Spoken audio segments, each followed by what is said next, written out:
Is it going? Are we here? There we go. My transition button didn't work, but it's time. It's time. What a fitting beginning to the final episode of a very, very, very long series of events. Are you guys excited? Chat? People, Cast? so Everybody scared. listening? so scared. So we get I'm ahead of nervous. anything. Chat I'm is saying ready. they hear clicking. They hear the clicking apparently.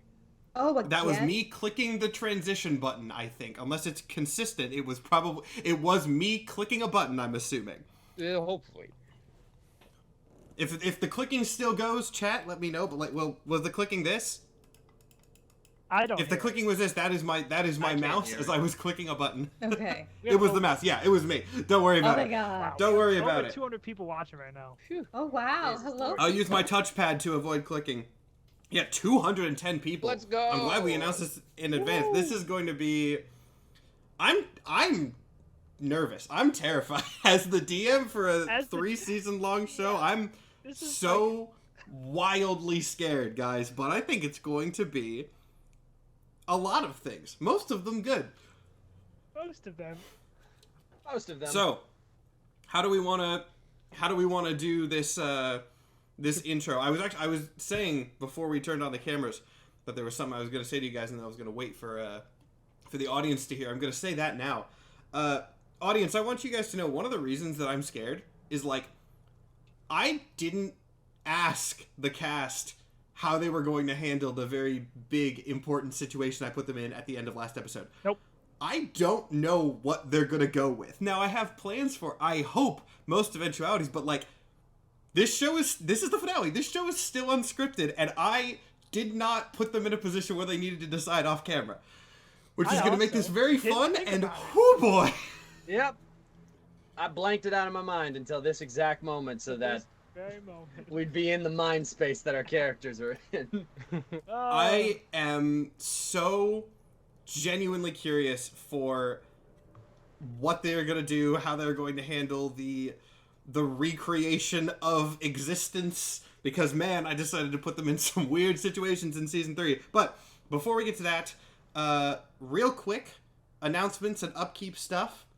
Not that we have a ton of announcements because this is the last episode of Symmetry, but as I'm sure all of you know at this point, there are other things coming up after this. So, two things that we can announce. Number one, presumably, next Friday, we are not taking our mid-season break yet. Next Friday is going to be the Marvel Multiverse RPG one-shot. It will hopefully be same day, same time, July 28th, 6 p.m. Central Time. Nathan is out for this one because he has something to do, but we are bringing Nikhil back. So it's good. I don't know if I've actually talked about that on this stream yet. I talked about it on TikTok Live, but I don't know if I've said that yet. So Nikhil is coming back. Presumably. I don't actually have the book yet. I was told mid-July. It has not gotten to me yet. So I'm really hoping that it's going to be here within the next day or two so that we can get everything set up, because we can't do character creation until we have the book. Because the book doesn't come out till August 4th. We're playing it early. It's not like I can get it online. So, fingers crossed we're going to be able to do that the 28th. But if the book gets delayed more, I don't know. But hopefully 28th, we are going to see how that goes, and I will update you as we know things. But August 11th, we do have something happening, for sure. And actually, I didn't warn you beforehand, but Panda, can I toss it to you to talk about the next thing that we are doing longer term? Sure. Yeah, the next long-term quotes thing that we're doing is I'm DMing a campaign called Outlaws of the Seven, which is a fantasy Western pirate story. I'm super excited for it. I've been prepping it for a couple of months at this point. It's an 8-shot, and I hope that everybody who watches this will have fun watching it. Hell yeah. It's going to be incredibly fun. I've said this several times by now, but the character that I am playing in this is hopefully one of my favorite characters of all time. I'm super excited to play this out. It's going to be a very, very, very enjoyable character. I don't think I've said this, but here's as another little bit of a teaser. I'm not going to say which NPC, but the vibe that I'm bringing to this character is going to be similar to one of the Symmetry NPCs, because I didn't get to play them as much as I wanted, just because there's so many. I was like, I want to bring a similar vibe. So, like I said, not going to tell you who, but it's okay. We all that know should it's get you guys excited I already a know little bit. Nathan knows who. Nathan And I knows who like because it. our characters have a little bit of connection. I have been crafting specifically NPCs for weeks because I am just so excited for everybody to meet them. I'm excited too. This is Panda's first time DMing, by the way. I don't Yeah. think he mentioned Indeed it that. is. So we're gonna get to see that documented in real time. None of us know who our characters are other than mine and Nathan's because, like I said, they're a little connected. It's gonna be a very good time. Again, that is starting August 11th. So we are taking a week off in there. I suppose technically maybe the Marvel thing could be delayed a week, but don't worry about that. We're taking a week off, and then that's going to start the 11th. Other announcements, though, that's basically all we got. We have merch, but there's nothing new in there because this is the end of a large era, and then new things will start with that. Oh my God. So next, then, I have a I- weird question. Do we want to do a? I know people are probably going to be annoyed as shit by it. Do we want to do a very short series recap? I was actually before we we get were into on the same series? wavelength. there. Final. I was just about to say that. Do we ever want to do? It's funny. People have asked for that in the past few episodes because they're like new to the show, and I'm like, I'm dear. so sorry. We're not going I'm to be gonna- able to. We're not going to be able to give you a whole series recap. I'm gonna be in the middle of real. an I episode. put out on my own Twitch channel. I specifically was like, hey, can people possibly make a like retrospective for D&Dorks so that people who actually want to watch the show can understand what's going on? Mhm. Can we make a 1 hour fucking video essay that explains the plot instead of like our 50-hour long entire campaign that we have to get through? Oh, it's more than It's 50. probably- It's it's way more than it's 50 days. It's Yeah. days. And let me take this time to say to everybody in chat again. If this is your first episode live, welcome. I know there's a lot of people who are watching this live for the first time. If this is your first episode ever, you're gonna have a weird couple It's hours. gonna be rough for you. Yeah. But hey, it'll be interesting. And as I've said several times already, like one of the reasons that the lore of this show is so wild is because when we started this series for fun, just because I knew some content creators that hadn't played D&D and wanted to, and we were all content creators and figured, why don't we stream it?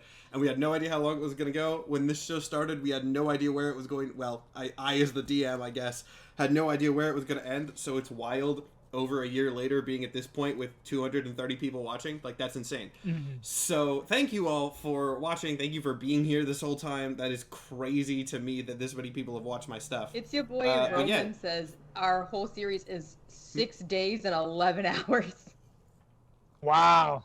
Okay, so Hey. this episode's got to be 13 hours long, and we get to an even week. Even week. A week of That's content what I'm hearing. nonstop. I got a few more cans of energy drink. I can go for 13 hours. We got Give me a this. 10-minute break. I can run down to the corner store and get some shit to keep me going. Yeah, that's fine. All right, we're gonna start in 10 minutes. Anyway, series recap is a good idea. Does anyone want to take it other than me? Because I think that would be funny. It can't really be Mike, and it can't really be Nathan, but it Yeah, could me be and Panda. Momo- I kind of want to make Panda do it since it was his idea. Okay, Yeah, I I think can we do- should rock He paper said it We scissors can before I break do it it. down by season if we wanted to. So I can take season 1 if we want, and then Okay, pass it yeah. off after that.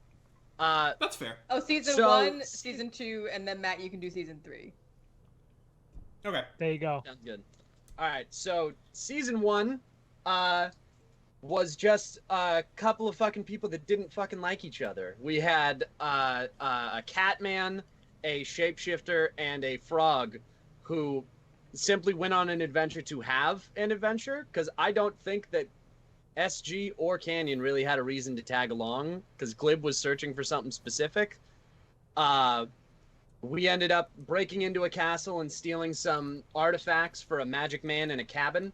When we went back to that magic man, he sent us to the city, and we ended up getting wrapped up in a full-scale war between Order and Chaos, which eventually concluded with us saving the God of Chaos from himself and killing the God of Order before he took over the world.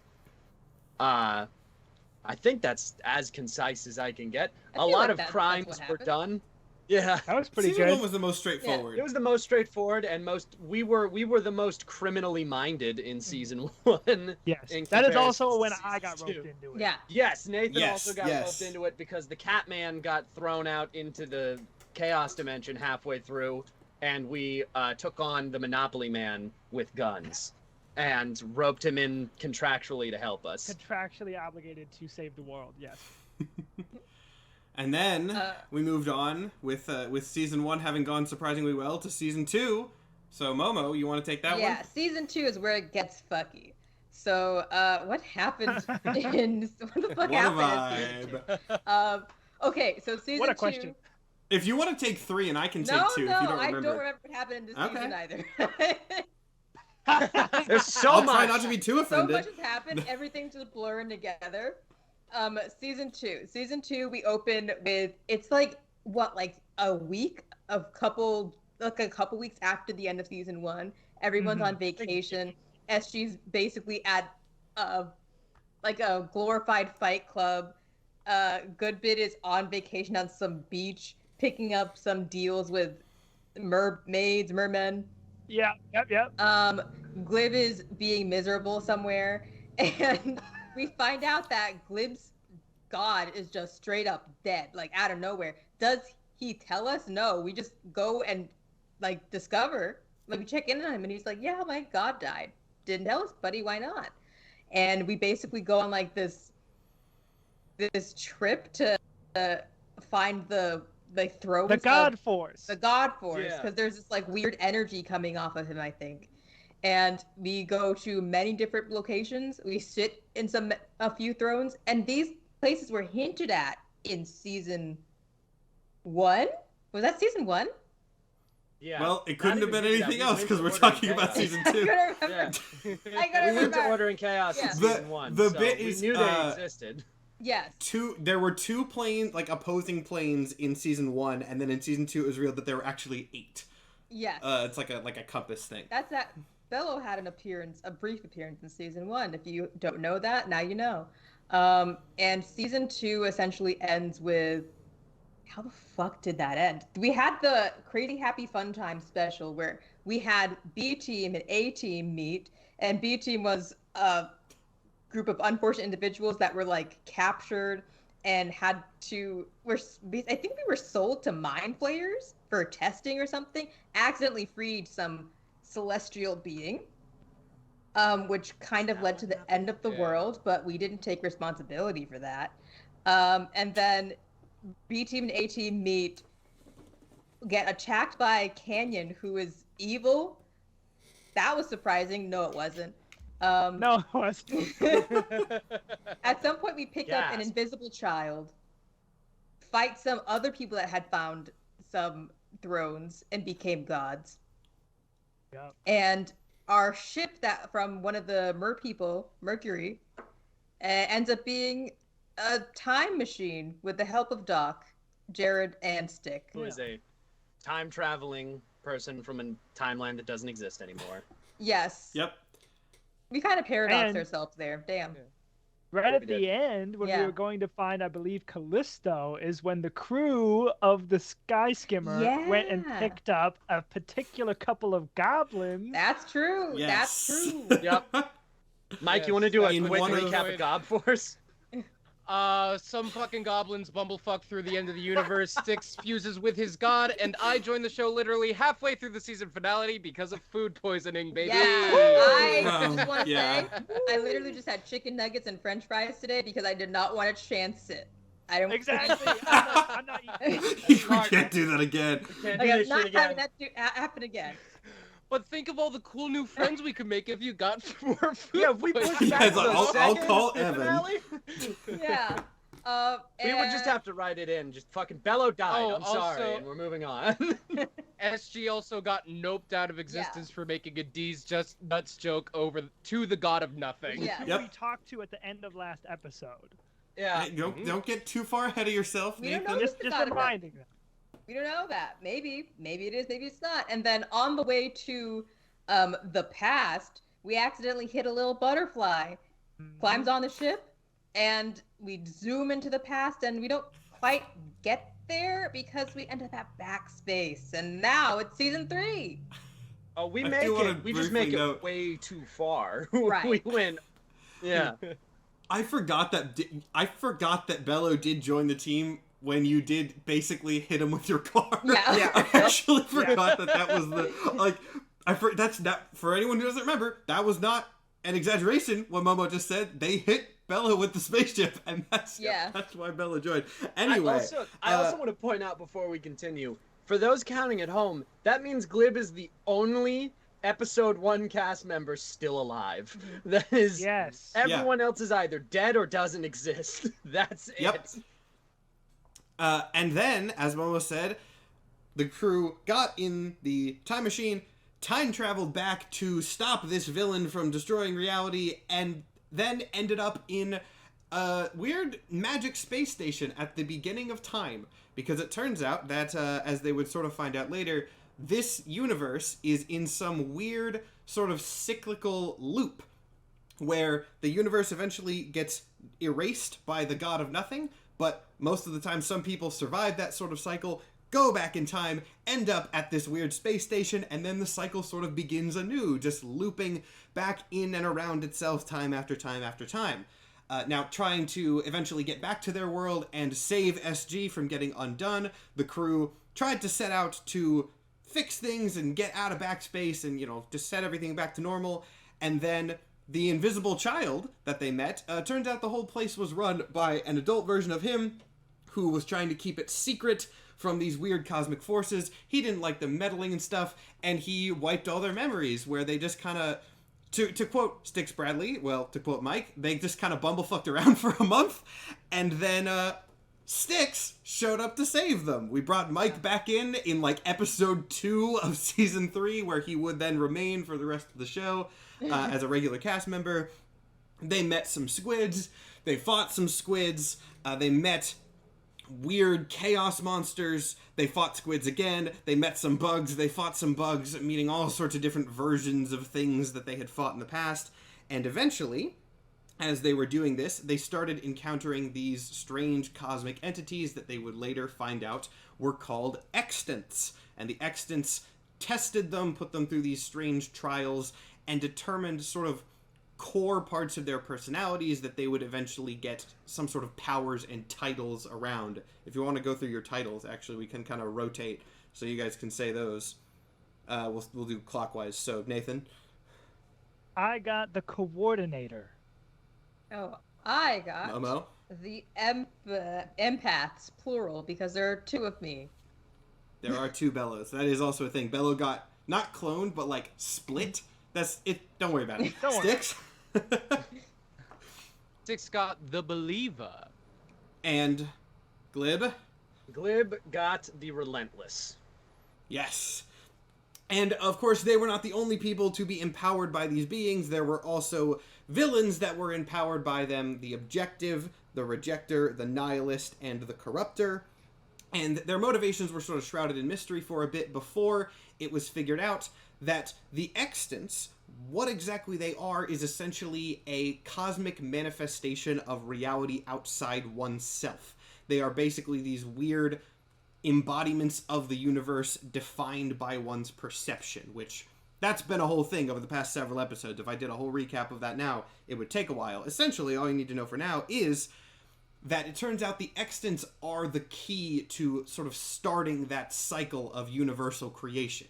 Every universe is defined by somebody's extant being empowered or ascending or something of that nature. They don't exactly know how yet. And then the next universe is defined by essentially one person's perception. And the Objective, the arrogant son of a bitch that everyone hates, wants to make the universe, or the next universe, something where he is in charge of everything. So, in an attempt to stop that from happening, the crew and their NPC allies set out on Time Skimmer into the void outside of Backspace, had a cool space pirate ship fight, and then, after winning the cool space pirate ship fight, came into contact with the God of Nothing, which has just been sitting there, I guess? That's where we left the episode off. So, did we miss anything? Wild that it took so long to get to this point, but I think that is essentially... We missed that the Objective's name is fucking Declan. Declan. Yeah. You're right. That geek. You're right, you're right, you're right. There's a lot more Someone nuance. started hashtag death to Declan. I see someone in chat says, screw Declan, F you Declan, all my homies hate Declan. That's one of my best naming options. I know everyone has said in chat. It's like, it just. Sorry to anyone named Declan in the chat. I this is what Momo said, but it just sounds like a name that everyone would hate. So I guess I named him well. Let's see. I guess I should probably cover exactly what happened in the final moments of the last episode. Yeah. You guys, as you were flying around through the void outside of Backspace, you came in contact with the God of Nothing, but the God seemed different than the last time you encountered him. It, them, whatever. I guess literally any pronoun, or technically no pronoun should work the best, but that's not possible with the English language. So we're just going to go with whatever I say in the moment, and I'll change it every time. It seemed to not know who or what you were, and when I say what you were, I mean that in a very large conceptual sense, as it seemed to not understand the concept of existence yet. And I believe that is where we left off. So on that note, I will toss it to you guys as you start these very fancy existential debates about the nature of the universe. So I last shouted to this thing, "We are the creators of the universe." And yes, you did. Which was a bold call. Did I get a response? No, that was the last line. Okay. Okay. You said you were the creators of the universe. I'm trying to remember if I actually said this at the end of last episode or if I was just thinking it as an opener for this episode. Either way, I'll just say it again and it'll work fine. Once you say that, there's a pause from this being, and then in a slightly confused tone, as best you can tell from this thing, it simply says, "What is the universe?" That's a great question. Hi, I'm Bello. Would you have a name I could call you? Why did that feel like a commercial? like the PSA music says, "That's a great question. I'm glad you asked. I'm Bello. And I'm here to talk to you about the nature of reality." What? All right. If that doesn't set the tone for this episode. Yeah. I'm sorry, say that again. You have a name I can call you? There is no real response. Again, it does not, as sort of generally happens when Bello asks for the names of weird cosmic entities, which is a repeated pattern that has happened on several occasions. It doesn't seem to understand the concept entirely. All right, I'll just give you one. How about Matt? Does that work? Now there's some question. Would it be meta? One above all right now? Are we pulling? Am I supposed Jack to? Kirby is the one above all now, right now. Now you've backed me into a corner here, Momo, because if I say yes, people are gonna be like, "Is this a self-insert?" And if I say no, it's metagaming. What is a mat? I do not understand. Well, a name is something that people call you. People call me Bello, or they scream no. But I prefer Bello. As you speak again, one thing I kind of forgot to mention as a recap is you sort of could sense almost something sort of like hands around the ship or near the ship. Not actually physically there, just kind of like an aura or a sense of them. As Bello speaks, you sense these hands start to get closer a little bit. Not in like an aggressive way, just like sort of reaching out to try and understand what's going on. I need everybody to make Arcana check. There's not really a check that would work for this sort of on principle, but an Arcana check seems the most I spell right. a nat 20 for someone in the party. I didn't get that, but I got a 24. That's actually a I got dirty 6. 20, not bad. Anyone higher than a 24? I'm doubting it. No. What did you say, Panda? I got a 6. Okay, I was like, I heard either 6 or 26, and I wasn't sure what you said. No, I'm so Okay. glib, Rolled man. off my I got a desk and I 6. Okay, well, you know what? So, and you and Bello got a dirty 20, so both of you kind of sense this. You sense as if sort of it's reminiscent of a sort of detect magic spell, but larger. Like it's detecting more than just magic. It's essentially, you feel like you're being scanned in just an existential sense. You could say detect matter.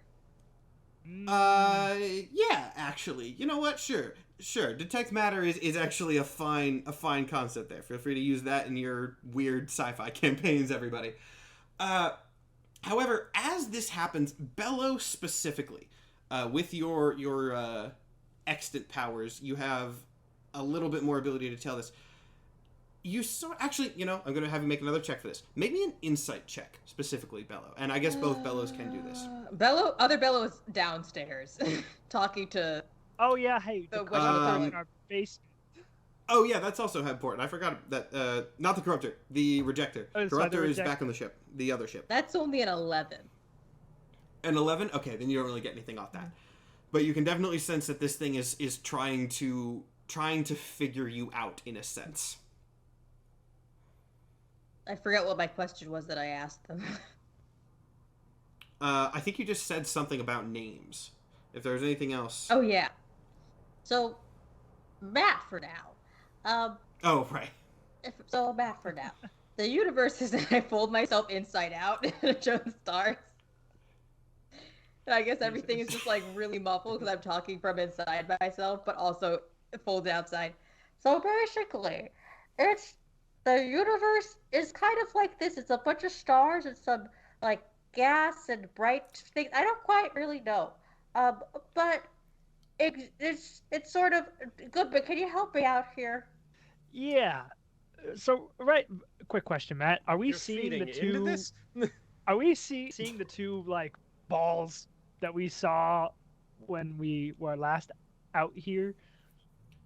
Yeah, they're still there. They aren't like moving or expressing a lot of emotion. They are there, admittedly more like, okay, I'll go ahead and you got the 26 or 24 arcana, whatever it was.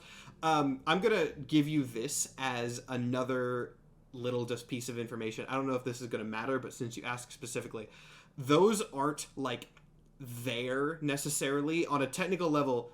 Those are the kind of classic thing where it's like your mortal minds are perceiving it as this because it's a way. It's that kind of thing. But they are there. Yeah. And Bella was so effectively a diagram right now of the universe. Yes, I was gonna ask about that, but I'm like what that looks like. But let Nathan finish talking first, and then we'll come back to that. So right now, basically, the universe doesn't exist, and we'd like to change that. You are currently the only tenant living in this space, and we simply want to occupy a portion of it to make our own. And it kind of looks like this here, Bello. And Bella's just spinning around like a globe. So I actually this might actually matter. So Bello or Momo, describe in some level of detail like what Bello looks like right now, because we've never addressed this folds inside out thing before. Like Bello is known to like it, but... expand themselves kind of so things fit. So like I basically expand myself to like overtake myself, and I'm just like, you know, when you were a kid in elementary school and you did like the parachute days. Yes. Okay. Like basically like that, but like it's just the expanse of the universe mapped out, kind of. Okay, so We're talking visually, like a Star Wars star map here, like Yeah. Okay. Okay, and when you say the expanse of the universe, visually, it's just like a space, like the galaxies and stars kind of thing. Okay, in that case, as you do this, and Goodbid, you say all this stuff, you start to see out sort of like behind the two eyes in sort of the center of them again. As I've said many times, distance is weird here, but you get the sense that it's behind. You see a sort of dark speck emerge and then gradually expand until the whole white void around you resembles Bello's little space replica that he has made with the stars and galaxies just like out there. Right, so very casually this happens. That's good, but a little more nuance. So you are what we would call something that is sentient, Mhm. and the universe that we wish to create, see, we are also sentient. The universe we wish to create is full of other people, we call them, who are sentient. The again, you don't get an immediate sense of recognition from this thing. Once again, I want everybody to make a perception check here. Oh boy, perception. Well, this actually, Don't fail me perception, now. I think, is the roll. 16, I think. Either 16 or 16? 14. Yeah, 19. That's a 10. 19. Okay. Yeah. 19 is enough for the sake of this, but if Stick gets higher. I got a 10. No. 10, okay. So Glib and good Sticks bit, are in the as back you- like, I don't fucking, this is too much. This is above my pay grade. Good bit, as you look around at this sort of space backdrop that has surrounded you, it's pretty impressive at first, but after a moment of looking at it, you notice that something about it is definitely odd. And you realize that these stars and galaxies are not, as they should be, far away. They are in a 1-to-1 scale with how they are seen inside Right. Bello. They are Yeah. not off in the distance. They are small and close to you. All right, so we're almost there. I don't Glib think walks up to Goodbid behind him and is like, hey, man, I don't know if this is such a great thing, but maybe our collective one intelligence isn't the best to explain to this guy what the universe is. We have a super scientist that has mapped out time downstairs. That is true. I felt like I was doing pretty good. I was just about You to are- teach him what. I also think we're doing really well for like the Oh, circumstance. that's great. I'm glad that you guys have confidence in yourself. I don't. So can we? Well, go get him then if you think you can do better. All right, fucking fine. Glib walks downstairs to go and get Doc to try and fix this. Okay, and this is the first time where you see Chaos Bello kind of awkwardly sitting next to the rejector, next to the pile of sleeping NPCs. Yep. So Okay, so Glib, Yep. so I see that, right? Oh yeah, you see that. All right. I'm gonna What? need you to not freak out. Don't freak out. What the fuck freak is? out. What do you mean? Don't freak out. What the fuck is he doing? Don't freak out because we're talking What? about it, and I have the situation Talking under about it. control. Everyone's knocked out. And we're working through it. I look up at the reject. Good working through it is going.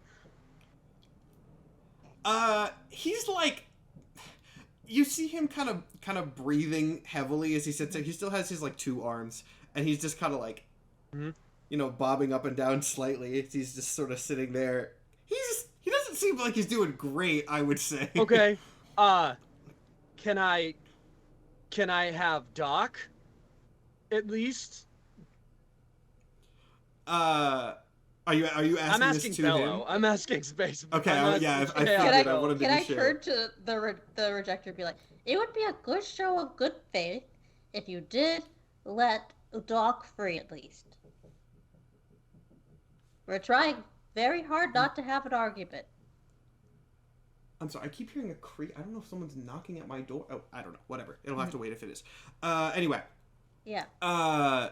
You say it's just a show of good faith. Okay. So the rejector kind of like slowly turns to look at you, considers the offer for a second, and then turns to Glib. And just goes, "Why?" Collectively, he's the smartest out of all of us, and I need him to explain something. Explain what? I'm gonna be honest with you, man. It goes over my head too. I'm a If you- courier. I'm here to If you pick do him up remember, and bring him somewhere. That's all it is. if you do remember, Bob, we are in the middle of a firefight, so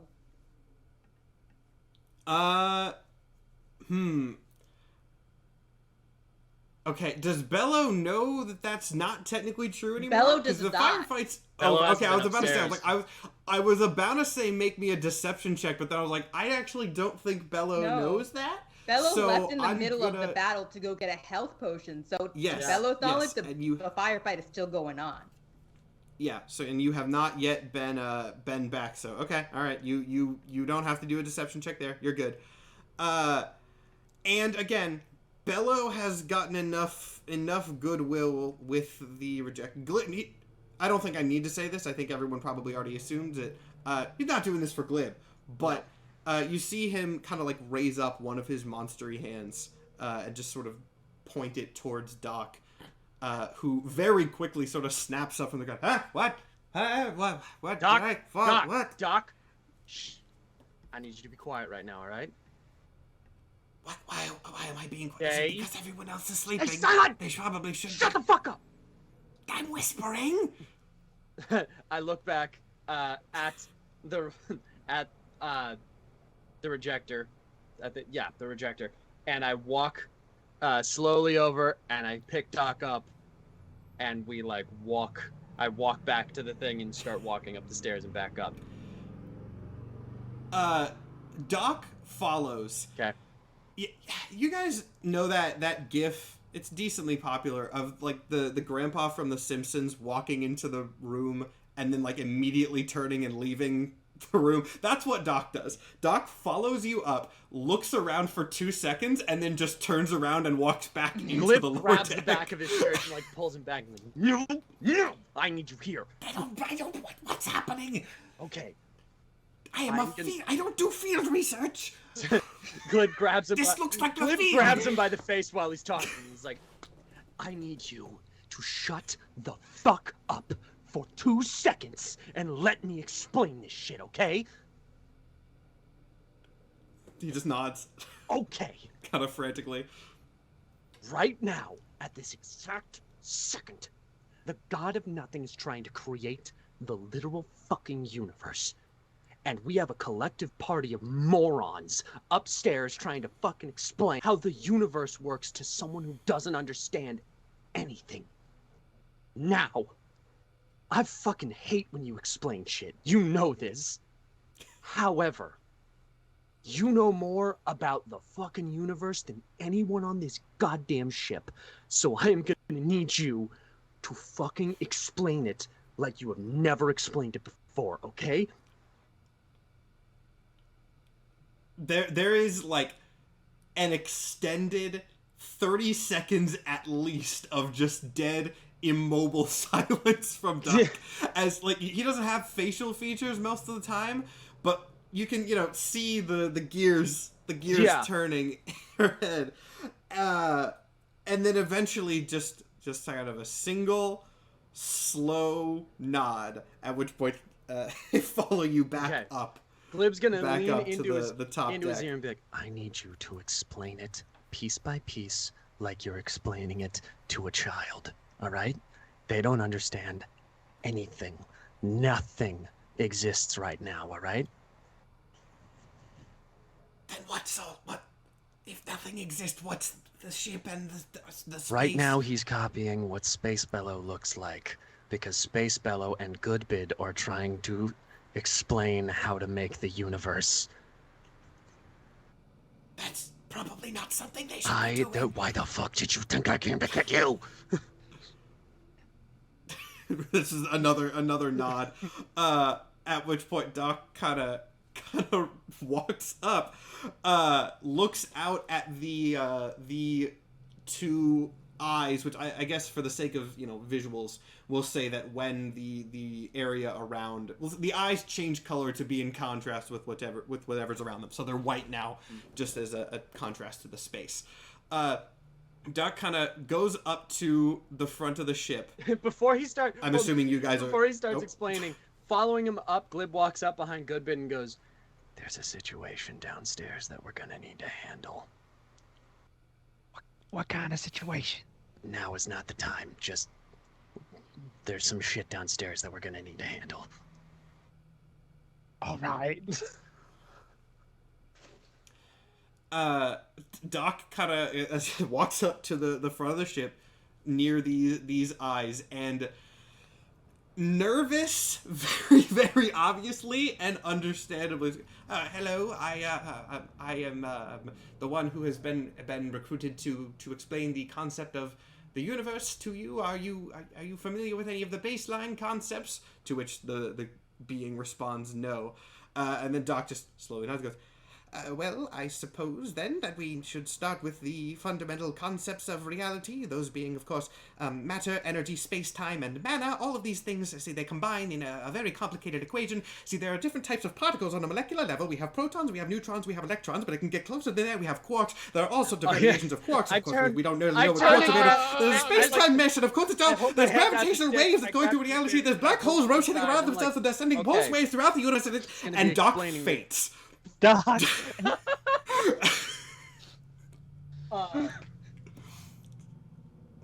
So as I was saying, You can fit so many I people in this bad boy. we can all. No. I think we can all take a group huddle really quickly. I assume that's what you're trying to do. Let's take a group huddle. Real quick, someone in chat said Matt's rambling is amazing. I just want to point out all of those were real physics terms that I just you just fucking went. That was those all were real. all real. Wow. Those were all real things. right. The only thing that wasn't real physics was I threw mana in there because it's fantasy. He's right. I look up at the nothing Anyway. and I go, oh, just one, just a little bit. You've been out here for a long time. Can we just we're gonna talk real quick, and group huddle. Like, As not that this is gonna matter because this is happening as you go into the huddle, but you sort of hear the rumbling of, what is time?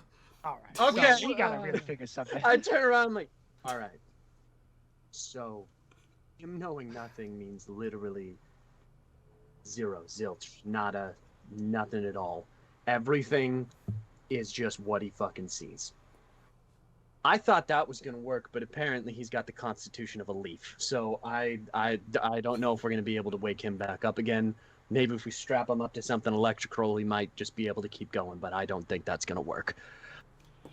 I as much as I respect the doc, I feel that we may be going about this a little bit too scientifically, because science is so big and there's so much, we're never going to communicate all that. Maybe we need to approach it from more of a philosophical angle. You know, why should everything be? Okay, but he doesn't understand. He doesn't understand what B is or what a I say- Y is. well, Why don't we just call up our extents, try to do the whole shaboyoing thing, and then see if he stops us?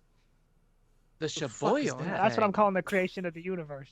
What does Okay, the do you know shaboyoing entail? how to just create the universe with I was just gonna ask. Hold on. We're not glossing over The what he Shaboy- just said.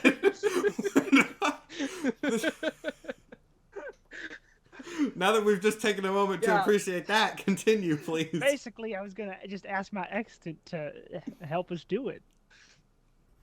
when have you ever known an extant to just fucking do? That's oh I don't my, know. I do that all well, the time. then the next. okay, and- but one half of you is currently extants don't handling really the do. situation, and I don't trust half an extant.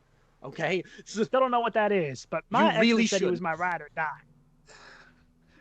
My extant literally said something like, "I will die for you," and so I feel like they could create the universe for me. I don't like maybe. that you're paraphrasing right Wait. now with the stake of the literal existence of the universe on the line. is sacrificial death the vibe we want to be bringing? Necessarily? What the fuck? What are you? Okay, if we're sacrificing he anybody, said it's his gonna extant be would die for it's gonna be him. Cog. We have to sacrifice someone, right? Obviously, absolutely. No, that's not what I meant. That the extants don't do, but they do be. So bringing them up as an example is probably our Okay, but best we bet. all also be, And and that didn't exactly fucking help anything, did it? Yeah, but they're a little different than us. They're like more dimensional, I guess. Extra dimensional. I don't know. Mine said, and I won't paraphrase, "I'm by your side." It wasn't very talkative in the combat, but maybe this is different. I think it's worth a go. My extant literally fought the objective's extant. They tussled. Okay, that is literally the existence of nothing. What happens if he looks at it and decides that your extant shouldn't fucking exist anymore, like he did SG?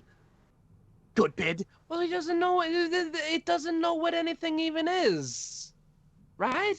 We met a nothing that was somehow Matt, extant. we learned what extants when are, existence. Yeah. Okay. You know the concept of what they are now. Okay. When No, go ahead. No, Go go, ahead.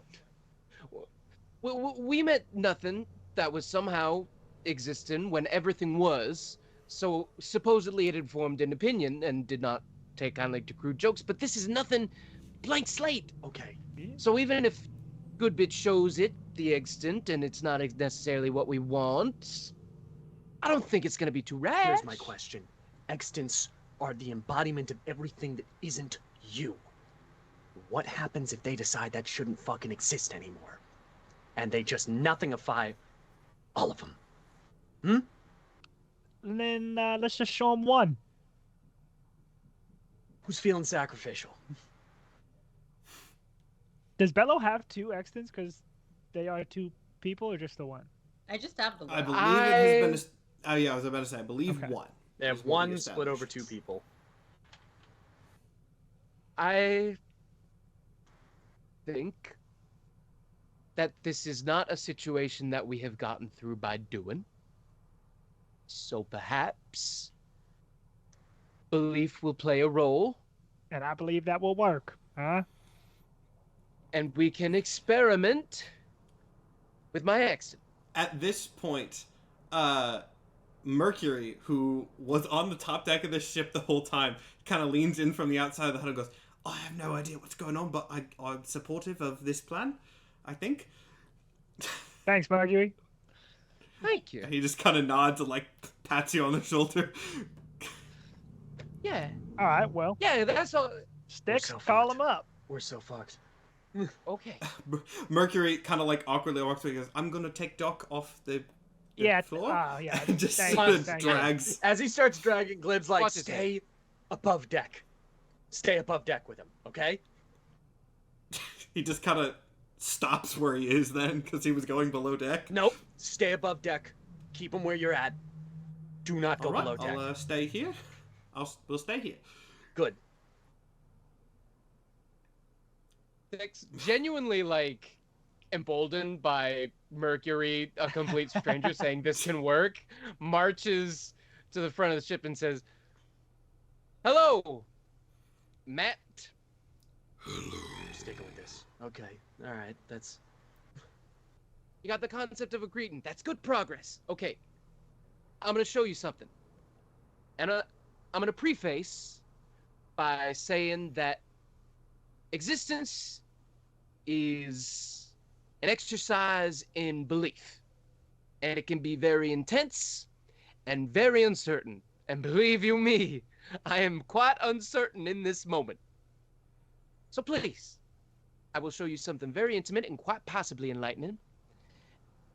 And I would like you to, no need to promise, no need to explain what that is, but please bear with me and not do anything rash.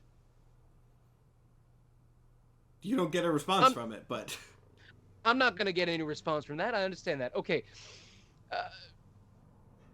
To me, my extant, please, we have a bit of a show to do. Was that intended as an X-Men reference? Or, anyway, regardless. So I want to note something, and I'm fairly certain I'm correct about this time. The last time you saw an extant in general was when you were following, presumably, the objectives through the void, correct? That was the last... I None called of you have up called mine. one During the fight.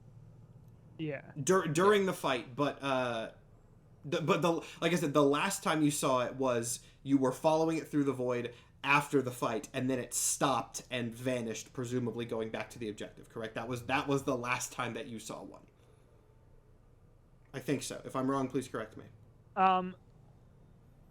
If what the ship was following was an extant, then yes, but it was described to us as an orb.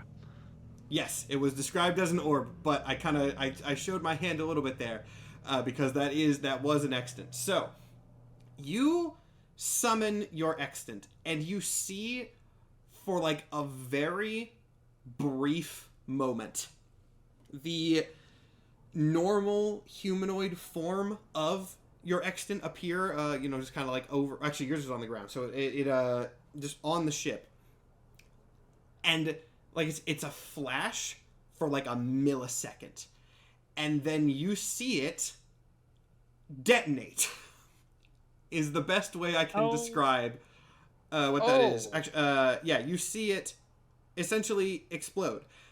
You don't feel the explosion, thank goodness, but what you see is it expands almost instantaneously into that same sort of field of shifting colors that was surrounding the two ships from last episode. You still sort of sense its presence as usual. It has not been erased, but it is not taking a humanoid form in this case. It appears and then immediately, think of it as sort of expanding to fit the space available. Right, yeah. You all look around at this for sort of just long enough to process it before...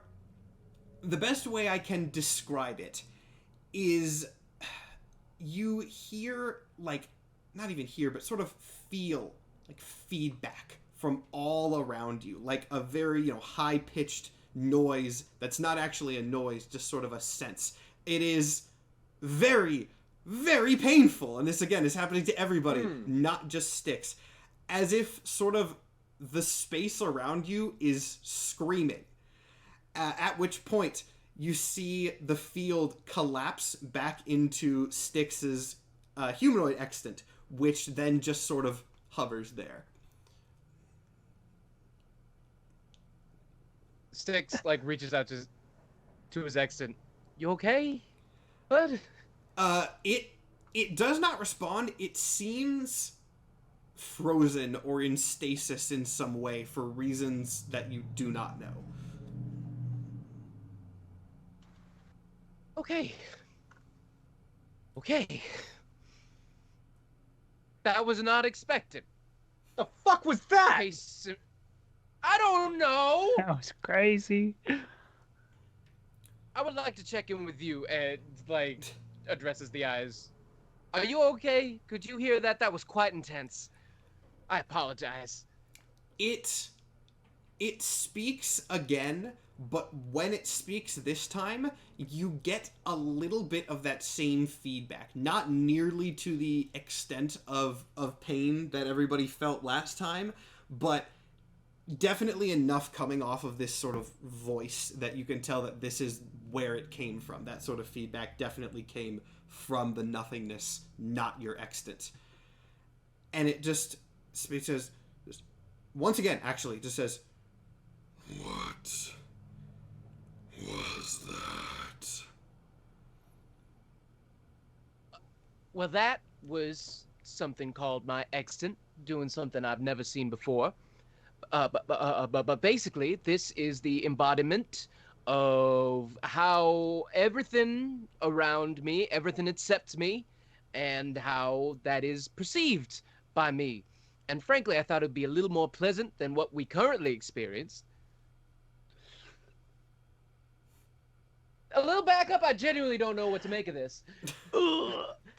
We're kind of in over our heads. A little bit. But that's the finale, baby. Okay. Can we see his extant right now in this space? Actually, yes. Yeah, you can. I don't know if that's been officially established, but you can see them in this space. You can see everybody's. I will confirm that now. Like, I think me as a player is just so confused as to what's going on. Can I roll an insight check to see, like, if I can glean any I'll go for going and say you're not supposed to necessarily immediately know what's going on. Don't feel like you're, like, missing something obvious. What's going on here is, like, the first good chunk of this episode, but if you want to roll an insight check and try to get something else, go for it. I will also roll... Nothing. Oh, and I'll give you more, like, hints rather than... we all roll an insight now, huh? Than just telling you straight up what it is. Because this is supposed to be a bit of a puzzle. Yes. I got a 25. 25? I got okay. a 28. 28. All right. I mean, those are unless anyone I don't even really know. I'm going to give you the information there. So, from the feedback that you felt in the sort of initial burst, and then the smaller feedback from the voice of the nothing, again, as this is a cosmic being that is not really something that can be defined by human terms, it's hard to say exactly what that was, but if you had to put sort of a human emotion or concept as to what you would associate what just happened, it seemed like when the extant burst, the nothingness was in pain.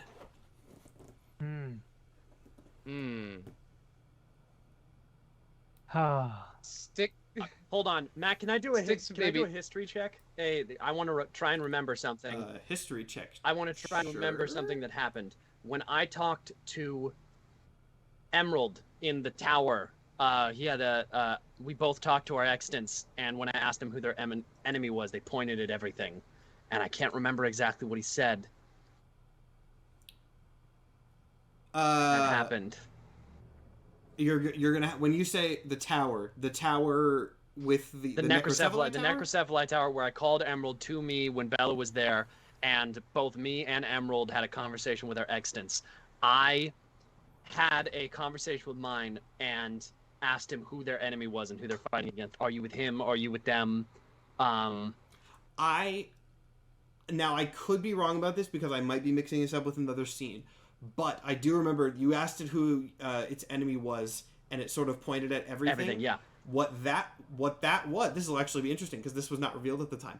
What that actually was that was the extant speaking as a definition of your perception, right? As Glib seeing the world as something that is against him. Okay, that was not referring to a being. Fuck! That was one of the existential hints. Yeah, that was the extant referring to Glib's perception of things. There's a lot of that through this season, actually. Okay. If you look back at what they say, it's more personal. In that case, is there a reason the extants would try and fucking kill nothing or hurt nothing? Because that didn't seem to help anything. Well, I think it's more like when you put two magnets together that are charged the same wavelength, and they like push against each other. And sometimes if you have very strong magnets, it makes a really weird sound. I'm worried. I'm worried that this nothing is, for lack of a better word, its body, and by putting things into it, we're effectively creating tumors that hurt it. I like that analogy. It was not a term that I would have used when I was thinking about this, but I do like it quite a bit, actually. Interesting. It would explain why, before all of this, that the nothing wanted Vantral gone. If it was like a tumor in its body, I want tumors gone out of my body. But sometimes change is good. I go back to the soup all the time in my head. Have you heard about the soup, Matt? You can't call it this because I have to do every time you say it. There's like a 3-second gap in my head where I'm like, which? Let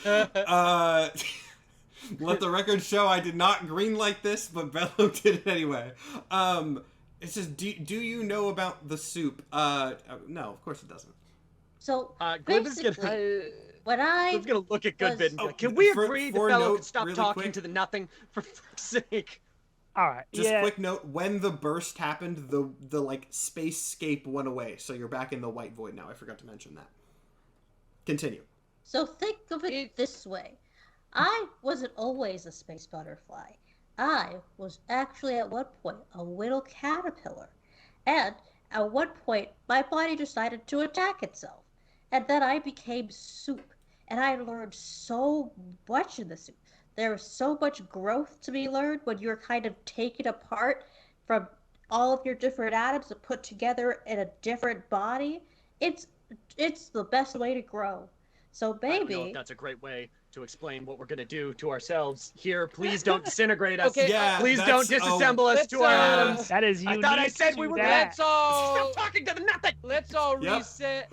Let's all reset and refocus on our good friend the nothing. Well, all I'm saying yeah, is maybe the something- nothing deserves to also change. Great thing about this, guys, is that something happens before you, right when Bello says that, before any of you get to say this. So Bello says that, and when Bello says that, you see Bello, the form of Space Bello, just kind of like liquefy and kind of condense into, you know how sort of like liquid bubbles in space are just kind of like floating sort of slime into just sort of bloop. Yeah. And Bello, of course, you did not do this. This is something that was done to you. This is sort of like the soup, but different because you're like encased in a little cocoon type thing. So we're getting there, but it's not. The edges of the space bubble crystallize. Yeah, like that. Okay, Bello, okay, Bello, time out. You are liquid, you gotta stop talking. You gotta stop talking. Excuse me, nothing. Did you do that? Because you shouldn't do that. Why not? It Because- requested soup. No. It did not request soup. It was invoking the idea of soup to help you understand what the universe is. And what you have done is assume Bello's consent in a matter without proper consideration for what Bello actually wants, and actually quite inconsiderate and unfriendly to someone who was trying to help you. So could you please return Bello to how he was looking before you soupified him? Bello, do you have thoughts on this before this happens? We were making progress, and then after you become a hard crystallized soup, you become a butterfly. I changed my answer. Can we sacrifice the bug to the fucking nothing? For fuck's No, sake. we cannot, Cliff! Okay, so this is actually going to be kind of cool. This is not a direction that I thought this was going to go in, but that's this whole episode because I purposefully left it very open-ended. No. This is cool, actually. This is very cool. I like this. So, from the specific things that Bello said, Bello did not just say, Bello specifically said, you become soup, and then you sort of become not soup, but something better. Yeah. So essentially, Bello, you see the weird little orb that is Bello expand out once again into a different form. We're getting Bello final form now, apparently. So how do I want to describe this? Let's say still butterfly-esque, because Bello did use the term butterfly. You just become like But- a medium-sized anthropomorphic butterfly. No, not just a slightly bigger butterfly. I actually have cool imagery for this. I just have to figure out how exactly I want to describe it.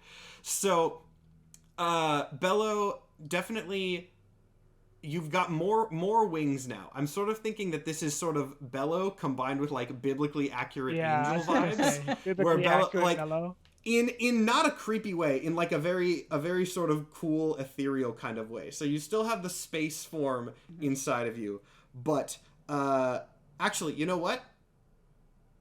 Ooh, I actually have cool imagery here.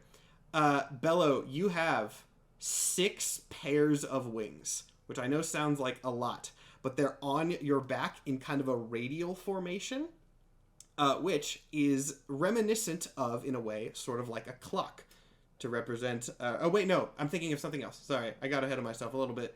We don't have to go with that angle. So, Bello, yeah, you definitely have more wings. We'll go with, let's say, 4 wings, a larger form, more arms. I don't know. I wasn't prepared to do a final form, but biblically accurate Angel Bello is what sort of pops out of this. There's more parts of me than there were before. But the important thing about becoming soup is that you are changed for the better. Yes, that's... That's the takeaway. And change cannot happen if there is not anything in the first place. Which is why we come here to you. We find ourselves in a predicament where our previously existing world no longer does. And we were in a bit of a loop, a stasis, a loop, we'll call it, outside of everything. And it was safe, and it was fine, but you couldn't really change or learn or grow, which is kind of the whole point become a soup. of being. Yes. Figuratively. I think figuratively. In a figurative soup you must become, and you never know how you will emerge from the soup, but if you are like our good friend Bello, you will meet whatever unknown becoming known with friendliness and an open mind, and that is the same we ask of you. Open mind. Figuratively. Figuratively, It is open figurative, mind. open mind. Figurative meaning it does not happen physically, but rather more so philosophically. All right, let's go real funky. Why not? This is something that you will not immediately all know in character. This is something I'm going to have to tell you guys as players, but you're going to have to figure it out as characters. There's no way I can sort of do this without telling you first. So, at least until you get this one sorted, you can all read each other's thoughts. Oh. Oh This shit. is... Oh boy. That one's going to be interesting, huh? Until And again, that information does not immediately become apparent to you as characters. You're gonna have to figure that out as yourself. But there's no way I could do that hidden thing. So all right, Matt, I have a question. Here. I have always, as a player, don't experience thoughts in a visual or word sense. It's feelings. It's like vibes is the best way I can describe it. There's words for it, but I can't really describe it. I've talked about it in the past. People in my chat can explain that. When people can read my thoughts, does it come more across as like an overwhelming hit of emotions, or does it? Because if you can't hear words, I would be more concerned about the words in my head than anything. And if you don't feel like that wash of emotions and that's how your brain works through things, how does that work? okay. So, all right. Here's my answer for that. I am going to say, in a normal sense, let's go with like a detect thoughts spell, right? Because there's not rules for that in D&D, but that's an interesting concept. I'm gonna say homebrew, not that it really matters. I don't need to establish more rules of this series because this is the final thing, and then you're the DM, so you can take this as something else you want. Figure this shit out. But what I was going to say is, under a normal sort of detect thought spell, I am going to say that the thoughts that are incoming get sort of, let's say, translated, right? So if you're using a detect thought spell, the thoughts of the person you're reading are translated into something that is easier for your mind to comprehend. That is not what this is. This is very literal. So you are experiencing... Oh, I mean, I said hear each other's thoughts to make that clear in a sense that in an understandable way in the English language. What this cosmic being that does not experience reality like you guys did heard was open mind. So it is very literally, as people are experiencing it subjectively, that is now broadcast. Incredible. So Goodbid walks up and goes, "That was great, Bello," and you all hear, "I gotta get this on the rails." It was on the rails. They're understanding that it's I important. never said wasn't, Bello. You're doing fantastic. You all feel a very no, heavy I surge believe of you rage did. and somewhat sadness and confusion all at the same time. Oh. Now don't get in Oh, a tussle, goodness, Glib. Glib, you calm down. We got it. Mr. Nothing, Matt, did we just hurt you just now by bringing forth our friends extant? Please say no. Please say no. I do not feel pain, But you know what? and yet that was unpleasant. Fuck. What, in your words, does unpleasant mean?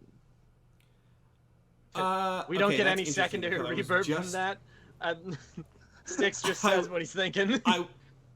He said Styx does not have time for secondary or duplicitous thought.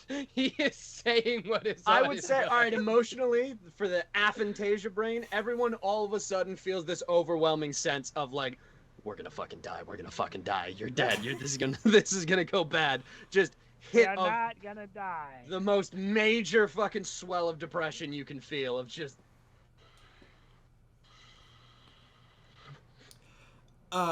So interestingly, when Styx asks, like, what does that mean to you? It has started responding, and I'll say the actual words here in a second. It started responding in a little bit more detail, probably because it's learning from you how sort of language works, which makes sense. It's only metric, so it's understanding from you. But I'm trying to think how it would answer this though, because it says everything based on information that it's able to pick off of you guys, which makes logical sense. But is there a way at the moment that it could correlate to... well, I think there is actually a way. It's not going to be pleasant, but that is... You did ask, what does unpleasantness mean? So I don't think that the answer is going to be pleasant in any sense. For a very brief moment... would this happen to everyone, or would this happen to Styx? Styx asked, so I think it's just going to happen to Styx. Styx, for literally just like a second or two, everything around you vanishes.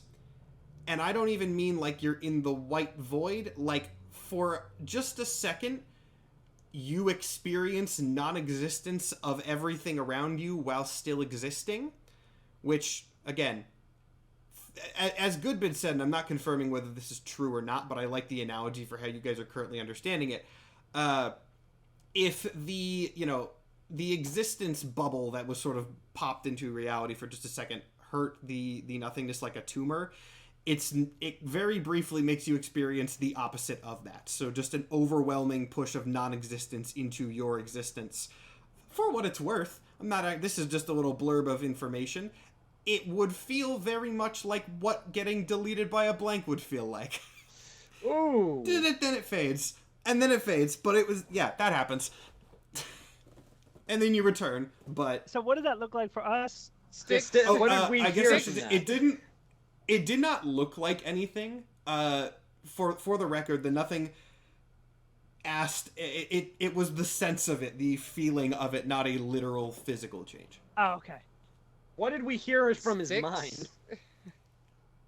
From his mind, you suddenly see Styx like stiffen up, go bug-eyed, and you just hear him. It almost happened again. What the fuck was that? Oh. Styx, you good? Styx like fully like stumbles over to you and like grabs you for support. Oh my god. Should I be more concerned that I don't hear anything from...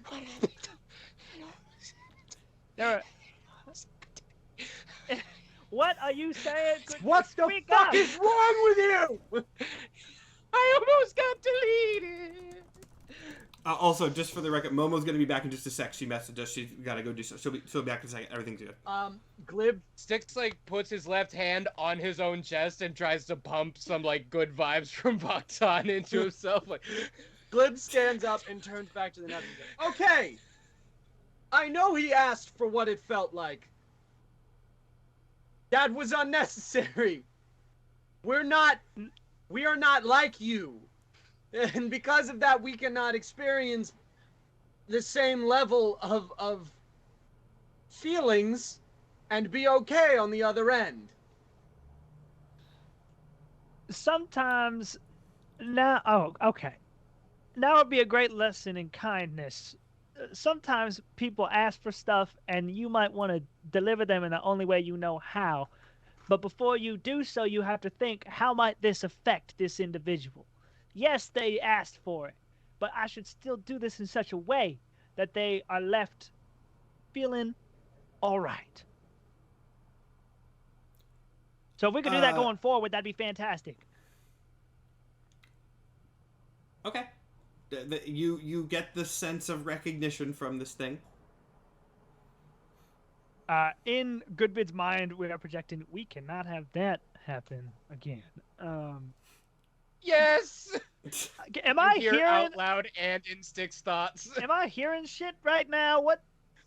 Glib is gonna, since he knows for a fact he doesn't experience thoughts this way, he's gonna turn to the nothing and being like, okay, open mind did not mean we can hear each other's thoughts. Okay? Can we just lock that shit up in everyone's head? I don't want to fucking hear this shit anymore. I could do some funny things with lock that shit up in everyone's head, but I'm gonna be nice just this one time. That's your free pass. That's your free pass. Okay. The mental connection ceases. With Goodman's speech about, hey, maybe don't fuck people up completely. Kindness. Language is very subtle and nuanced. It is not as literal as one might think. It's complex. I get it. Now, we would like to work together with you to create. Now, this is where we get to the meat of the issue here. There's a long sort of pause from this thing, which, again, you get wouldn't necessarily know that the accent is related to creation. It goes, Create what? So, we can't hear each other's thoughts anymore? no, that's done. Fantastic. Thank God. This is going to sound... This is basically a pitch, is what I'm going to give you. We need to use these, and I gesture to Styx Extant, which I'm aware was an unpleasant experience for you. But we need to use those to create the universe, the thing we kind of been talking about. It's full of people, it's full of ideas, full of belief. And we actually want to use a few of them to do that. But we also don't want to cause you any displeasure without your consent to do so.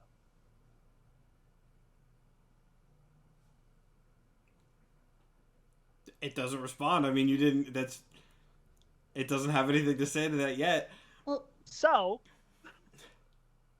moving forward, would you be okay if I called into the frame my extant? It does not respond, but it doesn't say no, which in this case is the most positive that you're going to get. Though careful, I would say, Yeah. yes, it is important to note that this will feel unpleasant. Yes, Just so if you it's can anything like the prepare last yourself. one. Also, we are figuring this out at the same time as you. Upon hearing this will feel unpleasant, your voice just says, Okay, we have to respect that. Excuse you. And Styx at this point has been curled up on the ground for a minute. oh boy. Styx, buddy. Styx like shakily uses a ship to get up. I am what I think the people on the ship would describe as a good-natured person generally. Dude, Yes? Dude is someone Yeah. who's ruled by his anger. This is not the fucking time. But I gotta tell you a real bad lesson that you're gonna have to learn quick if we're gonna create any kind of universe, and one that I just went through. You can't avoid the unpleasant things. No one enters and escapes this world unscathed, let me tell you that. And believe me, I've had a rough couple days, but grand scheme, not terribly bad. Not terribly bad. But just now, you made me, known or not, you made me relive by far the worst event in my life, and that is when everything exploded, everything got deleted. Including this. You never seen a goblin before, they're not usually yellow-limbed. They don't usually look like this. This is my god. And what a god is to you is basically an entity that explains what you don't understand, including why unpleasant things happen to good people. And you know what the fact of the matter is? None of it matters. This has not explained anything to me, and anything I did not know. The only thing I have had is me. Because when you undergo something unpleasant and you're lucky enough that it doesn't end you on the spot, all you have is you. And all you can count on is that you are going to be perseverant through it. So I know for a fact that you have been sitting here doing nothing, being nothing. So you can take 2 more seconds to undergo something that did not end you, and god damn it, you are going to grow from it. Because if there's one thing worse than avoiding conflict, it is inflicting it on others and then rejecting it when it comes to you. So you are going to nut up and let him summon his exit. Do you understand me? Now, this is a very interesting sort of point that we're at, because Damn. that was a very good speech. And I'll go ahead and say, if you had said that speech to, not that you were in the main cast at the time. Oh, wait, no. But if you had said that speech, or I was about to say, at the point that that SG had gotten deleted, you also would have gotten deleted on site. But this is at a point in which this thing is open to experimentation, in a sense. And change. Soup. You get the sense of like, actually, you know what? At this point, you feel the hands backing away from the ship, and that makes you realize how close they had gotten, if that makes sense. Yeah. Oh, God. Okay. So we good? You feel the hands back away. You can interpret that as you like. All right. Hey, buddy, bring it in. I call my accident. A similar process happens in which the sort of existence aura appears. Notably, it lasts a little longer this time, which, not great, because that does mean that the sort of painful feedback lasts longer, but it does last longer before receding back into humanoid form. And is mine shell-shocked like Styx's? Yes. At the moment, yes. I'd like to talk to it. Like, buddy, you good? Again, it does not really respond immediately. It is sort of frozen. At least for now. You're not sure why, but there is a reason. Well, at least he's here. Now, that wasn't so bad. Yes, that was well done. Honestly, you're becoming soup way faster than I did. It took me several days. I'm so tempted to turn Bello into soup again, but no, we already did that once. Bello is already in sort of stronger form.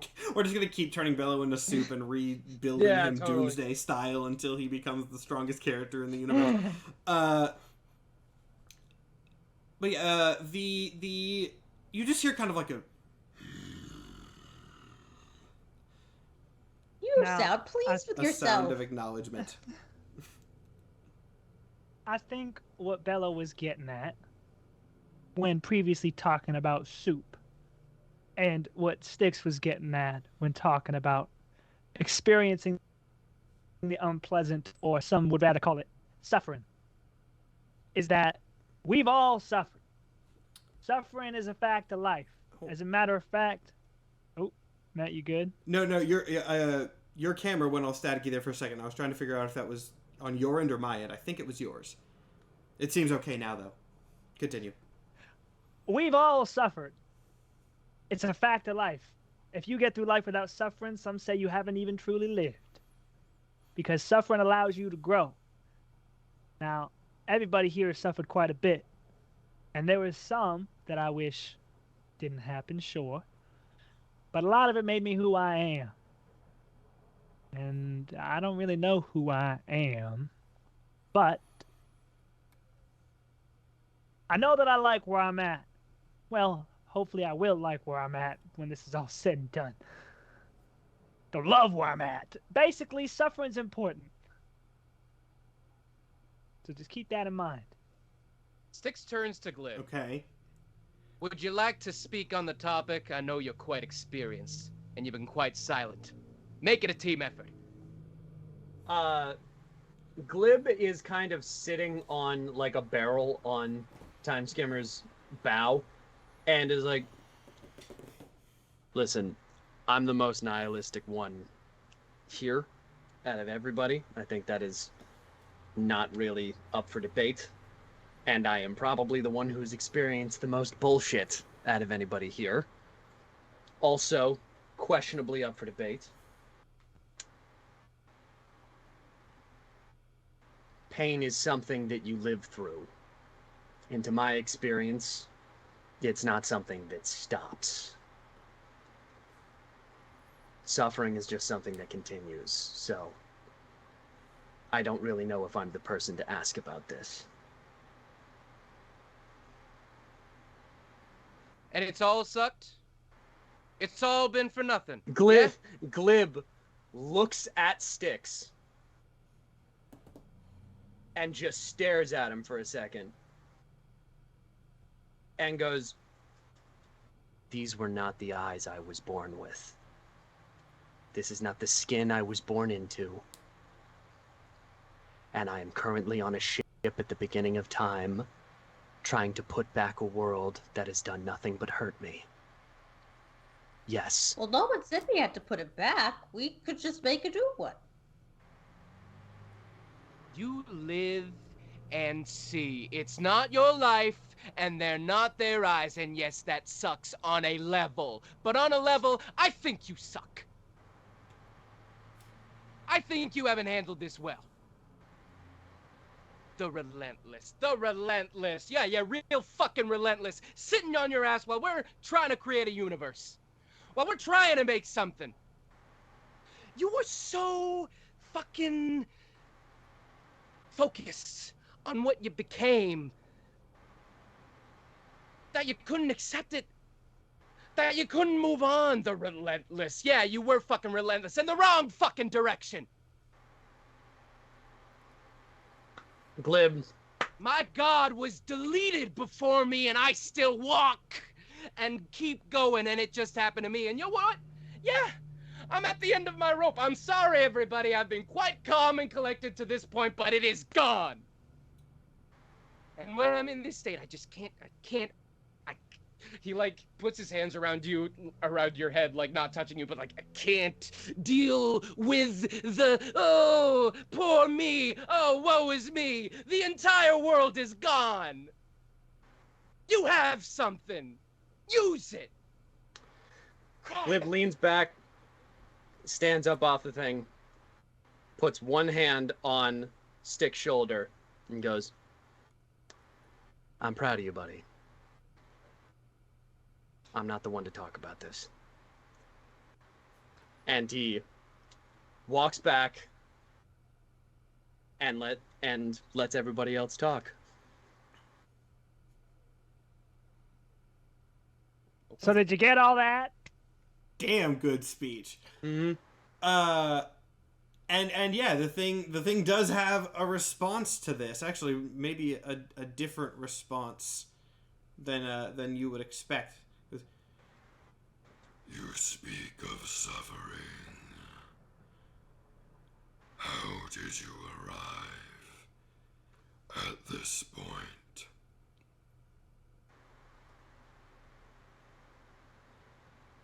Who is he looking at? All of you in general.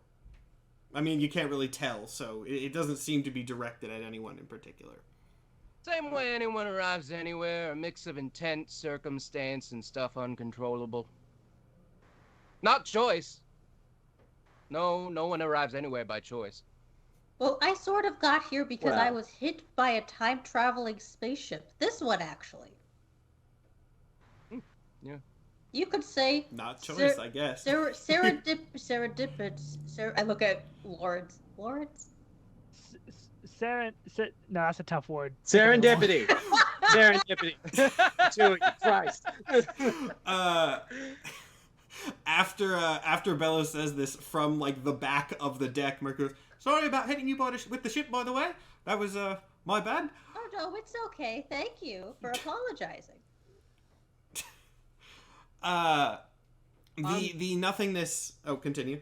No, Glib kind of like leans forward and goes, no, that's actually a lie. If you're asking why we're here right now, we are here because we were trying to stop whatever the hell that was. And he points back to where the empty threat used to be.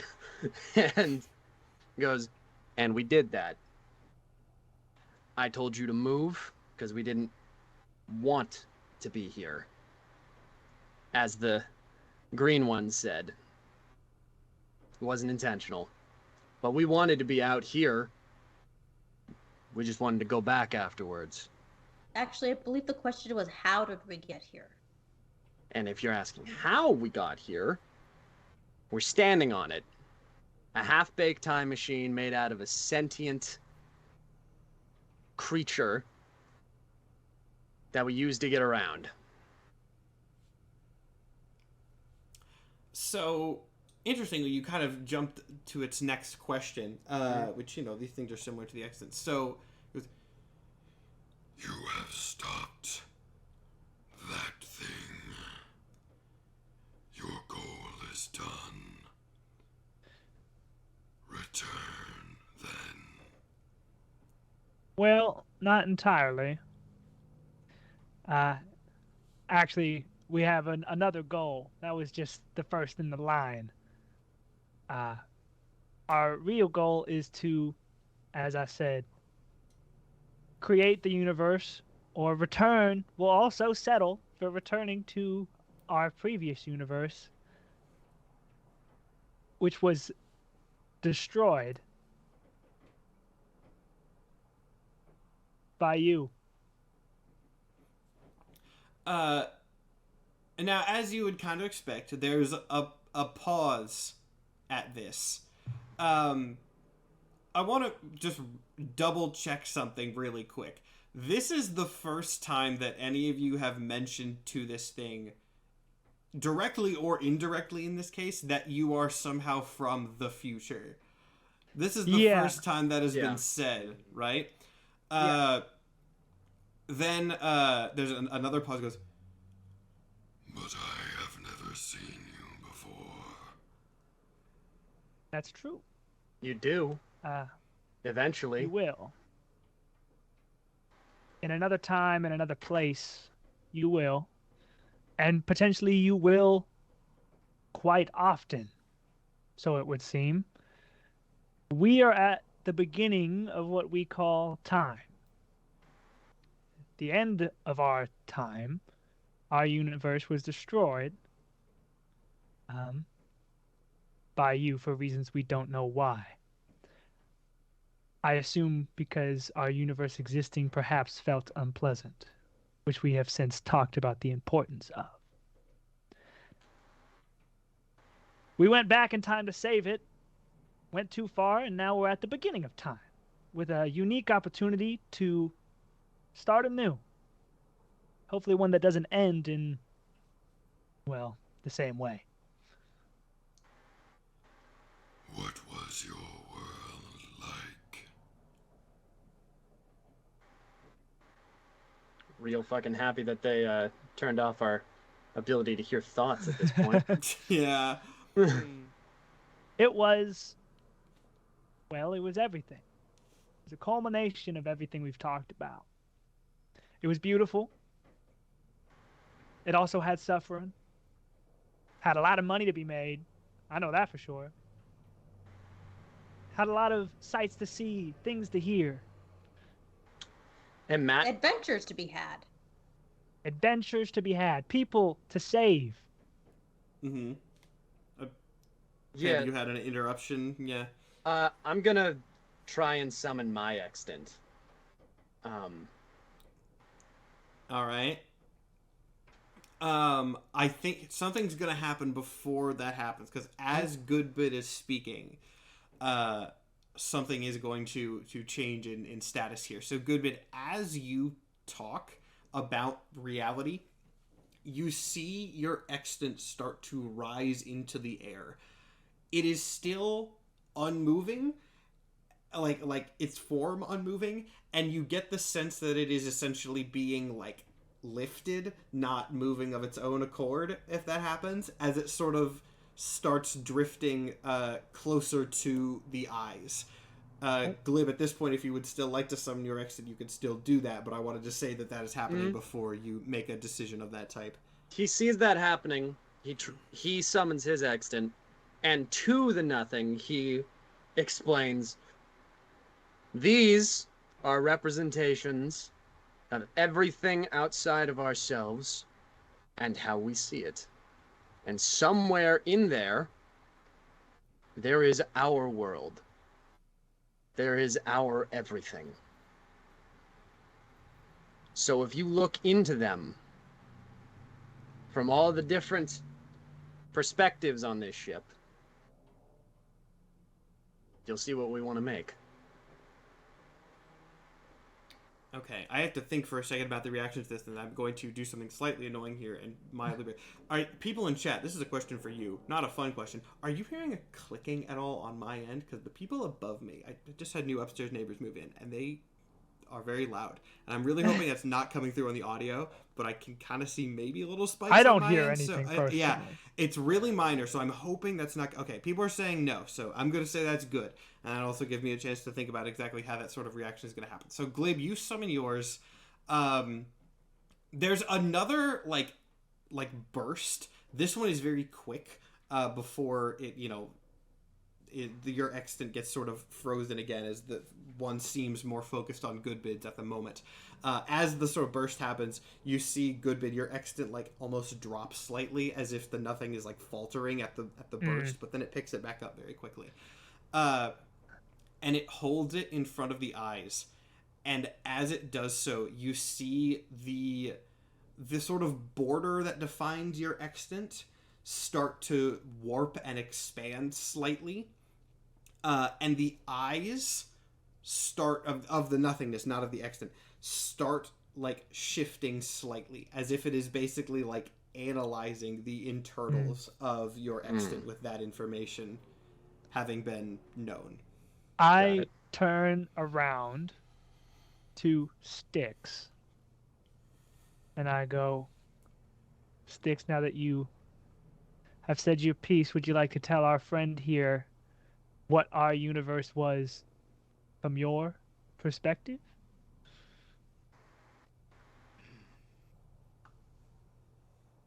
In truth,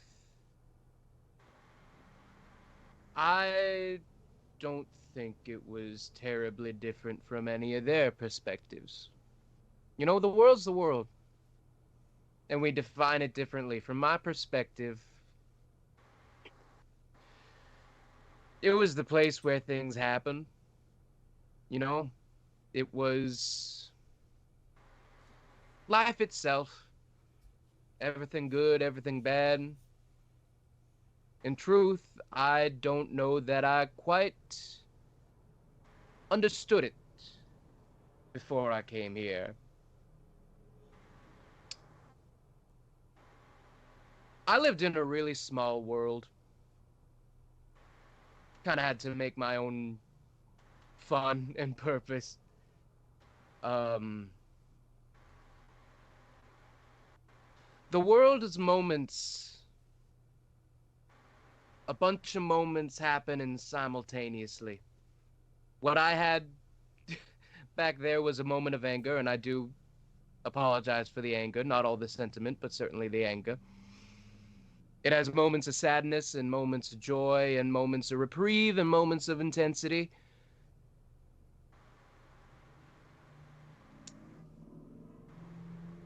The world just is. And it's a thing you go through for whatever reason you choose. I went through it because for whatever misfortune or whatever happened, I had faith that I would get through that and I would eventually be able to calm down and enjoy a pet and a pack of rat dogs, which isn't always a guarantee. It's a fool's game, belief, but it's really the only one we have to play. That's the world. It's all we have. As you continue with this second very good speech, your extant floats up, or is lifted up, and lands next to Goodbids and starts being sort of analyzed in the same way. That's the analysis continues for a bit. Glib, you summoned yours but didn't say a ton about it.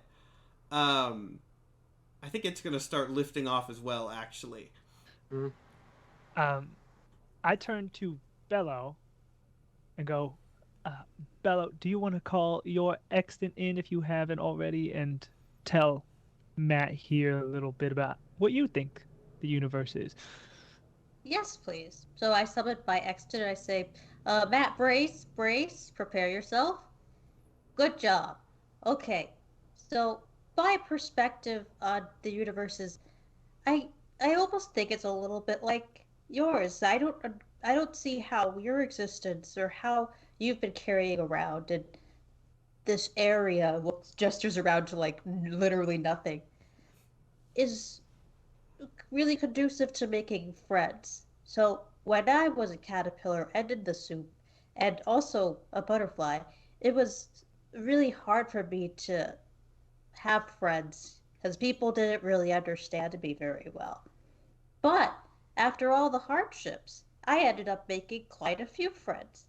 And if my best friend in the whole world is on the ship right now, but I think they're busy right now. But hopefully they'll wrap up and they'll be able to come join us. But what I think is one of the most important things in the universe is friendship. And if you're looking for a friend, you got a friend in me. Look what you gave. You gave me a brand new outfit. That was very kind. Your extant rises up to join the others, so all four of them are now up there being analyzed by this thing.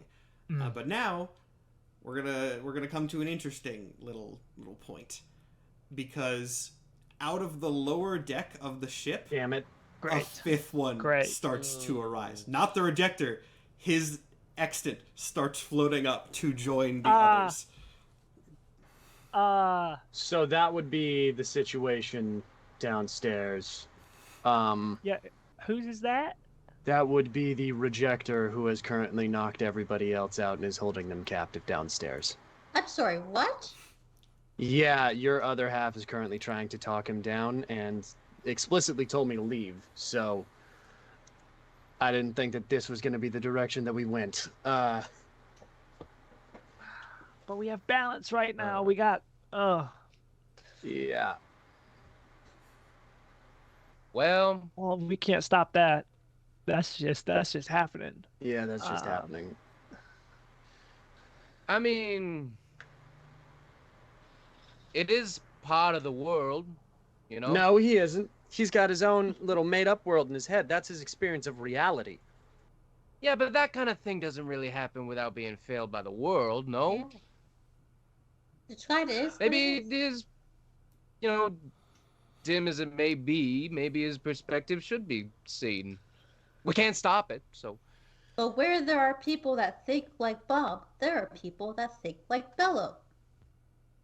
Okay, but currently Exactly. their sample size is 5, and 20% of his analyzation of the world is going to be this dude's made up fantasy land. 20% of it is my fucked up interpretation. 20% of it is fucking capitalist overlord over here. I don't exactly think that we're going in the right direction. We don't have any spare accidents in the back or something. We Good have people. all of our team that can send their. Yeah, I don't it's think been they tested. have exits. Yeah, Yeah, they do. They don't really have egg. No, they haven't. They haven't been tested. We're the only They have ones not that been have been tested. Oh, they tested. have not been To be tested. fair, not that you're aware of, but it has not been mentioned. Okay. I would I- call on Emerald and Emmy, but I don't want to risk that shit. I think Also, I don't trust Emerald's interpretation of the world. Yeah. Yeah, that is the only other being that you are aware of that has an extant is Emerald. Presumably there are others, but you are not aware of them. But Or Emerald here. And dead. honestly, Emerald might be our best bet. I'm saying this in character. Emerald might be our best bet because at the heart, Emerald is Emmy. No. Emerald is a version of Emmy from a universe that didn't have us in it. Or there's Well, some variation of Emmy not exactly being great. Do you remember how we found Emmy? That's true. We found Emmy taking captive of an entire kingdom and holding them in some fucking backspace like That's true. this. It's true. And that is the fucking culmination of it. I don't think that's a great plan. Mr. Nothing, that fifth one you just picked up does not represent us or what we say. That is, I don't know where that came from. The shifting of the outlines pauses. And he goes, Why not? Much like you weren't aware of our existence until we showed ourselves to you, we were not aware of that fifth one's existence until just now. And on top of that, the view of the world shown through that one is from the inside of someone's mind. A very sick mind. This is not a perception of the world as it is. This is the perception of someone's world all in their head, and not the world as it exists. there's another pause as the outlines start to shift, being sort of analyzed again. It goes, If these are representations of your world, why are they all different? Because what I think They all- Glib is failing to understand is that all of our perceptions are all from our point of view. So even if Bob's is from his head, it's still his perception of the world. So it's not like his perception is any more or less valid than either of any of ours. Six actually. Yes, fellow. Glib turns around and goes, "You remember he's been asleep, right? He has been Yeah. asleep and locked in a fantasy land Presumably, he forever." has. Surely not forever. But maybe if Bob existed in a world where there were Styxes and there were Bellows, Bob wouldn't be in his head. Exactly, but he doesn't. He hasn't. His experience of the world has been behind closed eyes, wrapped up in bandages. Well, damn, it was still his experience. Yeah. That's not an experience It of still the world. happened. We're creating a universe. I'm not debating the morals of discussing this man's mental state. That's a totally different conversation. We're creating the physical fucking world right now. All right. at this You point, have been. not to interrupt another very good Yeah. Mike speech, but the nothingness is going to interject here because it has a point to make. So, speaking in more and more complete sentences as it sort of analyzes more and more the reality that you know, it talks once again, interrupting your little huddle. Just, Let me see if I understand. This one's view is altered, corrupted, so it should not be considered. This one's view is altered. I wouldn't call it corrupted. He hasn't viewed the world as it is through his perception until a few days ago. at this point, you get there's another sort of gross. I understand. Forgive me, this is a new concept to me. I believe I know the nature of the situation. Please direct me to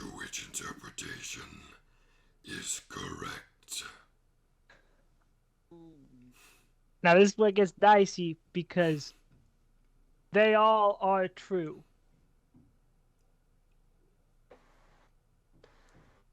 How is this possible?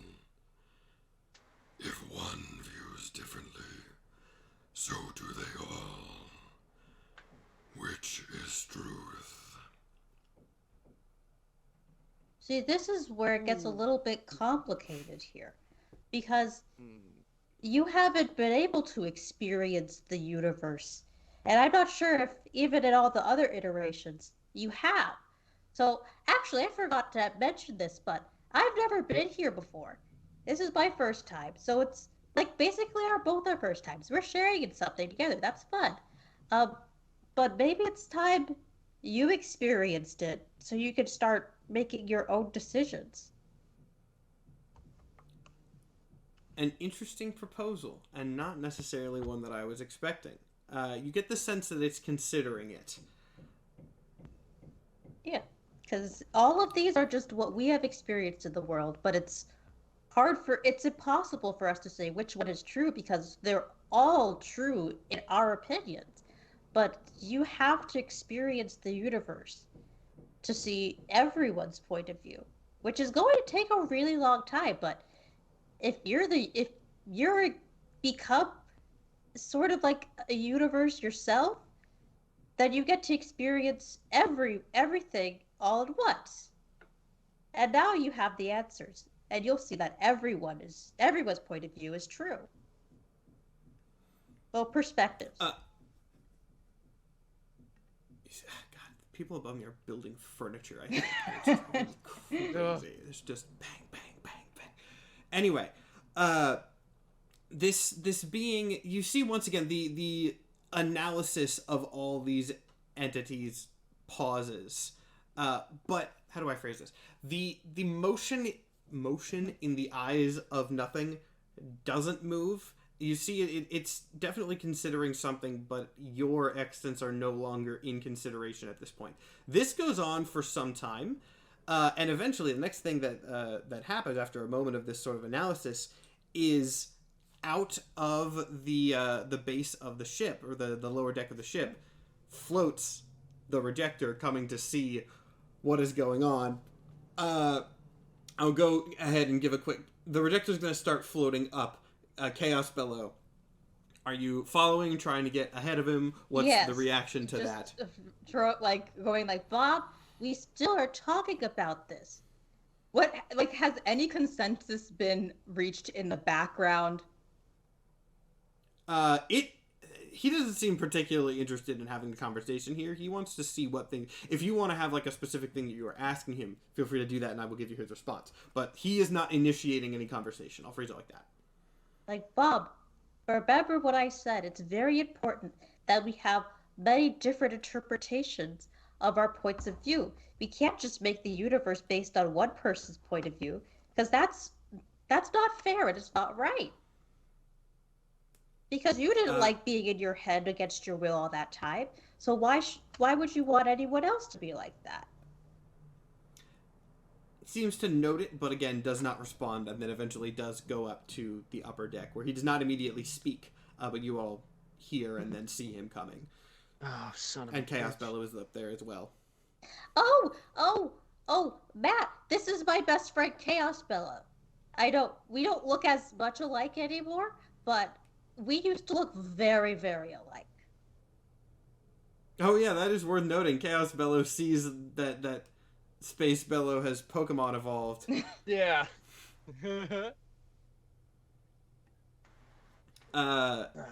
It does not respond. I mean, actually, you know what? Well, no, it doesn't respond immediately.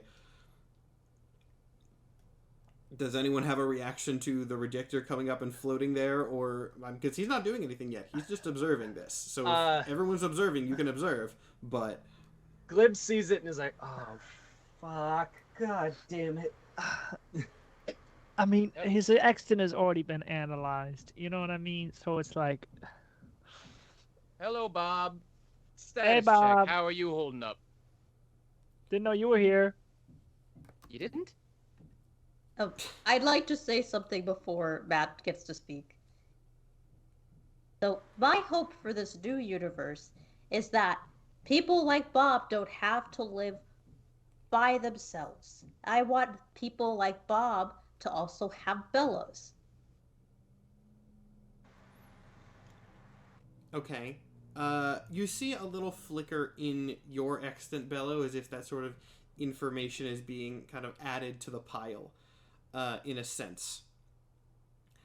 Now this is where I have to think for a bit because actually we're at 2 hours exactly. So while I think for a bit, we might take a bathroom break because as I said at the beginning of this episode, I did not know which direction you guys were going to go in, and the idea of proposing like, hey, you do it to this being is like you go that is it's an angle I think I should have expected, and it's not one that I expected. So we're gonna take this excellent time to take our bathroom break, and then we'll be back to see what the nature of reality ends up being in just a couple minutes. So hang tight. All right, and we're back. Ooh. I know that one ran a little bit long, but we had things to discuss, some serious, some not at all serious. Most Thank you, not at Momo. all. Should I save that little bit of trivia that just got canonized in our break for the after No, you show? can say it now. Okay, now through a long series, not even that long, but through a weird series of jumping thoughts, it has just been canonized that the Objective's full name is Declan Oppenheimer.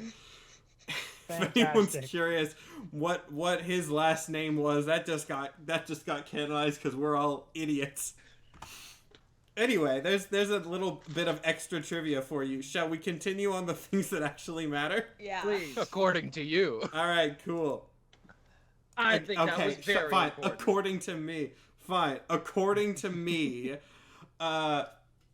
regardless. So we left off the object. Well, the rejector was on the deck of the ship, and the nothingness was considering your options. Is anyone doing anything about the rejector floating up? Because I know we cut shortly after he came up. That we are. Okay, I don't think so. Like, We both said of us are hello. flanking him. Yeah. Yeah. Okay. Okay. At this point, I've kind of decided on what I think is going to be the nothingness's reaction to stuff, and it's going to be interesting. So, the extents that he is sort of analyzing all float off to kind of the sides, revealing the eyes once again. Not that they were hidden, but you get what I mean. And he speaks again, just generally towards all of you. He goes, Where did you come from? Not in an existential sense. Where did your ship come here from? We came from a world called Vontrol. And then after that, we came from a place called Backspace. Yes, that. Show me. I don't. I don't The think that's thing a is- good idea. We're not really sure how to get back there. Why? Show me. I turn to everyone and go, okay, the last time that we said no to him, someone got disappeared. I think that we should turn around. What? I mean, not that I should play the moral high ground, but there are so many more people living in Backspace than on Vontrol. I do want to say something bad, or nothing. I do want to say that every question you have, we've done our best to answer. Is that not true? I suppose. So would you please answer our question as to why you want to go to Backspace? You suggest that I create the next reality, as you put it. I have heard everything you have said aboard this ship, even what you thought was said in secret. You express displeasure. "Oh, I'm fine. I'm And fine. we lost- I'm fine. Oh. Still here. okay, we're. Oh god, I thought my internet died, and I was so Nope. scared for a Nope, second. nope, We're I'm good. still here. All right, this camera's just bugging. We're good. We're good. Anyway, You express displeasure at the fact that there are only 5 of you. I wish to increase my sample size. Honestly, that's fair. That's very fair. That makes sense. I don't hate that. I don't hate Yeah. that option. Oh, this is your first adventure. My first adventure was with 2 psychopaths, so this is a huge step up. What is a psychopath? I think there are more than 2 psychopaths on the ship right Yeah, now. actively. Yeah. No, More the there's- merrier.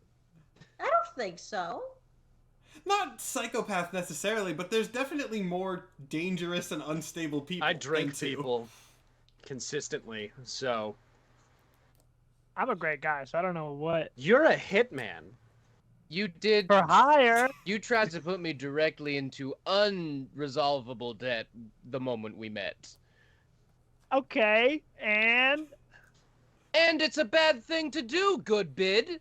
at the end of the day, I'm a bag chaser. What can Your I say? name also, is you Good fired me. Business. That wasn't very nice. That's just a persona. My name is Lawrence. Thank you. Yes, your persona, Lawrence, is Good persona. Business.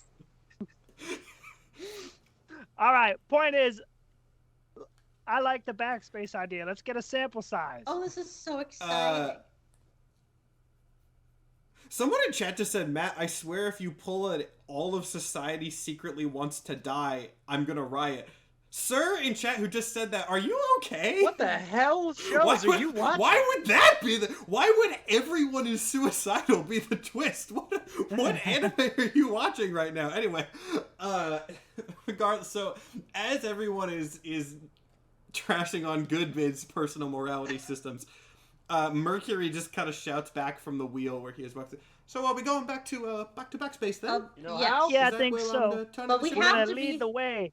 We have to be aware that there are some 2 very dangerous people that are kind of waiting right outside to possibly harm us. So this is probably going to be your first battle. Nothing. So this is going to Wait, take. what? Well, we just left behind. What was his name? Declan and Aurelius. Yeah, we blew their ship up, didn't they? Well, wait, I didn't see. I was from the back. I was on the back of the ship, and I didn't see anyone. Oh, this is Chaos Bellow. Okay. Oh no! Um, This is Space Bellow. Yeah, Space Oh. Fellow was doing And the Space Fellow- opener. Space Bella flew Right, over from the ship. right. No, we're good. We blew up that ship. They're probably dead. I mean, technically, we didn't see them die. yeah, Right, that but but does we not did feel blow up their terribly. ship in the middle of non-space, so I'm assuming that best case scenario, they're falling forever. We saw my the concern is- objective walk behind a pole and then appear on our ship with a bunch of guns. I feel like we shouldn't take it for granted that he's Yeah. dead. Also, the first time we met the objective, he just opened up a door in the middle of a room and stepped through it. Okay, I turn to the nothing and I go, hey, you haven't done this yet, but the first time that we were here, someone pissed you off and you made them not exist. Not really sure if there's a possibility to undo that, but if you see a dude who is completely dressed in black, head to toe, calls himself the Objective, real name Declan, non-exist that motherfucker, just anti that guy, and we should be good. Or at And least, just like, remember, Why? just Why? remember, existence itself Gotta is just- subjective. Yes, because he wants to remake everything from only his perspective, which, as we have just taught you, is not actually reality if it only comes from one being.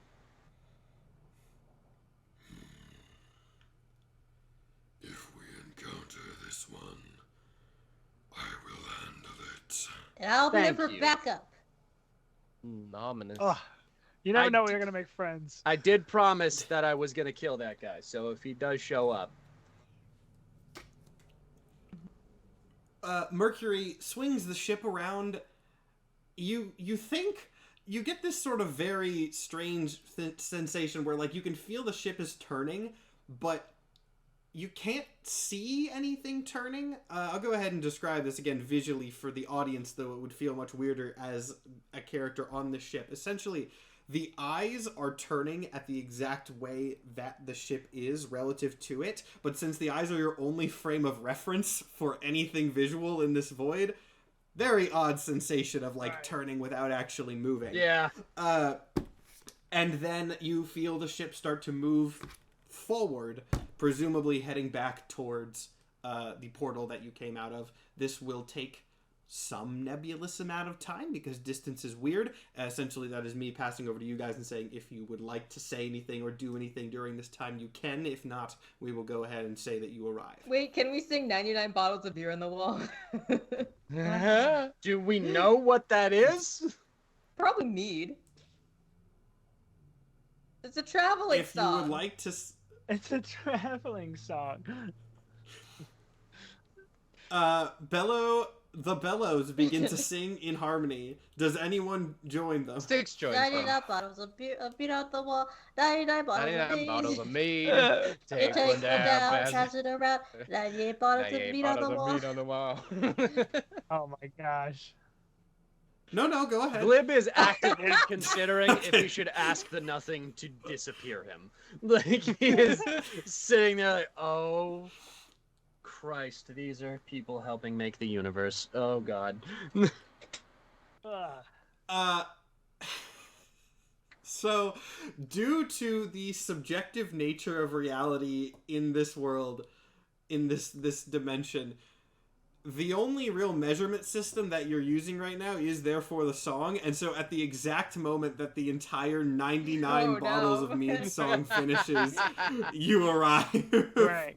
One bottle of mead on the wall. One bottle of mead.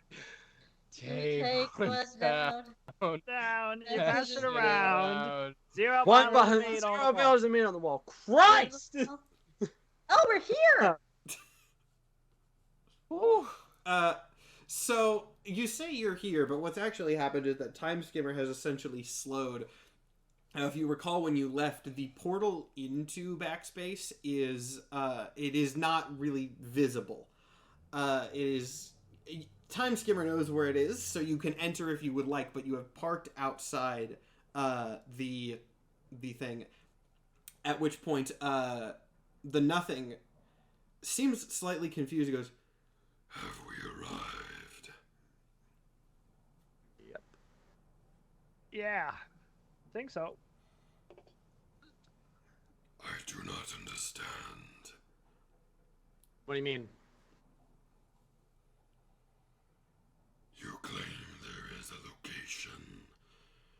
I do not sense it as I sense you. Meaning? Hmm. Oh, the secret thing. It's probably the secret thing, isn't it? Probably the secret thing. Hmm. You should probably call up Emerald. You just said that the objective might not actually be dead. Circumstances have changed. Is the objective dead? You don't know. How do I know? But we need to call emeralds. We need to get into Backspace to get a bigger sample size. Well, Time isn't Skimmer. Isn't it already a secret? We told him Yeah. that there was backspace. You told a being that doesn't really have frame of reference for things in the same way that you do. It doesn't know yet. I go Time Skimmer. Do you know how? Do you remember how to get back into Backspace? I did a robot voice for Time Skimmer, didn't I? But I didn't go like forward. Yeah. Yes, of course. Okay. I can re-enter the station at any time. Slowly, so that we can show the Nothing how we enter the base. Okay, so are you intending for Time Skimmer starts slowly going in? I'm kind of like showing, like putting my hand through a portal to be like, see, safe, we're good. Are you intending for it to like follow? I'm intending for it to follow as much as it can, and if it can't, then we back up. not the angle I expected to be taken there, but you know what? Sure. That's Hey, why I wanted to go asked to if Backspace. when we left and you couldn't Yeah. see the door, that's why specifically I'm like, do you know how to get back? Do we know how to get back inside? Funny enough, while I was not expecting this to be the angle that was taken, I'll go ahead and say I thought you were going to go and try to convince Emerald to open things up. No. Weirdly, there is actually a 100% established thing for what happens if the nothingness tries to enter a space of existence like this. So, in probably a terrifying little twist, Time Skimmer re-enters the hole in the garage and is pursued by a blank. Oh. Ooh, I'm gonna, and Styx fully like lays on the ground and covers his eyes. Oh, no, it's okay. Hello, it's been a no, while no, since no, I've seen no. one of you guys. It does not speak. Oh, I Whether speak Celestial. again, like, okay. So you can correct me if I'm wrong, because it's been so long since this happened. If you speak Celestial to it, I treat it as like you can't communicate with it directly, but you can get an idea of like vibes and thoughts. Yeah. Correct? Was that I how we remember correctly. established it? Okay. I'm gonna go ahead and just establish what's going on here then, because of that. This form of it is limited due to the sort of bubble of nothingness concept that we explained a while ago. It cannot speak in this form, but this is the nothingness, or at least part of it, pursuing you. So it is follow. Pursuing was maybe too aggressive of a connotation. It is Following. going with you. Yeah. Yes. Okay. Can we? I speak primordial. I think that we said that I could kind of understand it barely. I'm gonna ask it. Do you understand? Are you able to do what you need to in this form? I translate for him. It says yes as best it can. It seems a little bit confused, almost slightly disoriented, which tracks because thinking about it, it's probably never done this before. Right. This is probably the this first is essentially blank. what you're watching. This, yeah, I was about to say we completely unintentionally did the origin of the first blank in this episode, which is cool. I'll take that because that's interesting. But yeah, it seems kind of confused, and then it just sort of like it floats off in like a direct straight line and just kind of like phases through the wall, leaving a humanoid hole Okay. as it goes. As it goes through, I'm gonna look at Goodbin and be like, I have the worst possible feeling about what we just did. Yeah. I'm Yeah. following. I'm following it. Are we all following? You're following it? Okay. I think so. I'm I not. think we have to. What the fuck? So this is probably gonna be one of like the scarier scenes, not like creepy scary, but like, you know, like superhero movie scary. It's like, you know, climax of an action just movie walk scary. through the wall. Though it's fairly benign compared to the other things that have happened. You see this blank float to the center of this sort of main courtyard area where most of the stuff has been taking place. This very, very large sort of dome. Bystanders are fully capable of seeing it, and it attracts a lot of very odd stares as it happens. And Matt, hold on. no one before really you knows what to. Before you continue, everyone in Backspace, literally everyone in Backspace, has gotten here through a time machine, bringing them accidentally back this far. Correct? Yes. All of them yeah. know what a blank is. Some people Well, have not been born necessar- here. I was about to say, Yeah. yes, some people have been born here. Not everybody necessarily knows what it is. That's not extreme. And actually, it's not going to be as common as you think, because a lot of people are going to be born there. And remember, if people get too loose with information about how this reality Right. works sometimes, Okay. they get mind wiped. But there so are some people people- do seem to know. Okay. Some people know, but it's not nearly a thing where like everyone in this reality knows, because there's a couple, you know, reasons why they might not. I'm gonna say most of the people that know just start booking it. Yeah. Like, no, the Yeah. people that know what it is are not stopping and staring. Regardless, it does not go for anyone. It floats to the center of this very large dome. Looks at, like, it looks up. You see the sort of star-like orb in the middle of its head. Look up at the dome above, and then the sort of like blue replica sky immediately vanishes, replaced with the blank void of nothingness outside with the eyes looking down into the space. You, of course, hear just like many screams echoing across this area. I heard an audible reaction. What happened? I have the most he just distinct popped our feeling that we're lid. the bad guys. I think we might have just apocalypsed this place. No, he's just Oh. getting a look at us. Hello. Can we? And to Goodbid's point, it doesn't seem to like be doing anything yet. It is literally just observing. At which point, just out of nowhere, as is pretty standard, Emerald appears next to you all. Just, what the fuck? What? Oh, Why? Why did you? I was really why? hoping you weren't going to see this. So Why you? Oh, you didn't think I was? It was so, You know, Well, I was- I really kinda close was to hoping not. that I you were- caught it out of the corner of my fucking eye. I thought that you were doing the thing that we asked you to do and protecting all your other versions, but instead you're here. So it is. Oh! I'm sorry. Let me be clear. That's happening every dome. Oh! Well, I mean, that's technically good in consideration of what it's doing. Well, I must say, It's Emerald, essentially you're sounding a lot- vibe checking everyone right now. Did it start with you? Because that's a bad sign. Actually, it started with him, and I point to sticks on the floor. Like, actually, it started with him. Sticks in the fetal In the fetal position on the floor, and I'm like, and then he looked at mine, and then he looked at Goodbid's, and then Bellows. He also checked the rejectors vibe.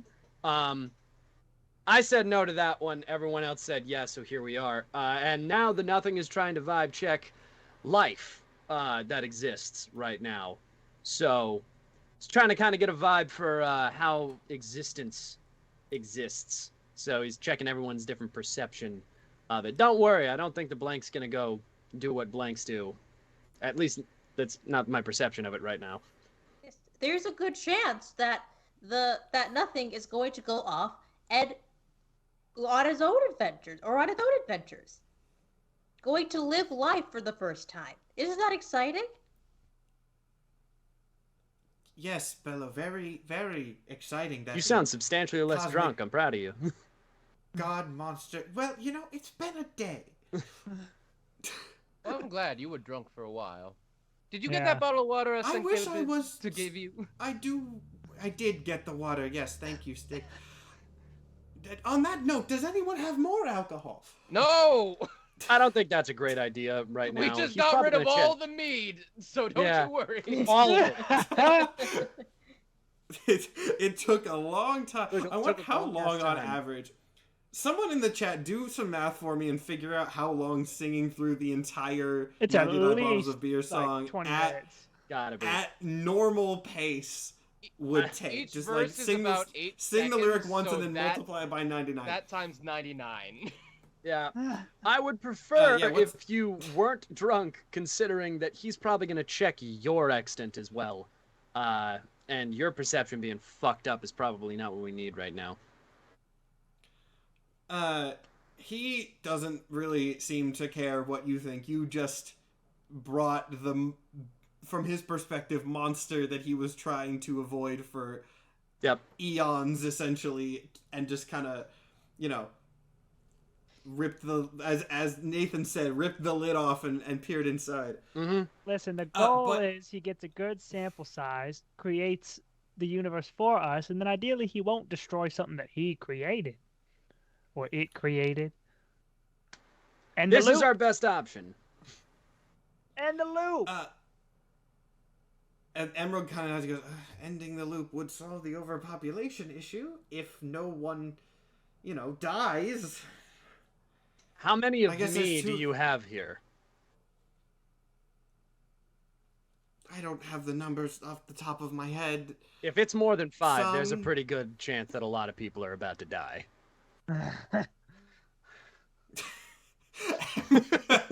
Emerald pulls out a gun and goes, I could take the number down by 1.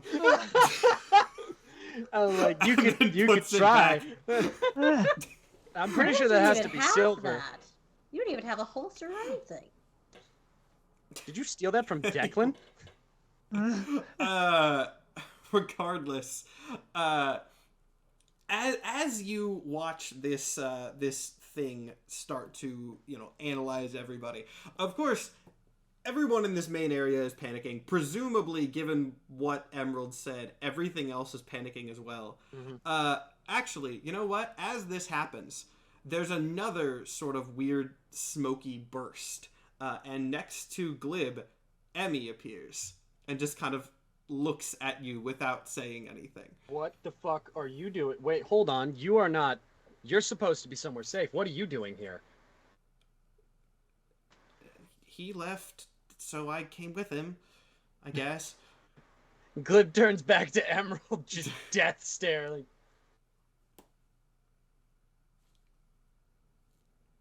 What? I gave you one fucking job. We don't even know if the objective is fucking dead. You have one job. You gave me one job and then brought that thing here. Yes, I'm working the same way you should be. I'm trying to unfuck the situation right now, and you should not be here. Fine, I'll leave. And he just turns around and vanishes. I turn back to Emmy and like, listen, we don't know if you're out of danger yet. I need you to get somewhere safe, okay? He pauses and looks around and goes, doesn't really seem like there's anywhere safe right now. As long as there isn't a person here that knows where you are, you're safer than you are right here. He kind of pauses for a second and then looks up at you again and goes, well, generally, I've felt safest with you. Glib holds his shoulders and goes, and I promise, when this is over, we can stay that way. And I am telling you right now that the safest place that you can be is somewhere that none of us know. And you have no idea how much I don't want to say that. Looking a little conflicted, he backs away and vanishes. Glib stands up and he looks over at Goodbid, whose plan this shit was, and goes, this better fucking work. And it will. Papa Glib, let's make it happen. Shut the fuck up. And on that note, looking out at the main sort of central sector of Backspace and knowing that this whole thing is going on in presumably every sector, you start to see something odd. I'm not going to make you do a perception check for this. This is more of a cutscene than anything. You start to see up in the sky, up near the eyes, like around the eyes, in the sort of white void that is occupying everything, above Backspace at this point. You start to see, as the eyes scan everything and everyone in the area, a little bit of color sort of bleed into the void up there. And as this continues, the color gets brighter and brighter and brighter, but then it starts to separate, sort of bisecting the sky into a white section and a colorful section. And this colorful section then condenses into a cosmically sized extant, presumably the perception of the god of nothing having experienced reality. Oh, I thought we were seeing Shit. the birth of chaos and order. Well, you You might might be. Oh. You might be. Okay. At this, the eyes kind of drift up from Backspace up to this thing, and then they both vanish. The roof of Backspace, the dome, reappears. Just like nothing happened. Is the blank still there? The blank gone? Yeah, is the blank still there? You know what? Sure. It's far out. It's not like right next to you. It's sort of hovering in the center of this area, but it is still there. So wait, run me by exactly what we just saw in the sky again. You just saw presumably the nothingness got an extant. It perceived reality enough to form its own opinions and perception on the subject, and therefore got its own extant. I thought we saw meiosis. Well, I mean, in a way, you kind of did. But that's where you're at right now. Glib turns to Bello and goes, "We need to go talk to that blank right now," and holds out his hand for Stick to come to him so that they can run out there as fast as possible. You hold out your hand, Stick arrives, and then you start book. It's going to take you, again. Yeah, like, it's pretty far time out skip there. you guys getting it. If you want to have any sort of conversation as you're running, feel free to do so. I am in single-minded mode. What the fuck just happened? How strong am I in this new body? Stronger, but let's, I hadn't actually thought, again, I wasn't expecting you to do that, so we're gonna just say your size went up to, screw it, your size went up to large. Big Bello! Big Bello! Big I Bello! cast fly on me and Sticks, and I say, "Let's go." Okay. Who's Time to little ride. that I need to carry? Yeah, Big Bello could carry somebody, No, but you Bello, have the main... we got it. We can We're fly. We can. I will fly at a bit of a distance. As we pull up to the blank, Glib looks up and goes, "Hey, buddy! What's up? What just happened?" It does not immediately move. It seems to be in a similar sort of stasis to where your extants were when you were outside in the void. Bello, you getting anything from this? Yeah, I translate Glib into Celestial to get like a better feel. You're not getting anything off this. It is not communicating at the moment. Yeah, nothing. I Fuck. think. We need to I get think back he's out. having a moment. I think we need to get back out into the nothing. I think we need to Yeah. go find the nothing. Everyone agree with that? Yeah, let's.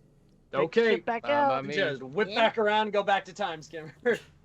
You whip back around. Everything in the city is still in a panic, of course. I mean, functionally, nothing has really changed because the dome is back, but, like, everyone's still freaking the fuck out, understandably. But yes, so there's a you giant get kaiju back... in the middle of the dome that's not leaving, so... Yes. You get back to the ship, and the first thing that you notice is there is some level of color shining through the hole that you have been traveling in and out of. What the fuck? We get on time skimmer, and I yell to Mercury, like, "Dude, we need to get back out there. I don't know what just happened." Mercury kind of nods. Yeah, I was wondering what that was, but I wasn't going to go out there on my own, so let's go. I totally messed up his accent there. Whatever. You get on? Where did Bob go? Oh yeah, I think he's still. Oh, he might have. Mercury, where did Bob go? I was kind of busy working on the ship, making sure everything was good. Are you telling me Bob's gone? Are you telling me that Bob left? No, he might still be below deck. Stick You stomps don't below know. deck to check right now. he is there. He is below deck. Don't. Is everybody else still asleep? Everyone else is. Yeah, I mean, he has not let them go yet. Okay, Bob. Status check. How you doing? He just kind of like looks up and then looks back down and looks at his weird arms and just kind of makes like an overwhelmed grunt. Yeah. Likewise. We'll handle that Do you when we get to it. Do you reckon? And Styx, I guess Glib is also good. Styx turns to Glib. Should we wake everyone else up? Do you want to be reamed out by Callisto right now?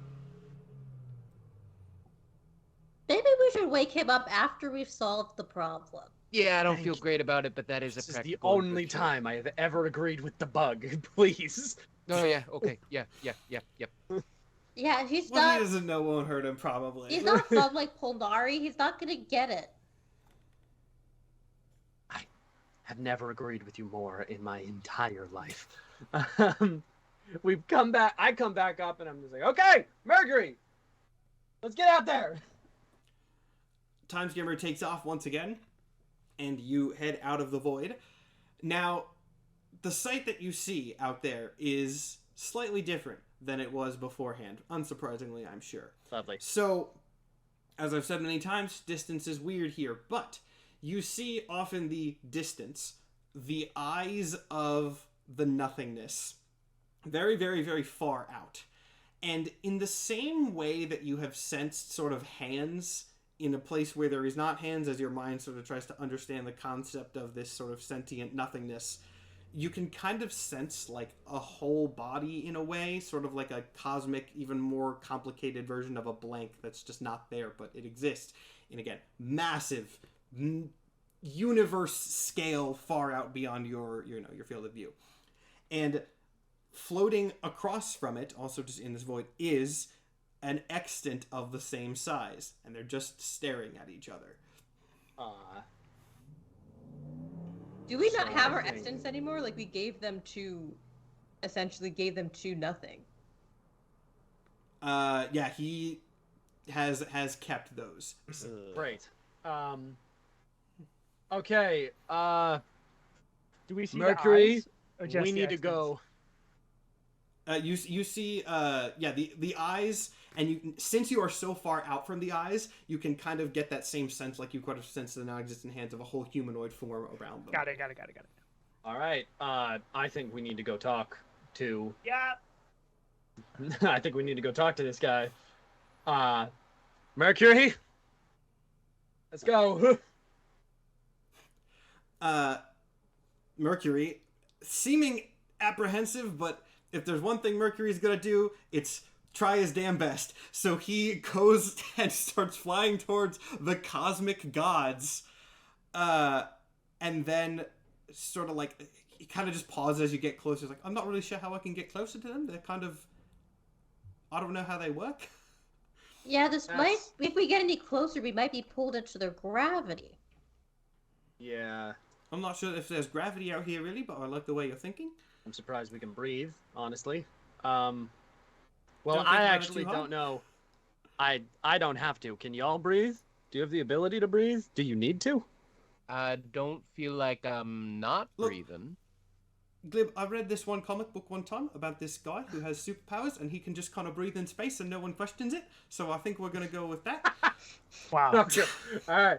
That's fair. That makes sense. I turn back to the nothing. Well, I'm assuming we're close enough that I can at least yell to.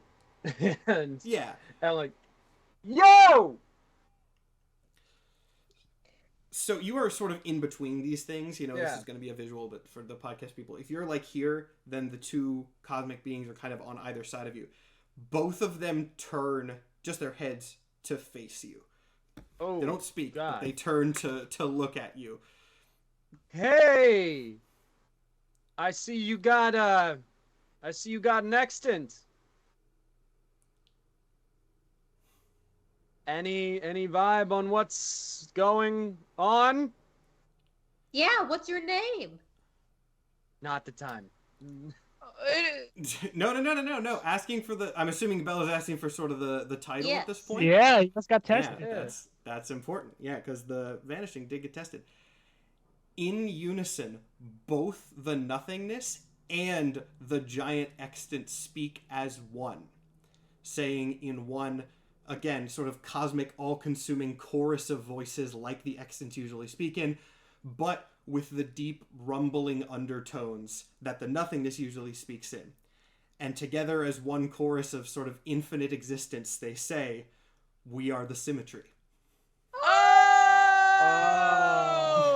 Shit. All right.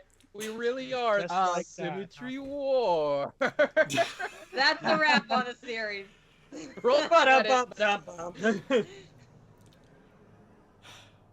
And that's all they say to you immediately.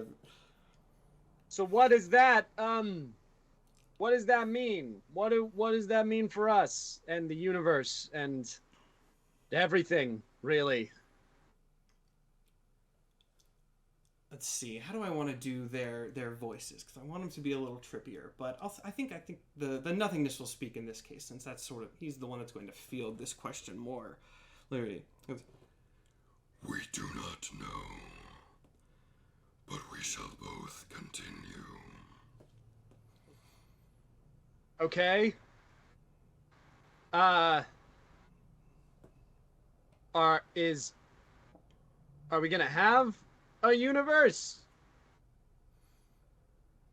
Yes, Cool. one that shall not repeat its endless cycle. That sounds amazing. That's good. So what does that mean So- for us? Yeah. A very good question. And the symmetry, they don't immediately respond, kind of maybe indicating that they don't fully know. These things are gods, but by nature of what they are, you kind of get the sense that they are not omnipresent, or at least not yet.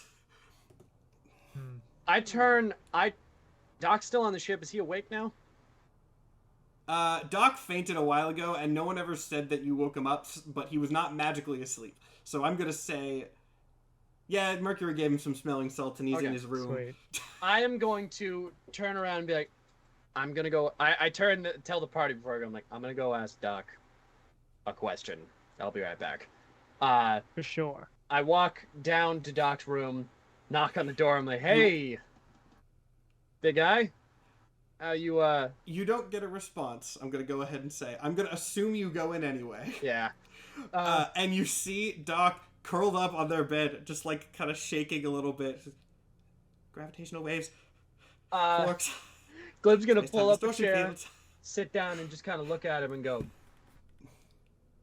I have a very simple question about something that I know you know. So I just want just a simple yes or no of the answer, okay? There's a frantic, Yeah. small nod. If it is an absolute guarantee that something will exist in the future, can you travel there even at the beginning of time? Doc kind of like weirdly, this incredibly complicated question seems to relax him for a bit. As this is He has a time more travel. complicated to anyone else, this this shit is thing. something that he knows. This is something that he knows. And he kind of nods. Goes, where exactly are you referring to? I'm a bit behind on what we've been. It's fine. It's fine. If you're in the past and you know the future exists, can you travel to it? I think so, but we're dealing with a multiple timeline situation. Which future are you referring to? That's all I need. I get up and like, you go ahead and relax. And I walk out of the room. I close the door and I walk up to the top deck. And I'm like, okay, guys, I know you're sick of hearing it at this point, but I think I have a plan of what we can do. Oh my god. Shut the fuck up, Sticks. This isn't a bad one. Say your piece. Yeah, that's Right. it. Right now, we're at the beginning of time. We have no idea how long it's going to take Symmetry to create everything. And we are sitting on a time machine. But we know that symmetry is going to create everything. We know what time we're from, and we know that they're about to make everything. So if we travel forward to where we're supposed to be, we're already in a timeline. With that is going to create the universe, and we know that for a fact. One logistical problem, which we run into a lot, so I think it is worth considering. We don't know the objective is dead, so what if we travel and he fucks around? One man with one extant is going to change the mind of the nothingness who now has experienced so much of reality that they've developed their own. Maybe. It's basically a baby, just born. You don't know how susceptible it is. I'll stay Okay. with them. We'll stay with them. What? What? Well, Bello and I can just watch over them until they're big enough to make their own decisions. And that'd be okay with you, Bello? Well, yeah, I get to hang out with my best friend forever. You understand that you would be alone with yourself, the other Bello, and Symmetry for literally all of time, right? Well, I really enjoy Bello's company, and Bello really enjoys my company. You probably wouldn't see us again. I might. You might. He might. Be a while, turn though. to the other three. I'm like, I mean, if he wants to do it, if he wants to do it, it's that's his choice. I think it's a good idea. I really do. Bello is a good influence and a caring soul. If there's anyone who should be influencing the entire universe, it's Bello. And Bello. And there's two of us, so it's like we could split the job equally. Exactly. I think maybe if our original nothing had some more empathy, we wouldn't be in this situation in the first place. At this, two NPCs are actually going to speak. Well, you left Doc. Doc was curious. Doc came up to see what's going on at this point.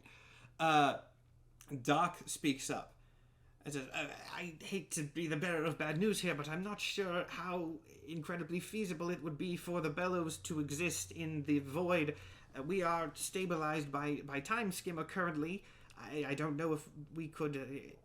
I don't know how existence outside of this very specific localized area is going to work. But then, as a follow-up to that, Time Skimmer actually talks. It says, correct me if I am wrong, but the Bellows do possess their own space localization field, correct? Well, to my knowledge. In that case, could the Bellows then not use their localization field to create a sort of pocket dimension in the void, essentially acting as original space, as is their original directive as the space god intentionally? I just get, a job description. I think that in that case, I think it would be okay. okay. I mean, I did just watch Bello get turned into a liquid, then a crusty liquid, and then a different Bello. I think they're capable of things that we aren't. And I'm supposed to be here. Actually, I'm not supposed to be here, which is why I'm supposed to be here. You are unique. Okay. Time Skimmer is actually going to speak up at this again. He goes, I am aware that my status as a sort of time god is confusing, but I do believe that I have come to understand at least part of it. I am the vessel that you have used to traverse the void. I am an instance of linear time. You are experiencing linear time aboard me, correct? Yeah. Yeah. There is not directly linear time outside my influence. In that sense, my area is the start of time and end of time. I am the thing that kickstarts the flow of time in most reality waves. Bello might be the same for space, in a sense. I guess that makes sense. So we're cool with this, I guess. I would say so. If Bello's cool with it, both of them, I see no reason to object. Okay. Glib holds out his hands to Bello because like I thank you for the help. That is the nicest thing you've ever said to me, Glib. And I give him a hug. Both of us do. Oh shit. Sorry, let me turn that off. God, I hate this thing. Both fellows hug Glib. Aw. Ah, Okay. Okay. that's great. All right. I would give Goodman's gonna give both Bellows a handshake on each one of their hands. So it's a total of 12 handshakes, I think. Essentially, yeah. It is a Quite a noble few. thing you're doing. It is really fantastic. We appreciate it. Pleasure doing business as always. I'll be always here, essentially. But not here. That's where I came from, not here. Ah, you are such a creature, I tell you. It looped around. That that I handshake call- business seemed all complicated. Is it okay if I go for a hug? Yes. Oh, thank you. And Styx cries a little bit, but it's like, okay, you're good, you're smart, you're good, you're smart. With low intelligence party, but you know, you're smart. You're good. Okay. Okay. You don't have to be smart if you are kind. That's why you're a damn good one, Bello. We knew you'd be the key from the beginning. I knew it. The minute Artie told us. I knew it. And Glib, Glib. Yeah. keep on keeping on. He just nods. All right. Mercury and Doc also both come to join the goodbyes to Bello. And then with that, Bello flies off the ship towards the Symmetry to essentially keep it safe from any nefarious actors that might be left in this realm. And with that, Mercury kind of turns back to you guys. So I'm not entirely sure where we're going, but I believe Doc and Glib had some idea of how to direct us forwards. One sec. Glib's gonna turn and call out for Emerald, specifically Emerald, not Emmy. Could Emerald access here? The cosmology is altering, so for the sake of the storyline, sure. Emerald Okay. appears on the ship, looking not pleased. Mm-hmm. We're gonna try something. Do you exist in spite of time, or do you experience it the same way we do? I think I exist in time. I'm not sure how to answer that question. We don't know if the objective is gone. I don't want to leave Emmy behind. And I need to know that I can either bring him with me, and that won't end things, or if you can bring him to me when we get to where we're going. Wild that you asked me that question without telling me where you're going. We're going forward. We're going to when time exists and place exists. We're going to where we came from in this new world. And I need to know I can get Emmy back, because I don't want to leave him here forever.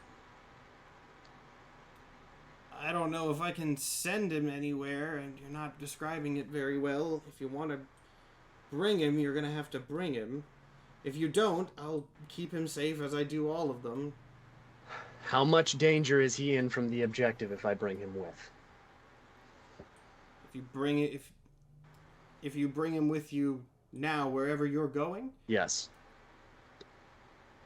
you know more about the situation. I didn't even know he was out here exactly. I don't know. Emerald, the objective came out here with his ship, the one you saw in Backspace. We blew up the Yes. ship, but we don't know if Okay. he died. He might still be out here. I'm not sure if someone like him has the ability to die. I don't know if he's still a threat. And I don't want Emmy to be in danger if I take him with me. He's pissed at you, I know that. Alive or dead, he's pissed at you in the afterlife, I'm sure. Yeah, he is. Remember, he did go after us to bait you. I know. I know that. I don't have any more information on this than you do, but that's my 2 cents. I'm sure it's not what you want to hear. Hold on. And Glib turns around and walks over to Styx, specifically, and goes, I am not good with morals. I have never been good with morals. You are the best person on this ship. So as a good person, should I take Emmy with us?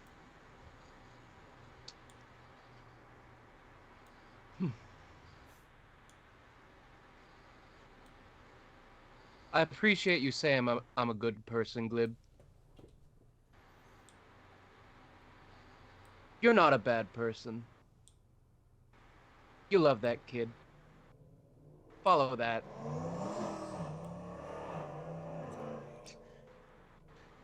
It's alright. Not my fault. You love that kid. Good. Follow that. Glib turns back around to Emerald and says, okay, bring him here. There is a brief pause as he vanishes and returns just a moment later with Emmy in tow. Glib turns around and he goes, all right, we're going to go forward into a new world. I don't know if it's like the one that we came from, but it exists. And I'm hoping that it'll be better for both of us. I don't know how much danger we're going to be in, but we're going to try our best to keep you safe, okay? Emmy nods and smiles, seemingly happy to be here instead of abandoned on the station again. Mm-hmm. All right, kid. I want you to stick around Mercury and stay above deck for right now, okay? He nods and gives you like a little salute, and then you see actually he vanishes and then appears next to Mercury, and Mercury like jumps a little bit. Seems his powers have gotten a little better. Good. Since Glib's gonna look at Mercury and point at him and go, if I hear that anything happens to him, I'm gonna turn you into sushi. Do you understand that? all right, I'll do my best. The kid seems more powerful than me, but I'll do it. Good. Glib turns back to Emerald and goes, you got a choice.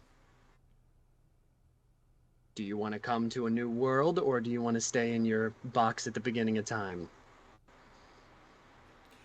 He laughs, just kind of, huh. I've protected that box for longer than you've known. There are still people on it. I'm not leaving it now. All right. Have fun in your gilded cage. And he starts to turn around and turns back and says, and thank you for helping him.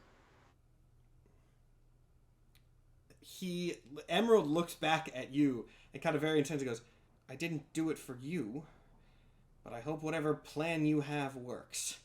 And then, actually, he kind of salutes in a similar way that Emmy did, but like more seriously, and then vanishes.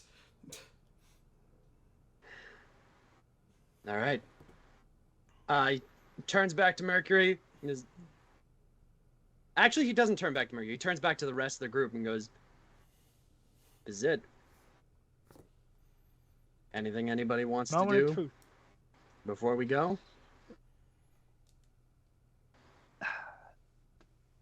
No. Everything I ever really had is right here. We're all in this together. Okay. I feel good. I turn You, back to Mercury. No, go ahead. you're not good. You're not bad. You'll do fine.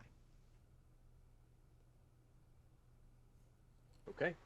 He turns to Mercury. He goes, "All right. We're on a god of time." Out of character, do we know what year we came from? I never established it verbally Alright. because I didn't care about giving a dating system. You do know it. Okay. We're on a god of time, and the universe is gonna be made. Time skimmer. Do you know how to get to our year? I can do my best. It might not be exact if the exact cosmology of things has changed, but it will be approximate. Okay. I look back at everyone and go, "We ready?" Hey, either it works or it's not our problem anymore. All right. On that Okay. note, Time Skimmer kind of goes, "Everyone brace yourselves. This is a different type of temporal jump, so there might be some strange effects." And then you see the few frames of reference you have for things in this void, those being the symmetry and the bellows, I guess, who are still kind of flying out there. You see them kind of stretch and warp as you enter the time stream, moving onwards.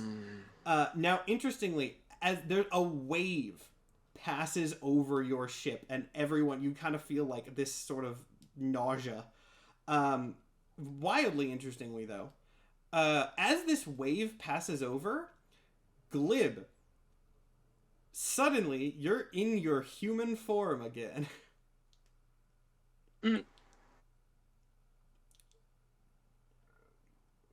What? Do you want to see this? It's happening while you are actively going through the time stream, but yes.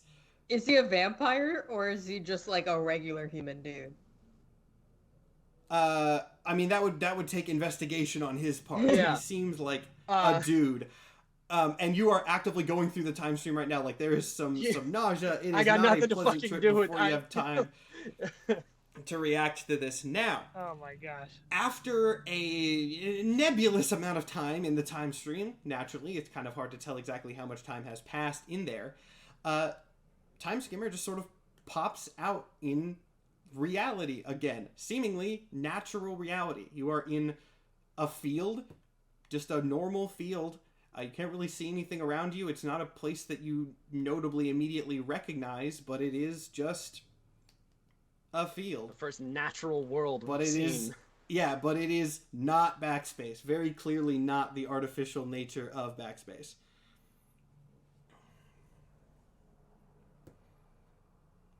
Holy shit. Holy shit. Trees. Is this? Glib I hear birds. has a second at looking at everything and then looks down at his hands. You have 5 fingers for the first time in reality in forever. As this is happening, the NPCs also start kind of slowly coming out of the base of the ship, of the lower deck, looking very confused, understandably. Looking groggy. I mean, they've been asleep this whole time. Do not know what happened. Callisto is the first to speak, kind of unsurprisingly. He looks and goes, "I feel like a lot has happened since I last interacted with you. Where on Earth, or possibly not there, where are we exactly?" We're somewhere. We're in I our suppose time. that's better than the alternative. Who is this random guy on our ship? Where did Glib go? Oh shit. Oh yeah. Yeah, no one has ever seen me before. Also, Who the fuck? I'm Who sorry. are I you? said Oh my Earth. God. It was an expression. Everyone chill. I already see people yelling in chat. Glib is just staring at his head. Everything outside of like the fact that he's human is just like just numb at this point. Who Yep. are you? What have you done with Glib? There's an angry frog somewhere on the ship. Mr. Mr. Goodbid, Mr. Goodbid, use the power of reasoning.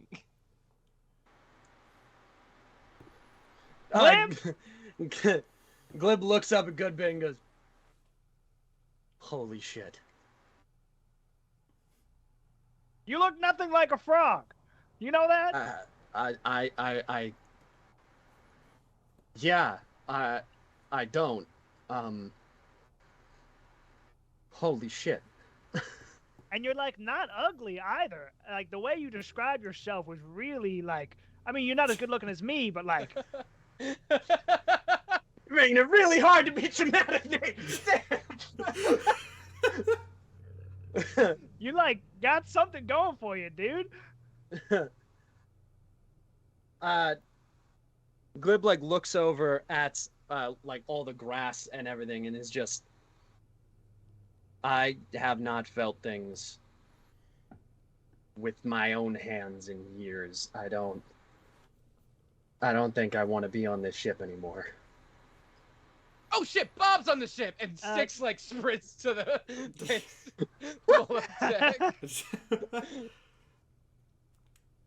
Now, interestingly, Bob is unconscious now. His arms are not there. He is just like passed out, laying down, which maybe that's a good sign. He's not floating. He doesn't have weird powers. But that's where he's at. Six is gonna stay down there and like give Glib and Goodbid a moment because they've known each other much longer. Yeah. Hey, time skimmer, can we touch down? Oh yeah, you've landed. You can get off the ship if you'd like. Glib reaches up to his neck to feel if he has a scar. Like a puncture wound scar. Not All the curses seem to have been removed. Holy shit. Glib then goes,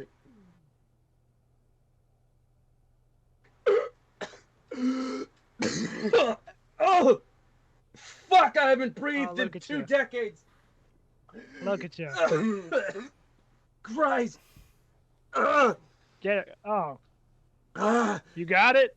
I'm not giving you mouth to mouth. ah, Get it together. what the fuck?" He like leans Good? on the edge of time skimmer for a second. Fuck me.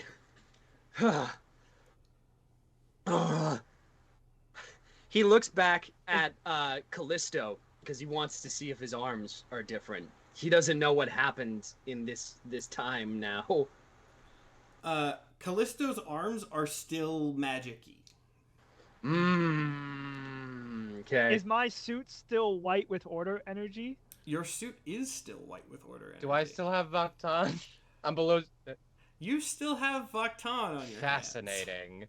Okay. There's no way we only got left with the good things. Can I go down to land and just feel the grass? And Yes, you can. is it real? Grass is nice and real and grassy. There's an anthill there, and you step in it, and ants get on your foot. Everything's real. I have another question that's gonna make chat very sad. Okay. Glib looks to where Emmy is supposed to be to see if they're real or not. Emmy also looks the same. Seems that Glib has been the only one that is altered in this sense. Glib is kind of staring at Emmy for quite a long time because of that. He sees you staring, kind of just like awkwardly waves. And Glib looks back at the looks back down at the grass, and like stands up to like stretch out. First of all, this is the first time he's been able to lean on anything and not be 3 feet tall in decades. True. And he walks down the ramp to go to the grass. You can feel grass, and it's not wet and gross. Not, frog skin. Yeah. I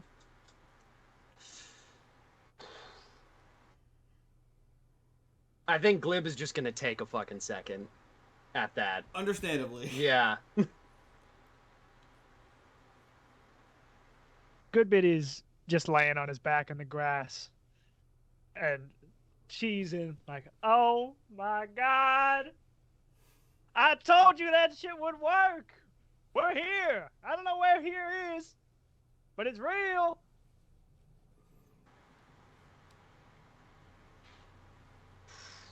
Who? I'll say Six is like come back on deck. That is a pertinent question. Where and when are we? As Glib is taking a second and Goodbit is laying in the grass, Time Skimmer responds to you and says, "As for when, we are roughly along the same point in this timeline that you came from originally. Where is outside of my scope of knowledge." Well, is there like a library nearby? We need context. Goodbit comes back onto the ship and says, well, we might as well fly around, take a look what there is to see.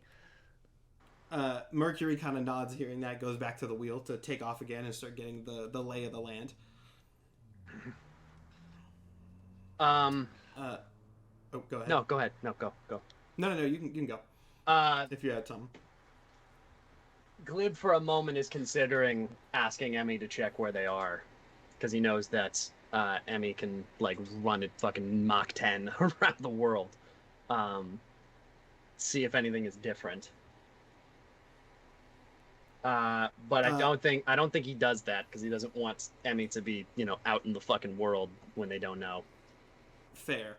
Time Skimmer starts flying around, and you can see what looks like structures off in the distance. It is farther. Notably, this is something that would be noticeable from like a higher height, and I'm not going to make you roll a perception check with this or anything. Though, actually, this will be funny. There's a very strange property to this world actually that you see. You've been on Time Skimmer or Sky Skimmer very high up before, of course, and you can see really far.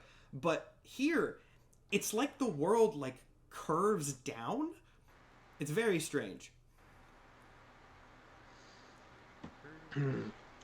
We're on a globe. God damn it, it's not a flat. Does this place have an edge? Not a flat Earth anymore. Could have hit it by now. Usually we're able to see the edges, right? At least if you. I never really got enough perspective to know one way or the other, so. But it's a little bit. It's a little bit more hilly. It didn't look like this. Yeah. Yeah, this. Are we sure space isn't being like bent out of proportion right now? Are we? It's like a hill, but it just keeps going. And as you go forward, it's like it just kind of keeps going down, but like it sort of like flows up, so you can kind of see like new things appearing on the horizon rather than just things getting closer. Very odd. I haven't seen anything like that, but there are structures that I assume you guys are heading towards. Yeah.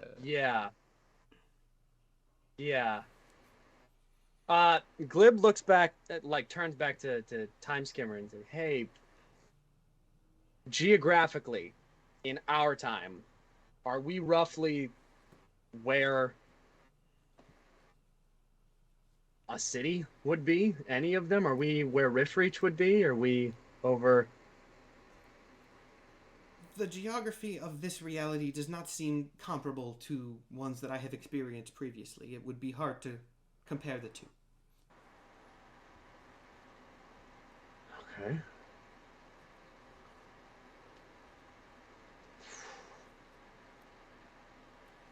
I would I say, say yeah, we let's just park up at a city. Yeah. yeah. Said we were heading toward structures. what we Let's see can- what structures they Yeah. are. Find out. So you head towards the structures, and you set down near them. They are not buildings of a type that you've really seen before. They seem, what's a comparison that I could make to something earlier in this campaign?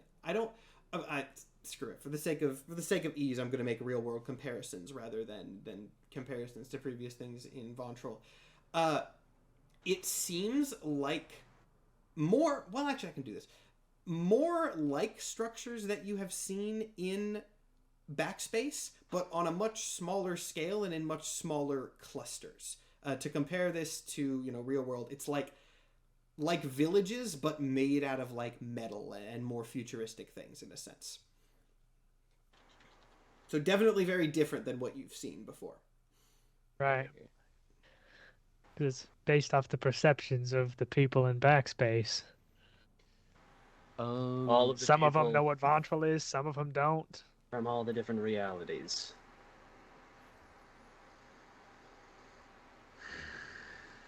Yeah, that seems like a fair assumption.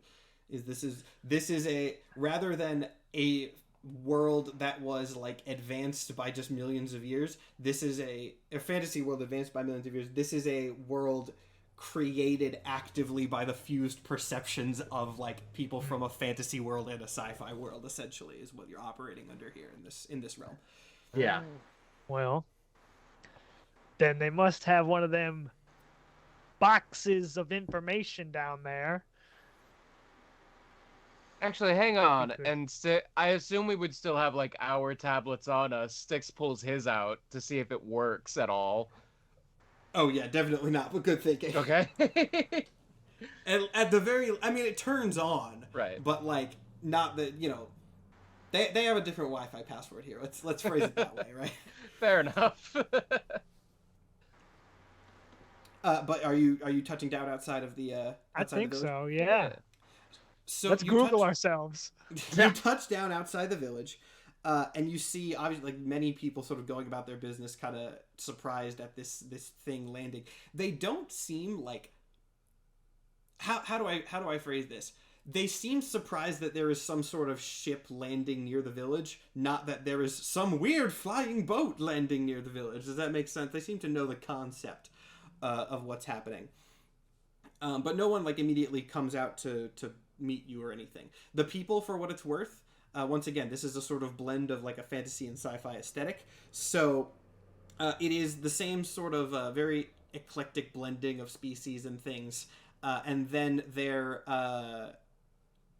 this I'm pulling this out of the top of my head. I would say, just for the sake of ease, not that this is a comparison people are going to make, like clothing wise and stuff, I'm going to say like people from the Destiny universe, like modern, but like with slight like sort of fantasy aspects, if that makes any level of sense for the 10 people in chat that are going to know that reference, something of that sort of nature. Once again, blending of things, but no one immediately runs out to approach you. They don't seem terrified.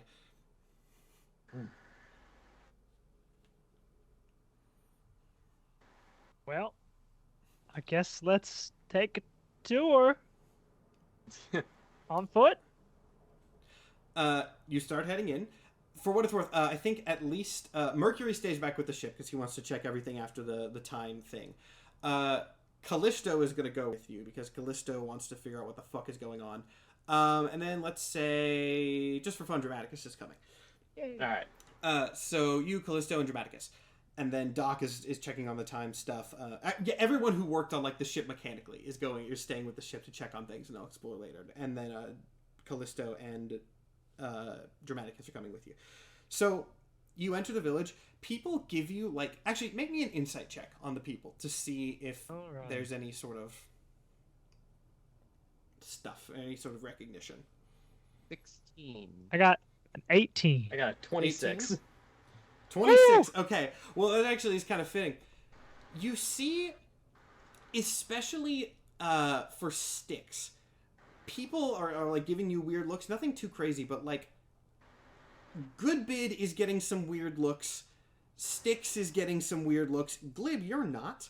Okay. But like looks of almost some slight recognition. Very faint, but some sort of slight recognition. Okay.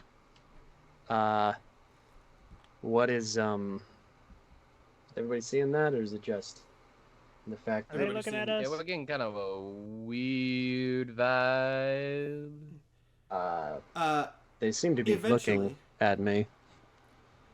Well, actually, no one's gonna come up to you about it or say anything about it. Okay. But this is a weird, like, social situation because we can't really, like, pull up a random person. Hey, what's the deal with the entire world, you know? So. Sure, we can. I walk up to someone. You walk up to just a random person and they kind of Where say, are hello. Oh, Where are you? Well, what do you mean? Where are you? I mean, what city? What nation? Yeah, What? sure. Both. All of it. I didn't have a name set up for this city. Glib's gonna walk up and put his hand on Goodbid's shoulder and be like, "What my friend here is trying to ask is, we had an extreme rager last night and got very, very intoxicated. This is not where we're from, and we're not exactly sure where we are. So could you tell me what day it is and where we are, please?" The person pauses for a second, looks at Goodbid, kind of leans back over and looks at Styx again, and then starts laughing. Not in like a creepy way, like in a genuine way. Like, okay, I don't know what you're doing here, but you got me there for a second, all right? Ha. I'm gonna need you to explain because I don't much appreciate. What do you mean? your No, look. like the costumes for. I mean, I don't know you, but you, the business, Goodbid, was that the name? Yeah, the name's Mr. Goodbid. So you know him. Of course. Well, yeah, from the the stories. The story? Stories. Yeah, You tell. come on, you know. No, pretend you're we are. dressed in the. Pretend we are amuse new me, to amuse the me. world. Yeah, I love My video. friends Fine. here are dramatically low intelligence. Could you explain it to them, please? Okay, I'll play along. I mean, Okay. look, like the bedtime stories. You know how they've been passed down for generations. My mom always told me that the stories came from some ancient being, a butterfly that descended from the sky and told stories to the people that were passed The down. bellows. Oh yeah, that sounds right. I think that was the name. Something. Wait, like do you that. know who I am? Styx Bradley? Chadley? Something. I didn't pay too much attention, but most people know. It's a very convincing costume. Was there anything else that went along with those stories? Oh yeah, there was a. He kind of like the guy looks around as if looking for like more people in costume. Yeah. And kind of sees like. He sees Callisto and Dramaticus. He's like, I think there were some other characters. There was a frog. I don't think probably hard to make a costume for the frog. Yeah. Short, terrifying frog creatures usually get left out of Kind the of a dick. costume. Yes, thank you, Lawrence. Can you please explain it more to Lawrence and my friend here, Styx? He's trying to stay in character, you know. I'm a very serious thespian. Yes.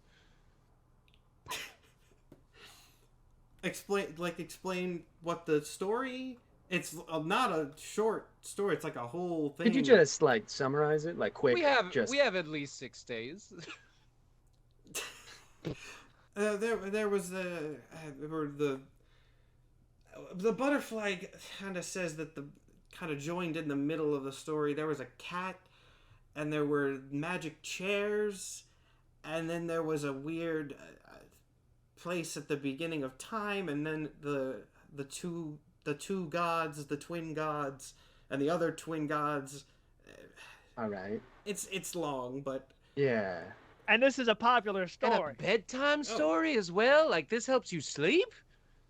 well, there are different versions of it, of course. I mean, look, historians have theorized it's based on older myths, but look, supposedly, the leading theory is that it's some ancient myth, but for reasons that we don't really know, if I remember correctly, people said that the butterfly that told the story had a tendency to be optimistic about it.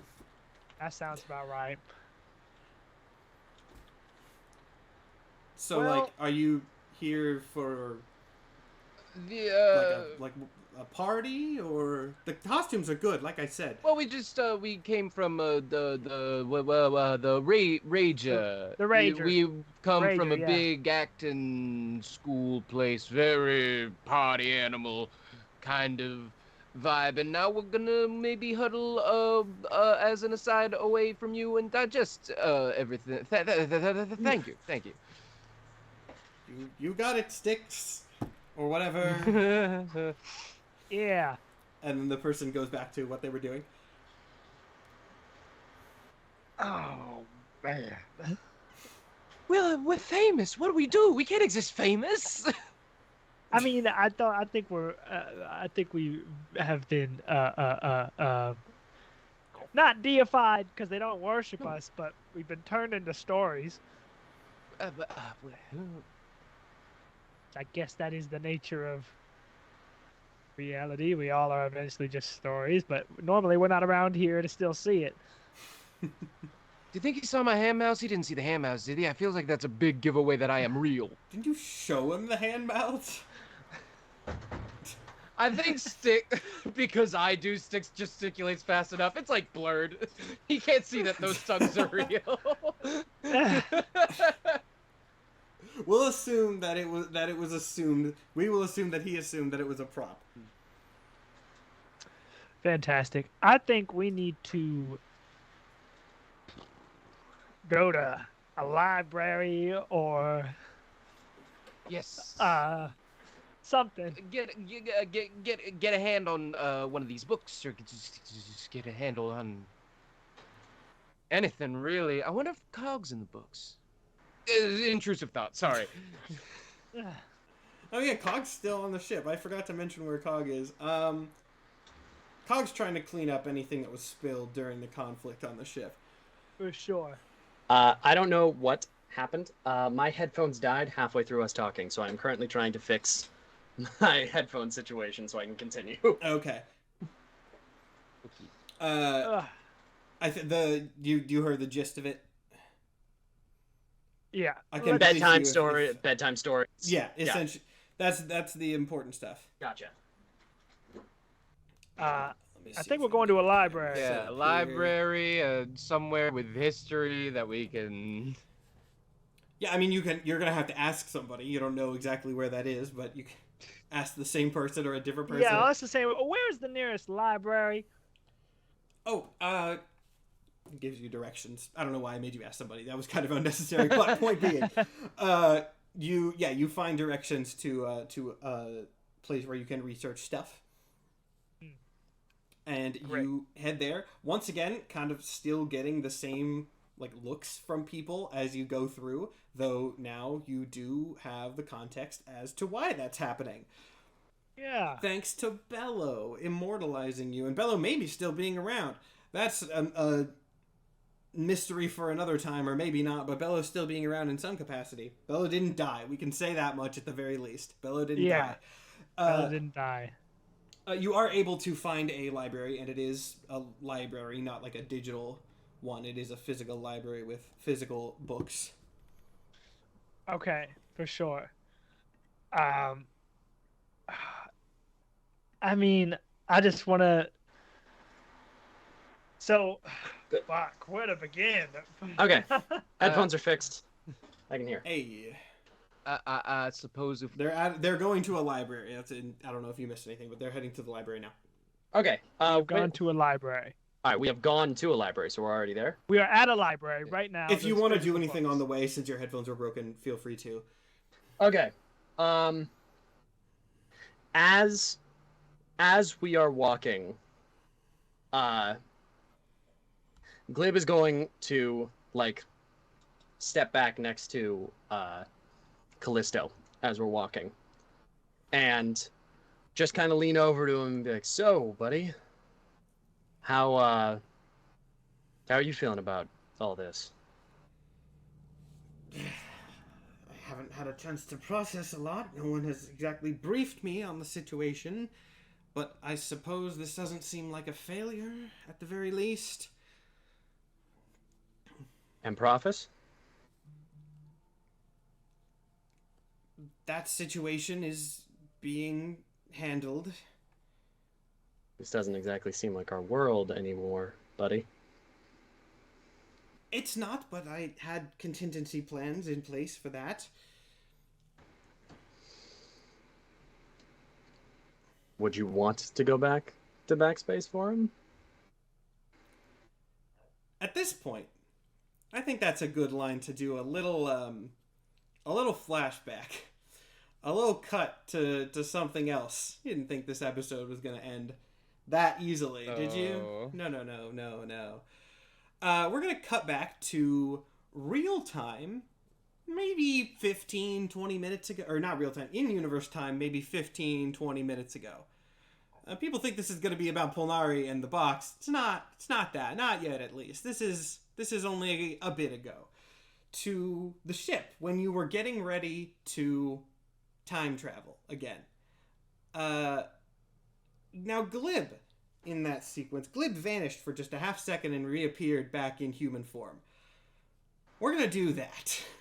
Because Glib was not actually gone for just a second there. So, Glib, as time starts to sort of distort around Time Skimmer, you suddenly find yourself somewhere else. And that somewhere else, from looking around, seems to be the broken, drifting remains of the empty threat. Sitting across from you in a chair looking surprisingly dejected is the objective. What the fuck is this? Some sort of last resort, I suppose. Last resort? Last I remember, we blew your fucking ship out of the sky. We're fixing shit right now. I'm still here though, so last resort. Good, because I did Still promise in I was gonna play. fucking kill your ass, didn't I? You did. That was not polite of you, but it was something that you did do. So what the fuck is this? You want a goddamn rematch? You want me to prove this shit to you right now? No, I'm here more with an offer, if anything. The fuck do you mean an offer? Tell me, Glib, what is your goal in all this? I'm sure you've been asked that many times by all sorts of cosmic entities, but I don't need anything cryptic, just person to person, human to human, dare I say, given your current form. What's your goal with this? This is, when he says given your current form, Glib looks down at himself and sees human. And what is this? A gesture of goodwill, let's call it. What is this, Declan? I was capable of curing you. That was always within my abilities. I mean, let's be honest with yourself here. Did you ever really see your true self as a weird frog vampire creature? No. You always saw yourself as someone else that was transformed, and I simply took your perception of your truth and flipped it back.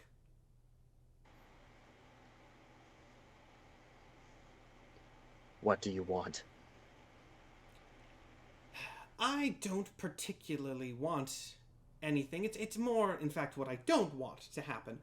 And what I don't want to happen is to be left adrift in this void, quite likely slowly dying, while my existence and perception of reality fade in favor of whatever that is. And he points out like a crack in the ship's window to see the symmetry out there. Mm-hmm. So what, you want to hitch a ride? Is that what you're asking? Look, not to be rude, but I did ask you what you wanted first. I want to fix this. I want everybody that I'm with to be able to live the happiest life that they can. And that includes me. And that includes everyone on that ship.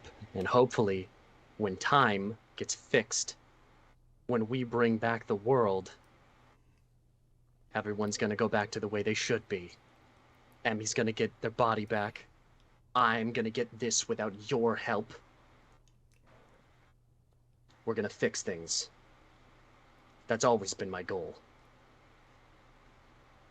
Uncharacteristically optimistic for you, though, isn't it? I mean, look at that. Out there. What about that? What about this whole situation makes you think that the world is going to go back to anything? Because this seems like a bubbling pot ready to spew out something entirely new. I don't think you're going to get your world back this way. Glib stares out the window for a really long time. Then what are you suggesting?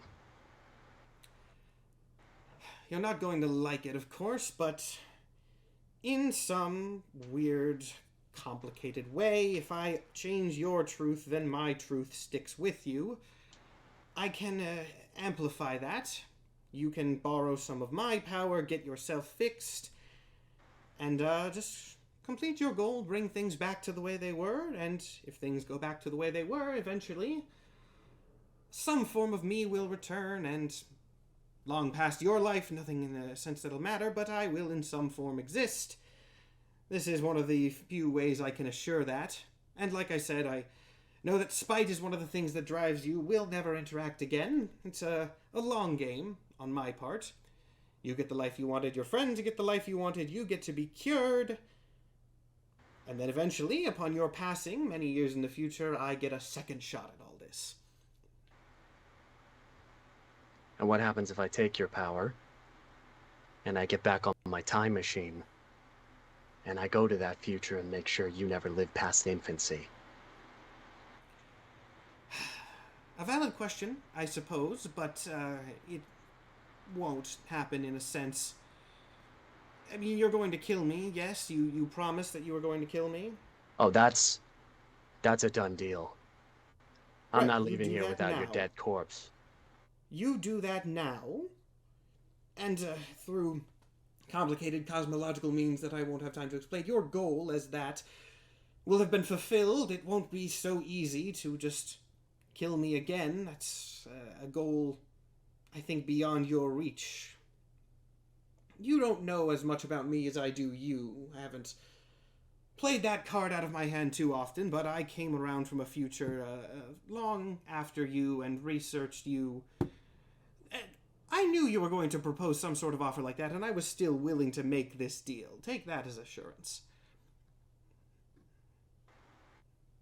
So if I don't kill you here, if I don't complete that goal, I can still kill you later. You understand that? It is kind of a complicated deal, though, isn't it? Because if you do kill, or don't kill me here, you will be abandoning me in this ship, and I'll die in that sense, in a way, meaning you led to my death. I mean, you did blow the ship up, after all.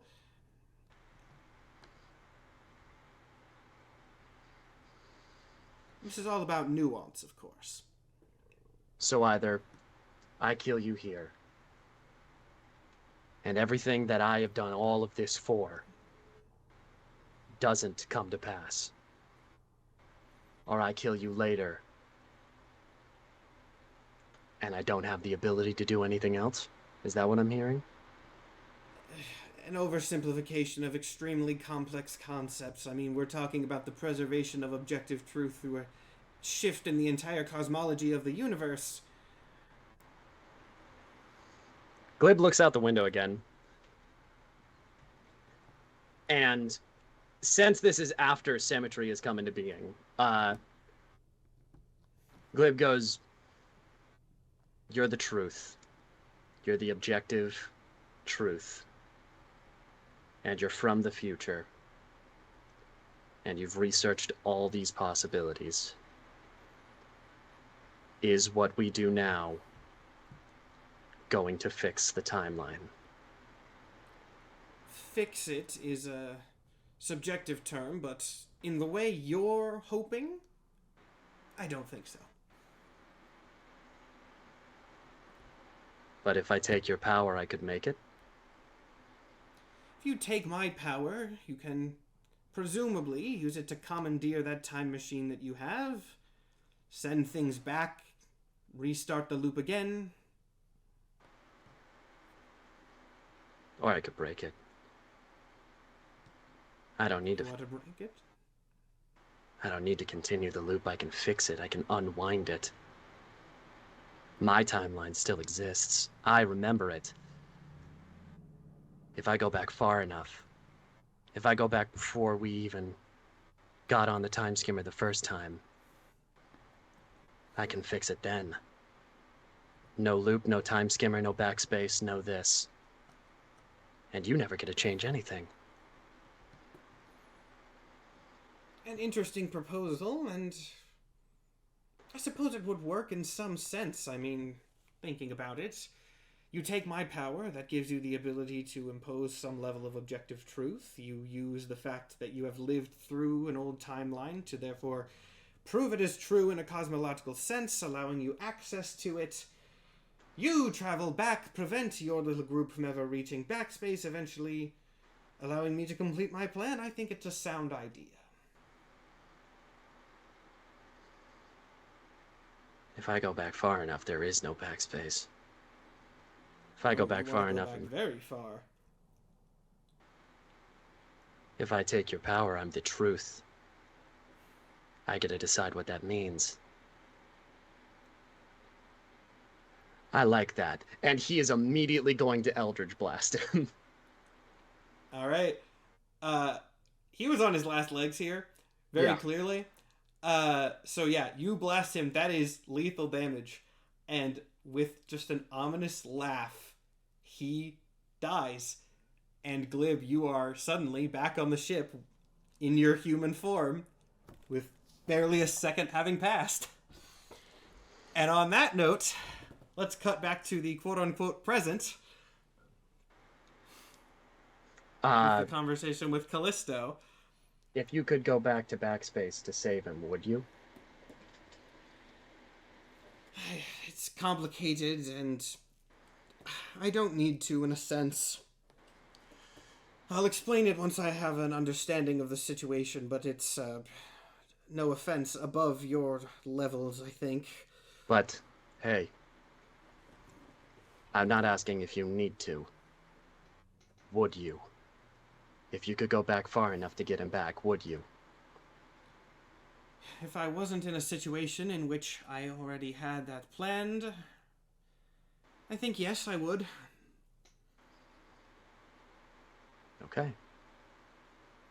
And he puts his hand on the side of his head and goes, "Thank you." And Glib casts...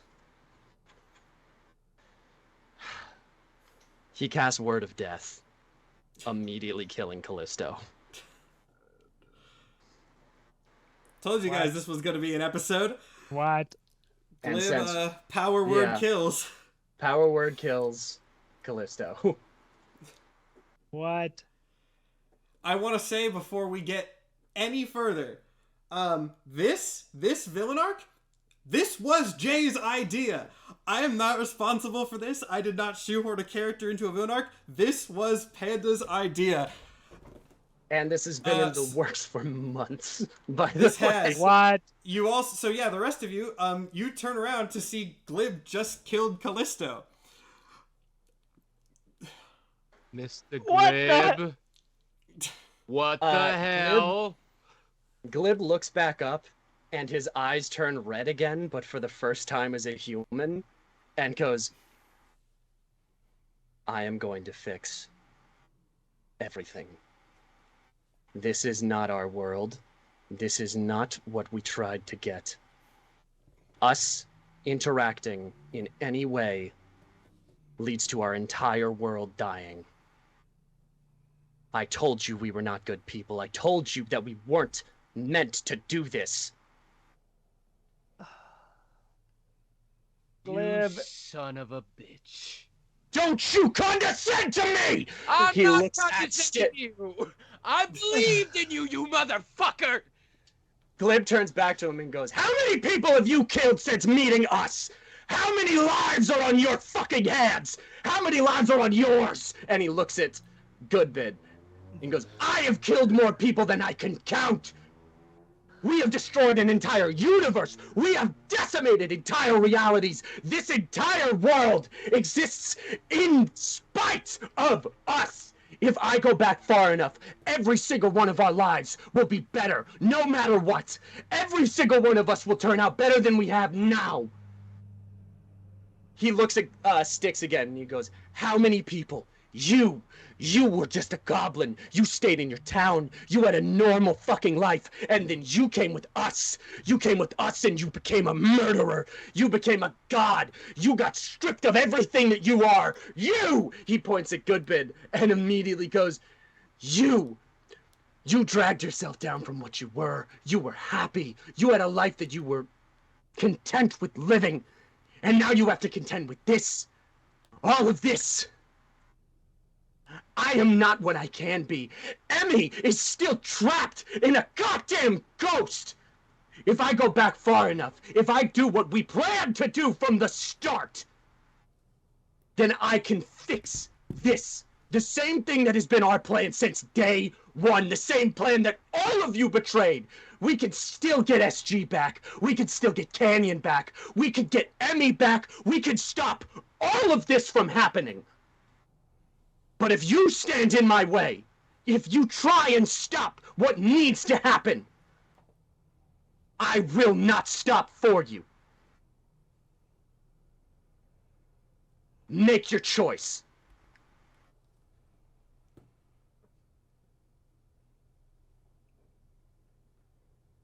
Goodbid takes all that in. And also knowing that Goodbid has 18 health and very little spell slots because we just got out of a battle and have not rested since. Goodbid goes, you know, Glib, I was beginning to think you had lost sight of the original goal, bringing back SG. And because I thought that, I thought, well, maybe he's right. Maybe it is out of our control, but I underestimated just how far you were willing to go. And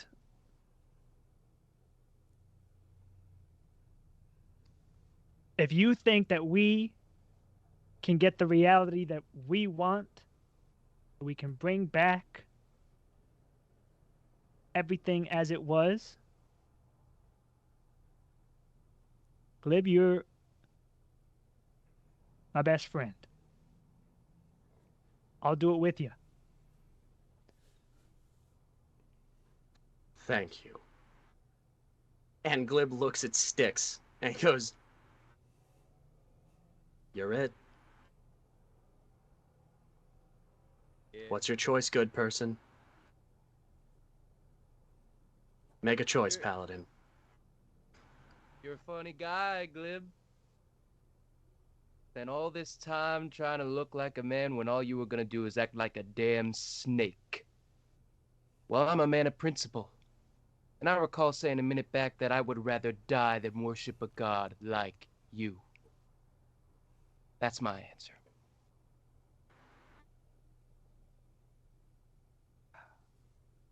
I really like you, Styx. You should join us. No, Mr. Goodbid. I got debts no, to pay. Mr. Goodbid. No. No more of your thin friendliness. You're a coward. You're a creature of convenience, and you should be sickened by yourself. Do what you will.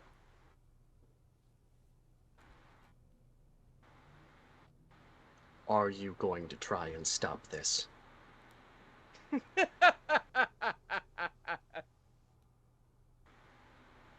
You're God, he's God, I'm God. Sure, I'll try and stop it. You'll try and kill me. Whatever comes will happen. I will still be standing and I will persevere, and I will not be doing it by your side.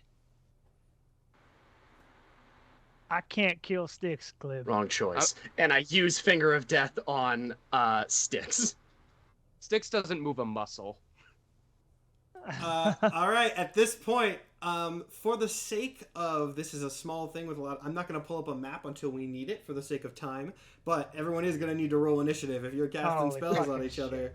Man. Glib, final boss fight.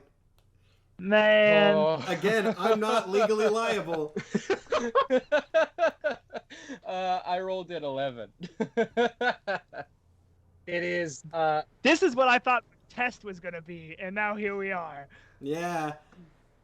I got a 19. I also rolled an 11. Oh god. Well, Goodbid's going first, so... Did I think- already Who has cast? the higher dex? Wait, hold on. Did I cast my I started combat by casting my thing. Do I still go in? Yeah, that'll be your surprise round. Okay. So, yeah, you do that, but then that's... Reaction counterspell.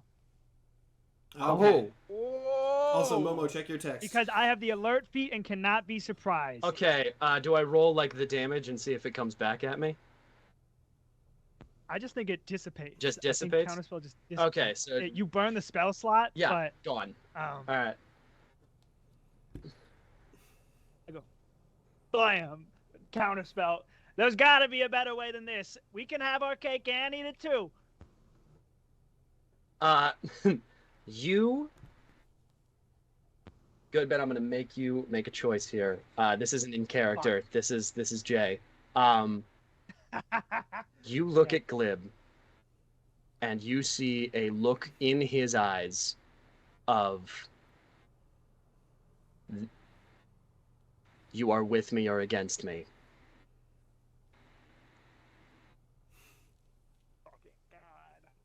And I am so. And it is your turn now. I am so sorry, but you did just stop the first attack, Relentless.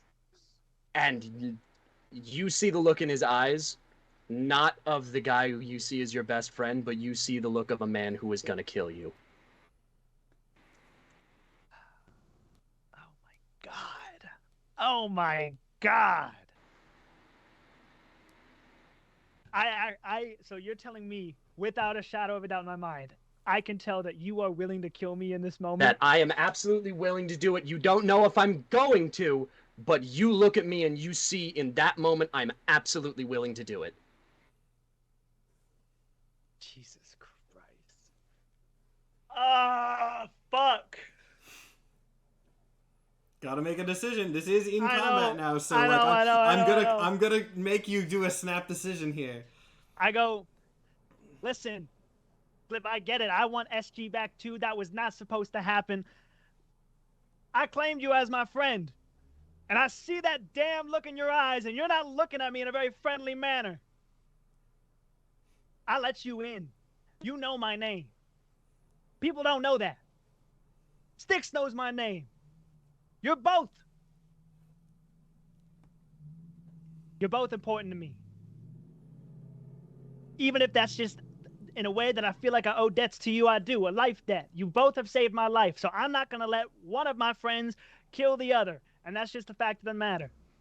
And I'm not going to kill you, and I'm not going to kill Styx. So we're going to have to find another way to work this out. Glib turns his head in a way that seems like he doesn't really understand. And he goes, "We're sitting on the god of time. This Styx..." I want to note something. Yeah. You're not on the ship. No, I know we're not. Yeah. Yeah. I'm saying it in a figurative sense. We are sitting on the god of time. This Styx, he's not gonna exist. In an hour, maybe. We get back on that time machine and we change everything. This Styx dying will be undone in half a second, and then he won't exist in a half a second more. Death doesn't matter right now. Flip, He will come back. do you I am fixing his time. His genuine... do you remember what I told you my test was? I didn't have a freaky test like y'all. I met up with the objective. He struck me a deal. He said, kill your friends. You want to know why I denied it? His justification was the same as yours right now. He said, well, there's tons of them. Just go pick some different ones. It's exactly the same thing, right? And I said, no. I said, no, it's not. Because I'm saving the world with these ones right here. You see, And you sound a lot like fucking Declan right now. Glib tilts his head again and goes, He said something similar. And he lights up his other hand with Eldritch Blast, like it's the cutoff. At this point, as that happens, the sky like cracks open, and the form, the now much older form of Big Bellow, the time god, descends from the sky, having been summoned by the time fluctuations from Time Skimmer, recognizing those to see this scene. Well, it's good to see you all, except for you, Glib. Fuck off. And I cast Bane, as I'm going to use 2 sorcery points to make that a cantrip. So now you will have disadvantage on, what is it? You have to make a DC 18 charisma saving throw, or let's see, whenever you fail a saving, whenever a target that fails this saving throw makes an attack roll or a saving throw before the spell ends, the target must subtract a D4 from the roll. Yes. Okay. For that attack or saving throw. You know what? Yeah, I'm gonna just do that, and going to cast. Let's see. Do I have Hold Person? I do have Hold Person prepared. Actually, no. I'm just going to cast Banishment, 4th level spell. Oh, shit. All right, do I roll my charisma? Shit. What do I do You have to roll Charisma saving throw. Have to beat an 18. Right. You have to beat an 18, but you also have to subtract a D4 from that roll. Oh, sorry, Okay. no. If you fail the DC 18, the next Charisma saving throw you have to subtract a D4 from. Okay, so charisma saving throw. Yes. Holy fucking shit. Let me see. Also, really quick, Bello and Glib are both kind of, actually Styx specifically, because Styx is the one who has talked the least. Make a perception check for me. I cannot believe this shit. That's a 5. Okay. No intense shit is going on. Holy shit. I don't know if action economy is a thing right now, since Bello kind of came in. Bello rolled and was in the initiative order, so yes. Okay. So we spent my entire turn talking. You talked for a very long time, yes. So Okay. it was very good, and it makes sense in character, so that's why I'm gonna leave that. So yeah, it actually is back to Glib's turn now. It's gonna be. Got it. Okay, Yeah. well, my charisma saving throw was a 23, so I'm gonna say that did not affect So me. Bane didn't work, but I still cast Banishment on you. So you have to roll again. You just don't subtract a D4. You have What to beat is, an 18 again. On a charisma? Yes. Okay. God, and I already used my reaction. That's a I 22. can't like cutting words. What level is Glib? Glib has really good charisma. Remember? Yeah. That's like one of Glib's highest Yeah, stats. that's his best stat. Yeah. That is my I mean, I have a best plus stat. 9 to my saving throws for charisma. Yeah. All right, then my action economy is taken up for now. But In also that case- because Bello's been around, Bello does have full hit points. It wouldn't make sense for me to be low. Oh yeah. You would have that. And can I have both? Are my both Bellos back here, or? That would actually be a question for you. And now again, I was not expecting the Bello stays twist. That's something I'm working with right now. So I'm gonna say only Space Bello for time's sake, because I don't want this to be a super extended fight. So for the sake of time, I'm saying just Space Bello. Chaos Bello remained out wherever to handle cosmic duties. Okay. Right, then I can't do anything else. God. All right, Glib. Just fucking shirked it off Um, seeing that, um, Glib just I will say Goodbit has moved beside, like, he moved over to Glib, saw what was going down, is now back beside Sticks. y'all are gonna have a real Okay, yeah, fucking like I awkward said, conversation for the once sake of this time is again, done. since this is happening in a small area, I'm not going to worry about getting a map unless something happens that makes it explicitly matter. Yeah. Right, So right, continue. right. Okay. Glib sees that, sees Bello try and take him out twice, and just like, cute. I didn't think I was gonna have to deal with you anymore. And then looks back at Goodbid. Let's see, what do I got? What do I got here? My fucking god. Yeah, you're next to Sticks. I cast Circle of Death in between the two of you. Oh no. That's a con save of 18 on both of y'all. Of course Of it course is. it's a Of course con. it Hey, is. let me see if Of course it is. And I yeah, am I not guess long that's not rested. our attack roll. I will Constitution. say for this, I will say you can take short rest if that boosts you, because it has been a while. Look, we will say for the sake of comedy and practicality, Bello and Sticks singing 99 bottles of beer on the wall can be your short rest. So you can Yeah. short rest between this. Glib, that doesn't exactly apply to you, but for Sticks and Goodbid.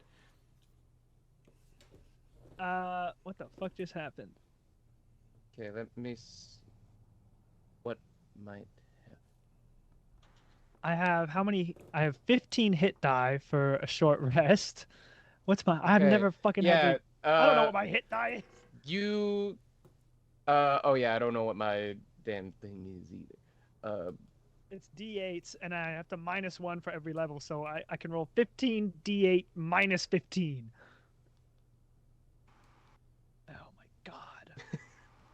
This was a twist, huh? Damn right, it was a twist. Yeah. Goddamn. Blame Panda.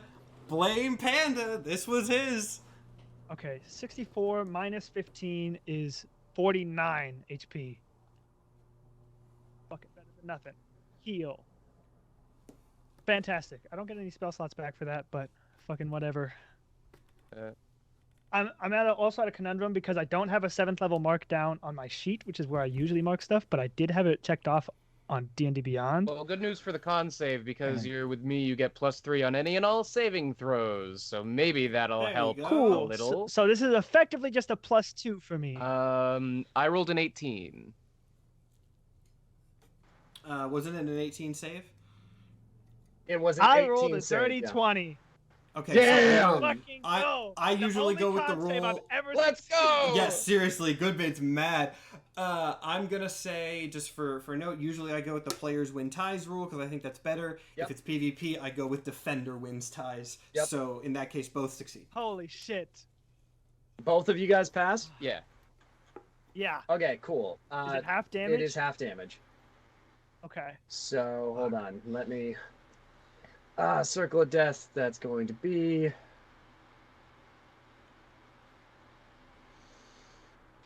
Holy shit. Holy shit. That's going to be 13 damage. No, that's Yeah. not bad. It's not That's that already bad. half, right? Yeah, that was my one thing. All right, that's good. That's good for the good guys. That In would that have put me at case, 5 HP if we didn't get a short rest. Sticks. Yeah, I couldn't give you a short rest actively because I would have given away a little bit, but you could have the short rest. Mm-hmm. Okay. Yeah. Okay, my turn. Sticks, you're up. Yep. I told you to follow love for that kid, but you're a greedy motherfucker, aren't you? And we're gonna, I'm going to channel divinity, sacred weapon. I add +3 to attack rolls, yada yada. Yeah, I add +3 to attack rolls. So, Oh, shit. and then +6 for the proficiency with the axe. We roll a, we roll +2. We roll a 26 to hit. That should hit. No, That's 27. definitely... I don't actually know what your AC is, but you're a spellcaster, so it's not 26. It is definitely not 26. Right, and then to calculate the damage, 1d8 +2. Oh fuck. No, what was the... It was 3d10, because the... Oh yeah, you got the Yeah, plasma, Plasma X. X. 3d10. Okay, so let me roll that real quick. Bum, bum, bum, bum, bum. 19 damage, and on top of that, I'm also going to cast Branding Smite. Can I do that? I don't know. As a... Probably. Yeah, a bonus action. Sounds right. Yes, I can do I that. think Branding Smite is you do it as part of an attack. Yeah, it's a action, bonus basically. action. So yes, and that gives Yeah. me an extra 2d6 to damage. So let me roll that as well. So 19 plus 9, 28 damage. Not bad. Holy smokes. And we're gonna do it all over again, baby. Angry sticks. Oh my god. 12 plus 3 plus 6, 21. To hit. And then I don't know. I'll save the Branding Smite. 16 damage. So that's what, 45 total? Yeah. Dang. Oh, I'm pissed now. Yeah, understandable. I speech Alright. to you in the positive I- and the negative, motherfucker. You can't do this to me. Glib tanks it and just looks up and goes, "Where the fuck was that when we were fighting?" I already forgot the fucking squid's names. Necrocephala. Where was that when we were fighting the Necrocephali, Goblin? I need everybody. Now, technically, the initiative order would loop back around a good bit, but I need everybody to make me a perception check really quick. Okay. Fucking shit. There's a little more happening in this fight. 19. Perception. It's an 11. 16. It's an 11. That's a I'm looking at them, I'm like, 21. "Heck." Okay, this is actually probably good for everybody else. This is good for the party at large. Yeah. Mike, Nathan, Momo, not Glib, which makes sense because you just got hit with a Oh my burning God. axe. Yep. You all see that Dramaticus, who was here with you, upon hearing Glib's plan, he is booking it back for the ship. Presumably to warn people, get reinforcements, get the fuck out of here, so that Glib can't take the ship. He is booking it back to the ship. He is in the initiative order. Glib, you do not see this, though. Now, notably, Bello sees one more thing, because Bello's got apparently very good perception. Something is stirring on Callisto's body. Not sure what. It will take some time to investigate it, but something is happening there. So Dramaticus is booking it back to Time Skimmer. Something is happening with Callisto. Dramaticus is using his whole turn to dash, so that's his initiative order. Good bid. We are back to you. Okay. Fuck. So what I'm gonna do next hinges on, and I don't know if it's you want it to be your call or my call, or if it doesn't really matter, on if I have a 7th level spell slot. So if I do, I want to teleport me and Styx back to the ship. When would the last time... What 7th level spells do you have? I mean, the only 7th level spell I have is teleport, but I could cast like Shatter at a 7th level Well, or all this other stuff. Yeah, I'm trying to think. I'm trying to remember if you cast a spell at 7th level. I know you cast a big Shatter. I don't think I did you do an cast 8th it level at... for sure. I don't think you used the 7th level slot on Shatter. I know you did a really big one, and I don't think you did. You did one big burst, and I think only what at that level, and you haven't teleported in a bit. So, Yeah. I'm gonna say that you do have one. That could be wrong. Someone might go through and correct me on that, but I don't Chad have is a saying record that I of did everybody. cast Shatter at a 7th level. He did cast Shatter at 7th. I thought it was higher. I did. I probably did 8th, then 7th, just to try and blast the ship apart. That's as did fast he as I do? could. Did he do two I big do bursts? remember at least 2 shatters. Yeah, pretty sure. Well, no, I know there were 2. I I thought it definitely was did one 8th. I giant definitely one did and Shatter one at an 8th, smaller. because D&D Beyond is all I have to mark that off. But I have a physical version on my sheet too. But not for 8th level. Oh my gosh. Okay, here's what I'm gonna say. Someone in chat said he did 2 big ones. It's your call. You're the DM. That's what I'm saying. I genuinely only remember one really big one because I remember that a lot of the damage came from your giant shatter and Bellows attacking the engine room. I could be... people are saying you did one on the Nihilist. Was that the case? Was it one on the ship and then one on... You know what? I don't know. I don't remember. As a DM, I don't keep track of everybody's spells, so I'm not sure. Because I'm generally a more permissive DM, I'm going to allow it. People in chat might yell at me for that. That is my DM ruling. So... And I am very gracious for that. Yeah. Unfortunately for Dramaticus, teleportation only has a range of 10 feet. But Goodbit at this point is just cutting losses. I'm a fan of Dramaticus, not a friend. And I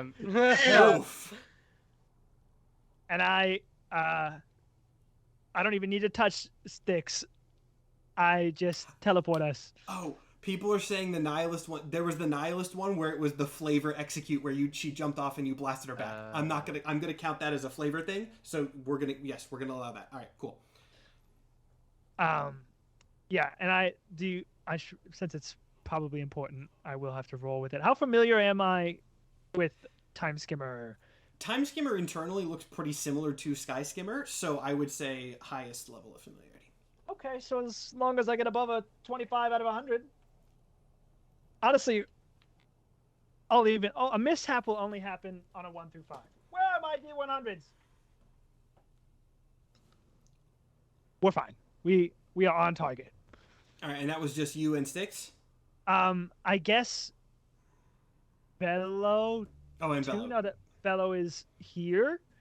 And Dramaticus is out of reach. Dramaticus is booking it, so yes. All right, so you guys are back on the ship. Oh no, angry, you don't have but he's to not a take god. me. I'm staying here.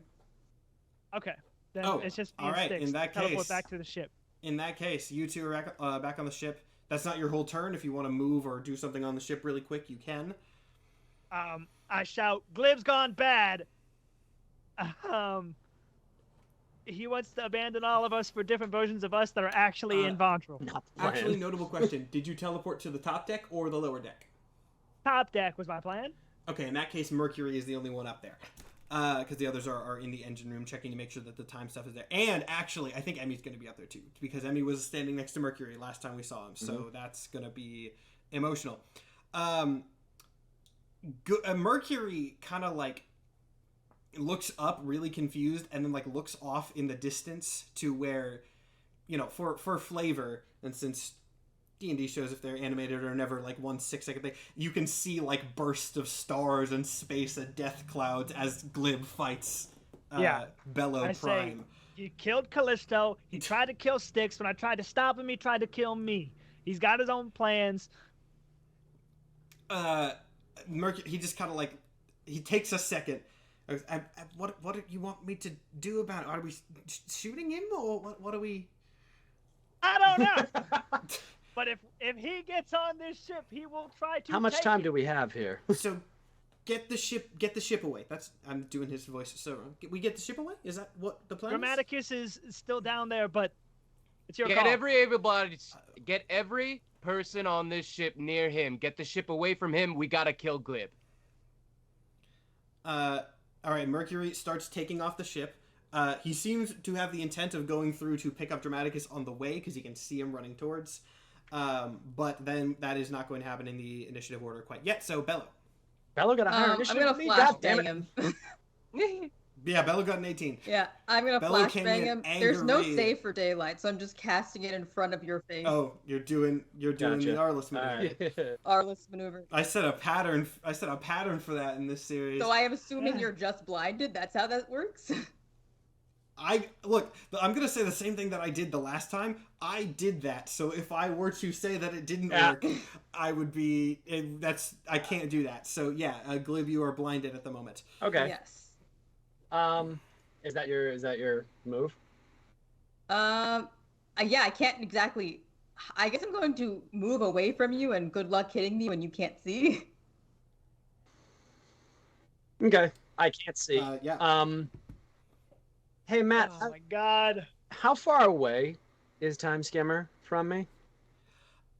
Decently far. I was gonna say it was gonna take Dramaticus 2 turns to get there, so like 120 feet. I 120? can't. Okay. I'm not good at distance. I have in- Dimension Door, and I know they're gaming right behind things. me. So I am going to Dimension Door. Well, hold on. This is the start of your turn? Yes.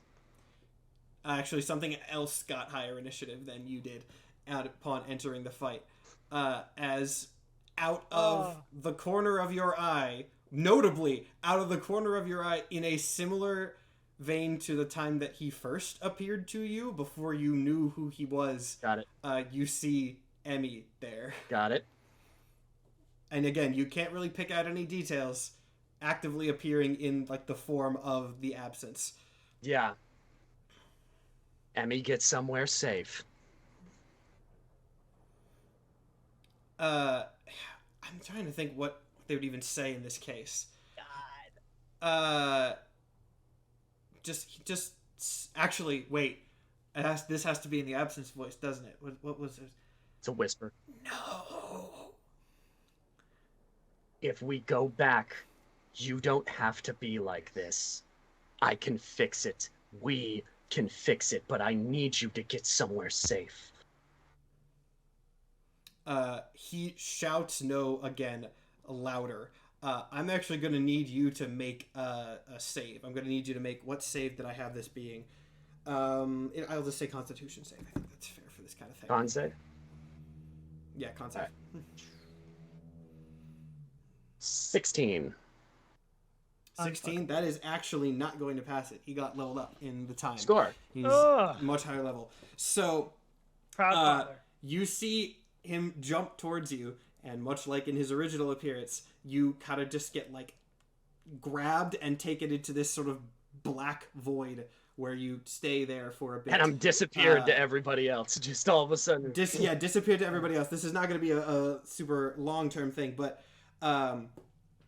Emmy, still in the like smoky hidden form, appears in this void, not out of the corner of your eye in front of you, but like well in the distance in front of you, like notable as who he is, recognizable form, but not close to you. Okay. Glib sees him immediately, all of his defenses lower, and he goes, Emmy, this was the plan. This has always been the plan. Go back and fix things.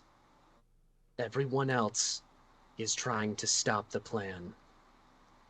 And I need you on my side, bud. This is for the good of both of us.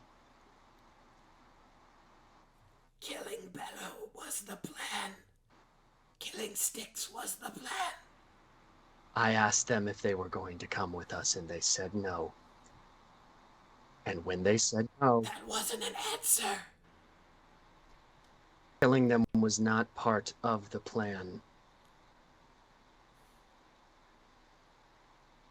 But if they were going to stop the plan, that was what had to happen. You're killing them to save them. Yes, I am. Because if I back this, I'm interrupting you. The second you say yes I am, in an instant, as he tends to do, Emmy appears like an inch in front of your face in like normal quote unquote, more humanoid form, not smoky form. And in his normal voice, just looks up at you with pure confidence and says, "That's the dumbest fucking thing I've ever heard." looking down at him, he goes, "Yeah. When I'm done, you won't remember anyway."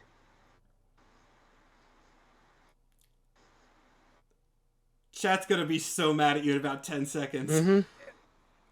He's This a bad guy. He's a bad guy. bastard. Glib is a bastard, man. Well, here's the question then. Fuck this guy.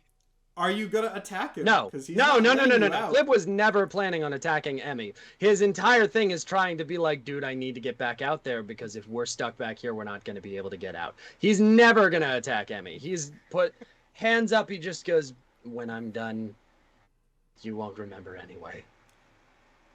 In that case, we're going to go back to the initiative order very briefly. Mhm. We did Bello. We did. It would be Glib's turn, but that you're not attacking him, so Mhm. we'll leave that there. In that case, Styx, you're on the ship now, and I don't. If you look out and like you can see the fighting has stopped at least briefly, so you can see that Glib is no longer there. Mr. Goodbid, Yeah. what is your choice?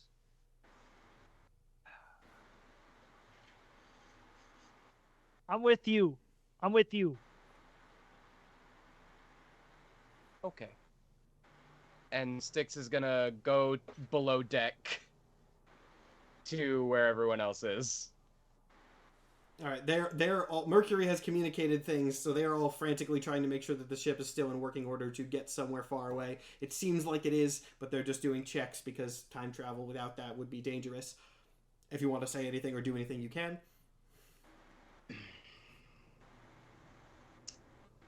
What to do here? Oh my If fucking god. anything, where's Bob? Have we picked How's up? Bob? Where is Bob? Have we picked up from Atticus? Where's Bob? Bob is still unconscious. I should say normally unconscious. Okay. So, out of character. We're fine with this, right? With living in this reality. Yeah. An important. Well, here's the thing, and I'm gonna go ahead and say, Bello, you know this. You can communicate this to the others. Backspace still exists, so the people that were on Backspace are not dead. You guys don't know that, but Bello, you know that. So it's not like resetting everything killed everyone that was there. This is not like a universe triage situation that Trope is tired. The people of Backspace are still there, and Bello, as someone who's been around for a long enough time, you know this. Chat is saying cast Revivify on Callisto. On what body? Because it's not on the ship. I don't know if there even was a body left. Back there. No, there was a body, but it's still back there. So we can get there when we get there. Doesn't Finger of Death have a save? Did Callisto make a save and just fail? I didn't. Things are happening. Yeah. Things are happening with Callisto's body at the moment. I also cast. I am aware. Let me say this. I, have the DM, am keeping track of what's going on there, so don't worry about it. Holy fucking shit. I mean, assuming we can come back here, we could retreat back to Backspace. I'm gonna cap off my turn by saying I'm in the below decks. I was considering talking to somebody, but actually I'm probably not. But I'm gonna see if I can call my extant. Is that still a factor? So we're actually gonna do something interesting here. So, oh boy, you try to call your extant, and something happens more akin to what happened the first time you got the extant trial, where like everything but you freezes. Now notably, I forget what you said, you just said it. Are you still on the lower deck or the upper deck? I went to the lower deck. Okay, so then you don't see anything, everything just freezes. Can I go to the upper deck to investigate what happened? To the upper deck, yes. You can go to the upper deck. I just want to do that for flavor. If you go up to the upper deck, everything around is still as it is. Everything is frozen. If you go out and look at Bello, and I guess not Glib at the time, but Bello out there, everything is still frozen. And sort of looming over the now round horizon, this is, of course, you would not know, but for audience visualization, think of this like, you know, like the scene in the Eternals where like the Celestials over the planet, or like Galactus like out in space observing the planet. You see the two forms of the symmetry looking down at you.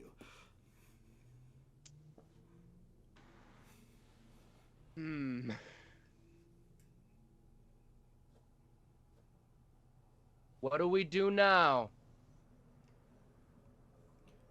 I do not know. This is your choice to make. Yeah, that sounds about right.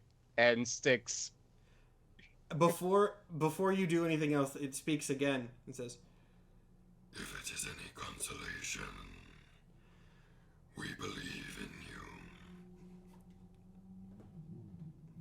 Wow. As do I. And he's gonna call off the extant.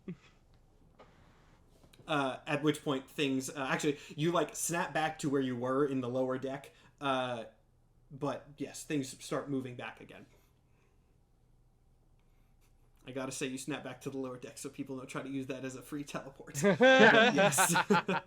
Fair enough. All right, then that's my turn. That's all I wanted to do. Yet. All right, in that case, it's back to Dramaticus. Dramaticus is going to finish his dash, get on the ship. Doesn't have too much else to do at this stage because there's no fight on the ship, but Dramaticus is now there, at which point we loop back around to Goodbid. I mean, if Dramaticus is on the ship, get us out of here. I don't think Goodbid has anything that he can or needs to do.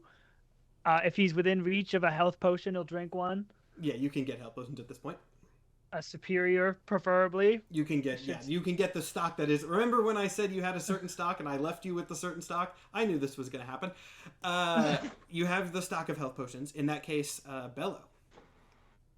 I'm waiting for Glib to come back. You're just sitting there waiting. You can see the ship leaving at this point. I can fly. Okay, cool. In that case, it loops back around. I'm readying an action to cast Sickening Radiance whenever he does come back. Yeah. In that case, we return to... I had a really cool name for this dimension, and I don't remember what it was, because we haven't seen it in a bit. Whatever it was. Someone in chat will remind me. The secret place. With Emmy and Glib. Emmy just kind of, like, walks a few paces away from you and sits down. And just kind of, like... He seems to be sitting on a chair, but there's no chair in sight, you know? Mm-hmm. He sits on an invisible chair. And just... The blind spot, yes, thank you, chat. And just kind of, like, looks up at you, waiting for some sort of response. Glib, staring at him, just crosses his legs and sits down with his arms out to the side like he used to sit on a stick and is just waiting. After a bit of this, Emmy speaks up again and goes, "How long are you willing to wait?"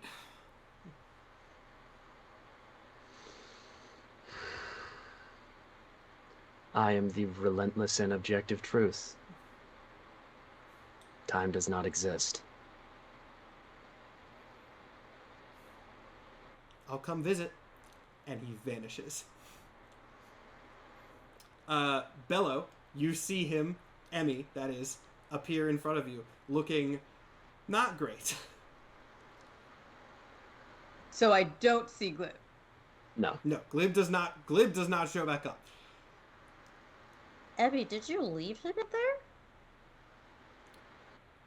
He gives a single nod and starts, like, walking towards the ship, which then he realizes is flying away, and then he pauses and kind of just awkwardly turns back and goes, Can I get a ride? Of course you can. Right, because he can't And go I through. lift him up, and I'm carrying him through the sky, and I say, Do we have to worry about him getting out? The only other person in there still is that weird old guy, so I don't think so. All right. I'm sorry about the person that didn't really raise you, but, like, decided that you were their child. He doesn't say anything for a moment, and then he just kind of... Actually, no, he doesn't say anything immediately after that. I know what it's like to be betrayed by someone very close to you. And it's going to take you a while to get through it, but what helped to be is that I flew into space and I screamed a lot. Do you want me to fly you into space so you can scream? He nods once, and then, like, pauses, goes, "Wait, I don't think I can breathe in space. Thank you, though, Bello. That was nice of you. Maybe later." Okay. and I put him down gently on the ship. All right, so they have arrived on the ship. This is not initiative order, at least for now, unless something wild happens. So Glib's in prison, essentially. How? Um, Emmy locked him away. Emmy just kind of like nods and starts sort of walking into the lower deck. Man, that's messed up. Ah. We can't take his imprisonment for granted. He I mean, is crafty and relentless, and I no longer trust him. what I think you guys need to do is, you guys maybe should go back to Backspace for now. Why? I'm We assuming we know we can come back, then I got no issue. just Time Skimmer, this kind of perks up, goes, Backspace's chronology is complicated, but I believe I may be able to take you back and forth between at least some iteration. yeah. Works for me. It's just that we now have a problem with Glib being locked away, but like also being Glib. And I spent many years protecting this place with Bello and the cemetery. And I won't let anyone, especially Glib, ruin that. Because no matter how bad he thought his life was, how sob story of a sob story he had, he never ever tried to get past it. All he did was ruminated it, and it just ate him alive. It's a damn shame. Yeah. It's a damn shame.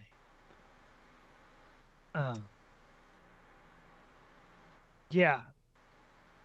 Goodman's just kind of staring back out where the city was, just staring at it. It is a damn shame. As you stare out at this city for a moment, you get essentially jump scared, I would say, by the form of Callisto just kind of flying up over the bow and landing on the ship and just sort of looking over you guys.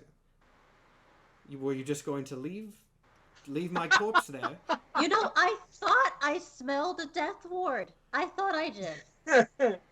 Oh, no, it No? wasn't a death ward. I was very much dead. It was very unpleasant, but it was only for a few moments, I think. Mr. Callisto, Well? I do apologize for us leaving you, but it was quite a hectic situation. We thought you would gone. At that, a second different voice speaks up from what seems to come from Callisto, or at least from very near him, that sounds like Prophis. It says, it's fine, don't worry about it. It was the logical decision, so I'll give you a pass this time. Polnari? No, not that exactly, but similar. It's confusing. At this, from sort of like under Callisto's like hood, a little weird like flesh tendril kind of grows out and extends to the head of not Polnari, but Prophis, like a normal head on one of the weird flesh tendrils. Oh, Well, I've never seen Yes, your like you- face before. I'm still trying to regrow after the whole incident. It's confusing, but the Polnari, as you said, it acted like a sort of a backup, a psychic backup. Once this one here, he kind of like nods his head towards Callisto. It's like once he finally got over the understandable trauma of seeing several monster me's fused into a big body horror amalgamation, and started talking through his feelings instead of being an edgy loner like usual, he figured out that there was a way to restore... It's complicated. I'm going to need some time to regrow fully, but here I am. Well, I have sort of a safe place. You could do it. Is it inside you? No. There's just like a group of people that really like the stories. Wait, he kind of tilts his eye. What do you mean? Stories I told about like the start of the universe. just a nice, a peaceful area for a little bit. I think it's peaceful. Callisto at this point kind of speaks up and goes, no, there's far too much to do with figuring out where the frog ended up and how we're going to solve this whole thing and learning the nature of it. And as he's talking, Prophis cuts him off and just goes, we could use a vacation. Yes. Well, I don't know if you guys want to split off from the Time Skipper crew. Time Skipper crew, just know if Glim ever gets out, he's coming for you. Emmy at this point kind of like he went he started going downstairs and then stopped on the stairs because he didn't want to just fully leave the conversation. He goes, I don't think he's going to. There's we can figure out how to get him back. Emerald taught me some tricks, and if we can go back to Backspace, he can teach me more. We'll figure it out. Well, you could always reach out to me. Just kind of like yell at the stars. Emmy nods and smiles, seeming genuinely happy about that, as he kind of looks around at all of you. He kind of glances over a good bit, like a little bit more skeptically, but his gaze softens after a moment, like, yeah, okay, understandable, but he's a little more nervous towards you, of course. Dramaticus at this point kind of comes up from below deck, like gasping. He goes,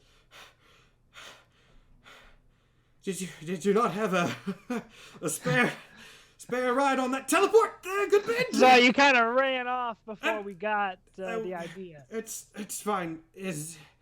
Where's the frog? Unfortunately, not dead. Handled. I was going to say good. That doesn't sound right, but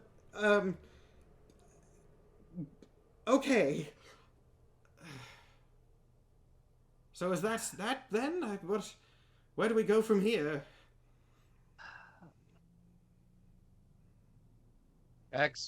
Start anew.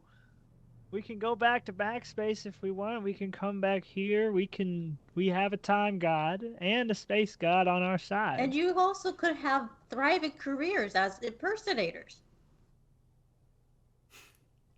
Might have to change my look if I'm gonna thrive in this world. Everyone's just gonna think I'm a fairy tale. Well, Mercury at this point kind of pipes and goes, could be. Well, maybe I'm not as business-minded as you are, but don't you think a business run by a sort of legendary figure come to life would be pretty successful? We can get... you know what? I open up a notebook. We'll add that to the drawing board, actually. Not a terrible idea. We can do some brainstorming. You want to be like... No, never mind. Oh, well, I could... It's okay. We'll talk about it later. And then he goes back to the controls. Let's see, what other NPCs need to... Doc's still on the... He's fine. Oh, Barry! Barry's gonna walk up from the below decks now and kind of just look around everybody and put his hands on so he goes, so, yep. We're just in, like, a new place now. Is this... God, this has been a weird month. Yeah. Does anyone, like, know who I am here? Bello, I heard some about stories. Did you tell people about me in the stories? About that, if I said yes, that wouldn't be truthful. What about me? I'm sorry, who are you again? What? Cog! Does Cog recognize Bello? This is a very He's seen different him. Bello. Oh, wait. That is true. It's different form now. Yeah. And I know Cog's not the brightest. No. Barry, That for the is record, Barry sighs with relief at hearing that he is not some legendary hero. Because, okay. Oh, thank God I could finally just... I got these metal powers. I was trying... Look, I don't know if anybody wants to see... I've been doing some, like, sculpting in my free time. It's nothing. I'll show you guys later if you're interested. That sounds nice, Barry. I would like to see it. Sometime. Not now. Busy now, but sometime. Where have you had free time? They're not great sculptures. We've just been But I got all free so time busy. now, right? What do you mean free time? I got free time now. Look, it more like I made a little dog once. I took like a couple minutes, but I can make bigger ones now. Oh god. Is this the end? Unless there is something that you want to do, we've got like a couple more like wrap up prologue things, very very brief. Epilogue. But if there's like monologues people want to do them now. Goodman wants to do something in the epilogue of Then this story. yes. This is your chance to do epilogues. I will take the final one. I don't know where we're all gonna end up. Quick question: how long have we known each other? In universe, not counting the month of amnesia, which I think is probably fair to do, probably like maybe a month and a half. Cool. So, Goodman is gonna go out on his own to some city, and start up a business of some kind.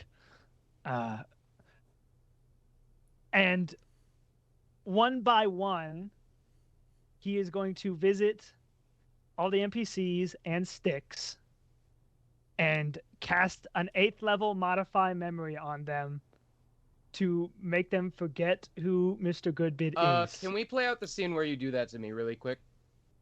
I would Cool. love to. Go for it. Yeah, we're almost at 5 hours. So but where that's did you fine. end up? Where did you Styx. end Yeah, up? we'll do Styx as a... Finds a pretty quiet village, sort of similar to the one he was at, but he travels more, and he starts up basically sort of not really therapy, not really rehab, but a place that people can go and talk out their shit, because that's really what Glib needed, and he would have liked to give him that, but he can't. So he's got Cog there. He's trying to give him a hobby that isn't incredibly creepy and trying to pick up women. If he will come, then he's got Bob there trying to work out his stuff, and like he wanted to reject everything, and he's got youths and stuff like that. And we can say that he's got like a little building that you might come up to. So one day you get a booking, I guess, for a session for someone by the name of Lawrence Garnett Carnelis. And I show up and it is me. Cool. You open the door, and Styx punches you in the mouth. Oh! Lawrence, Oh! That is deserved. Dix, as you're on the, is this what you do? he steps on your chest. To your... Oh my god! It's been a minute, but do you This is- recall what I said when Glib made his turn? Please enlighten me. I called you a cowardly creature of convenience, and I stand by it.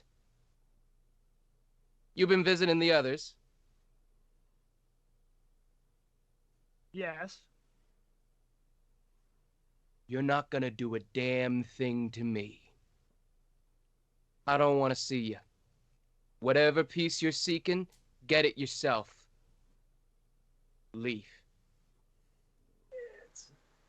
You really should just... I convinced like half of them to just let it happen. Nope.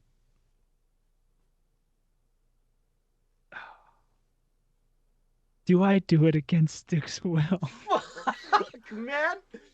For the record, if anyone's curious, Dramaticus does not have the means to resist it. Neither does Mercury or Barry. Callisto and Prophis faked like it worked. Totally didn't. They 100% are way better magic users than you, and they still know everything. I will say, Nathan, if you really want to do this fucking moral dilemma, you did side with the guy that straight went, we're erasing everything. We're starting everything fresh. You might have had growth in those few couple of years, but morally...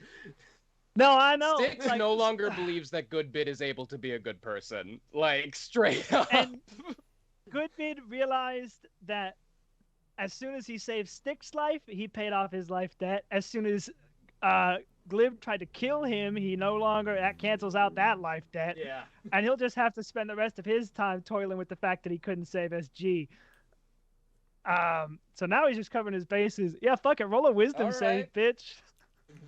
DC 17. God, check Jim, what I it's get so to much say. worse because he'll know. If you cast it and he wins, he's gonna know. Yeah. That's so much worse. I knew that Glib was gonna be like the final villain. I did not expect Goodbid. Dude, I go straight along thought you with were it. gonna kill my ass. I didn't fucking think I'm you just were gonna snipe double- him. I'm gonna double check. This spell doesn't count as being charmed, correct? Oh, No, I it think does. it does. I get resistance to that as a paladin, you bitch! Oh, Not resistance, I'm immune! I cannot be charmed! you needed to do more research on your mark, Goodbid. So okay, Goodbid's so- just like, I'm sorry, Styx, I gotta go through with it. Snaps his fingers and Styx is there, just like unchanged expression. Styx just shakes his head and Ha! goes, man, you're right, you are funny. And he's gonna walk back in his building. In that case, Bello, what are you doing off in space, if anything? And then I'll do the last two little epilogue things. Bello is protecting the universe as they have for centuries at this point. Making Bello fully becomes a prime god. yeah, Yeah, at this point. protecting the universe for those that would wish to undo it, because this will be the last one. And as a final note on the NPCs, Emmy stays with Callisto and Prophis, essentially. He kind of eventually gets adopted by them, and they become sort of like a new, this is like the ending thing where it's like, oh, this is what happened. Emmy essentially gets, as the keeper of a very dangerous being, he works very closely with Callisto and Prophis to kind of keep that set up. He goes back and forth between Backspace as they all do. So they're a happy family now. Callisto is still Callisto, but he is a slightly better father than you would expect. Prophis is great. Prophis is awesome, and he can still turn into a centipede monster if he needs to, which is an interesting skill for a father to have, I would say, to say the least. Now, as a final sort of end scene to wrap up this entire thing, we're actually going to cut over to Glib. Glib, you, in the blind spot, have been there for a bit, sitting, wandering, whatever, and eventually, you see, just kind of running up to you, a familiar old man.